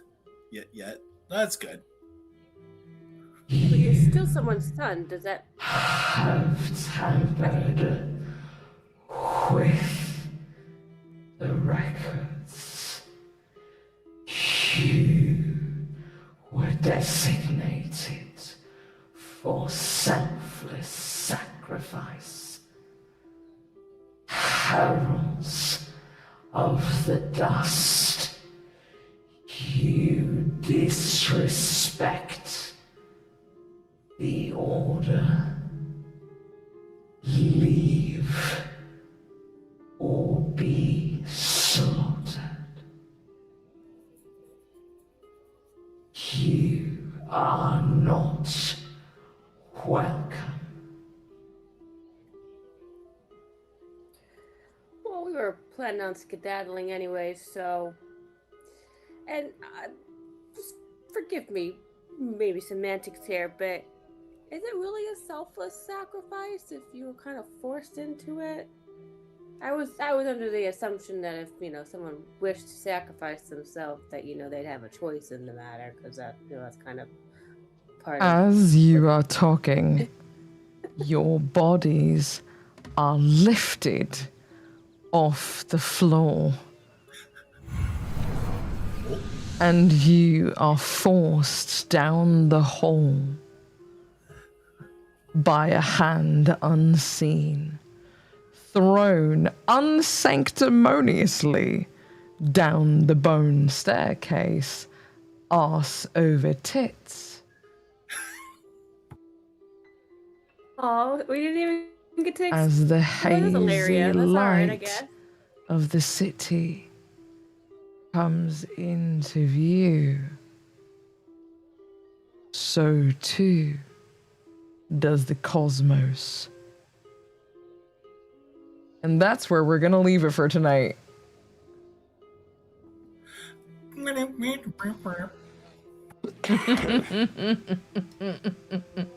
How we feeling? It's a lot to take in. Questions. Questions? Mm-hmm. I'm a little sussed out by the fact that it almost seemed too easy to get out of here, as if we disrespected them, and instead of actually just killing us, they just yeeted us. I feel like we've again changed the direction of things inadvertently. Again? Well, I mean, you did start season 5 because you changed history only maybe 30-ish% of the way through another entire campaign. You guys just made some choices that changed the timeline, and it kind of voided some events. So welcome. A planar shift has happened. You're now outside of Phyr'eyl, and you have no idea what's going on, and you're maybe dead? Welcome to Sigil, everybody. It's a place. That being said, thank you guys so much for bearing with us. Players, thank you for bearing with me. I entirely did not realize what time it was. You guys had me engrossed. You totally could have set an alarm clock on me at any time and been like, bitch, I have to go to bed because I also have work in the morning, and now I'm going to be underslept. I got to get up early. Thank you guys all so much for watching. Thank you so much for the birthday wishes. That was so sweet of all of you. I loved seeing all the little birthday cake dies in the chat. You are so cute. And yeah, if you want to catch more back episodes of A History of the Forgotten Realms, or our other shows, The Thieves Guild and Tales from the Keep, those are on YouTube. You can also catch back episodes of the audio-only show on Spotify and Apple Podcasts, or you can become our patron like the good little warlocks we are over on Patreon, where we have brand new behind-the-scenes footage, letters from the DM, portraits of the realms, and inside baseball on some of your favorite characters, as well as an additional episode of The Thieves Guild called Behind Closed Doors for every main mainline episode that comes out, you will get a little bit of extra time with us going into a deeper dive on the topics, and we have a lot of fun over there.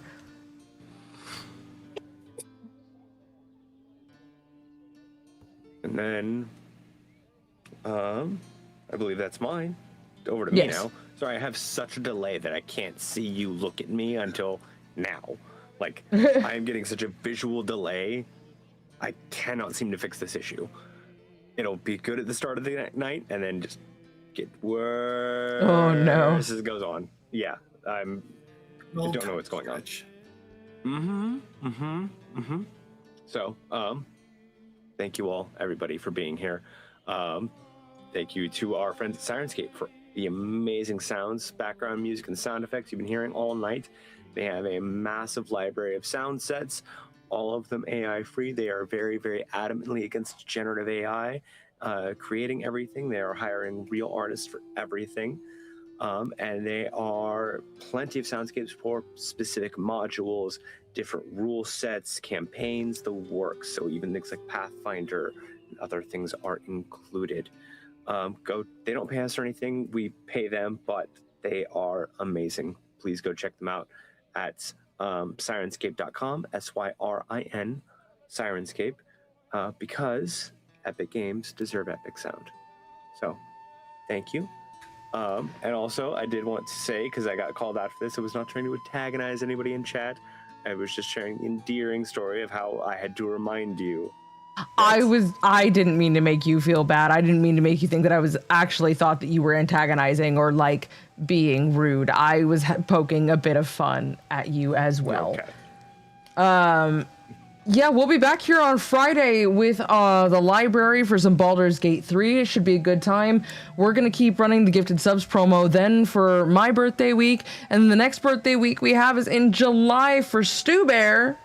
And that'll be a whole lot of fun. We'll also be back with Tales from the Keep in July. And we'll be back with Thieves Guild next month, you guys. I am so excited. We are so fucking back.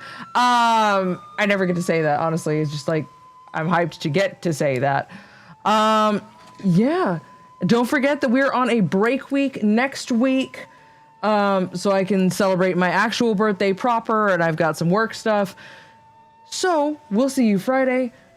But until the next episode of A History on the Forgotten Realms, thank you so much for everything. Thank you for being here. Truly, this is a dream to get to do week to week, and you guys make it absolutely awesome. Have a good night, everyone, and we'll see you in the realms. Say good night. Hi, adventurers. Solid. Good morning. Good morning. Fabulous. Wonderful.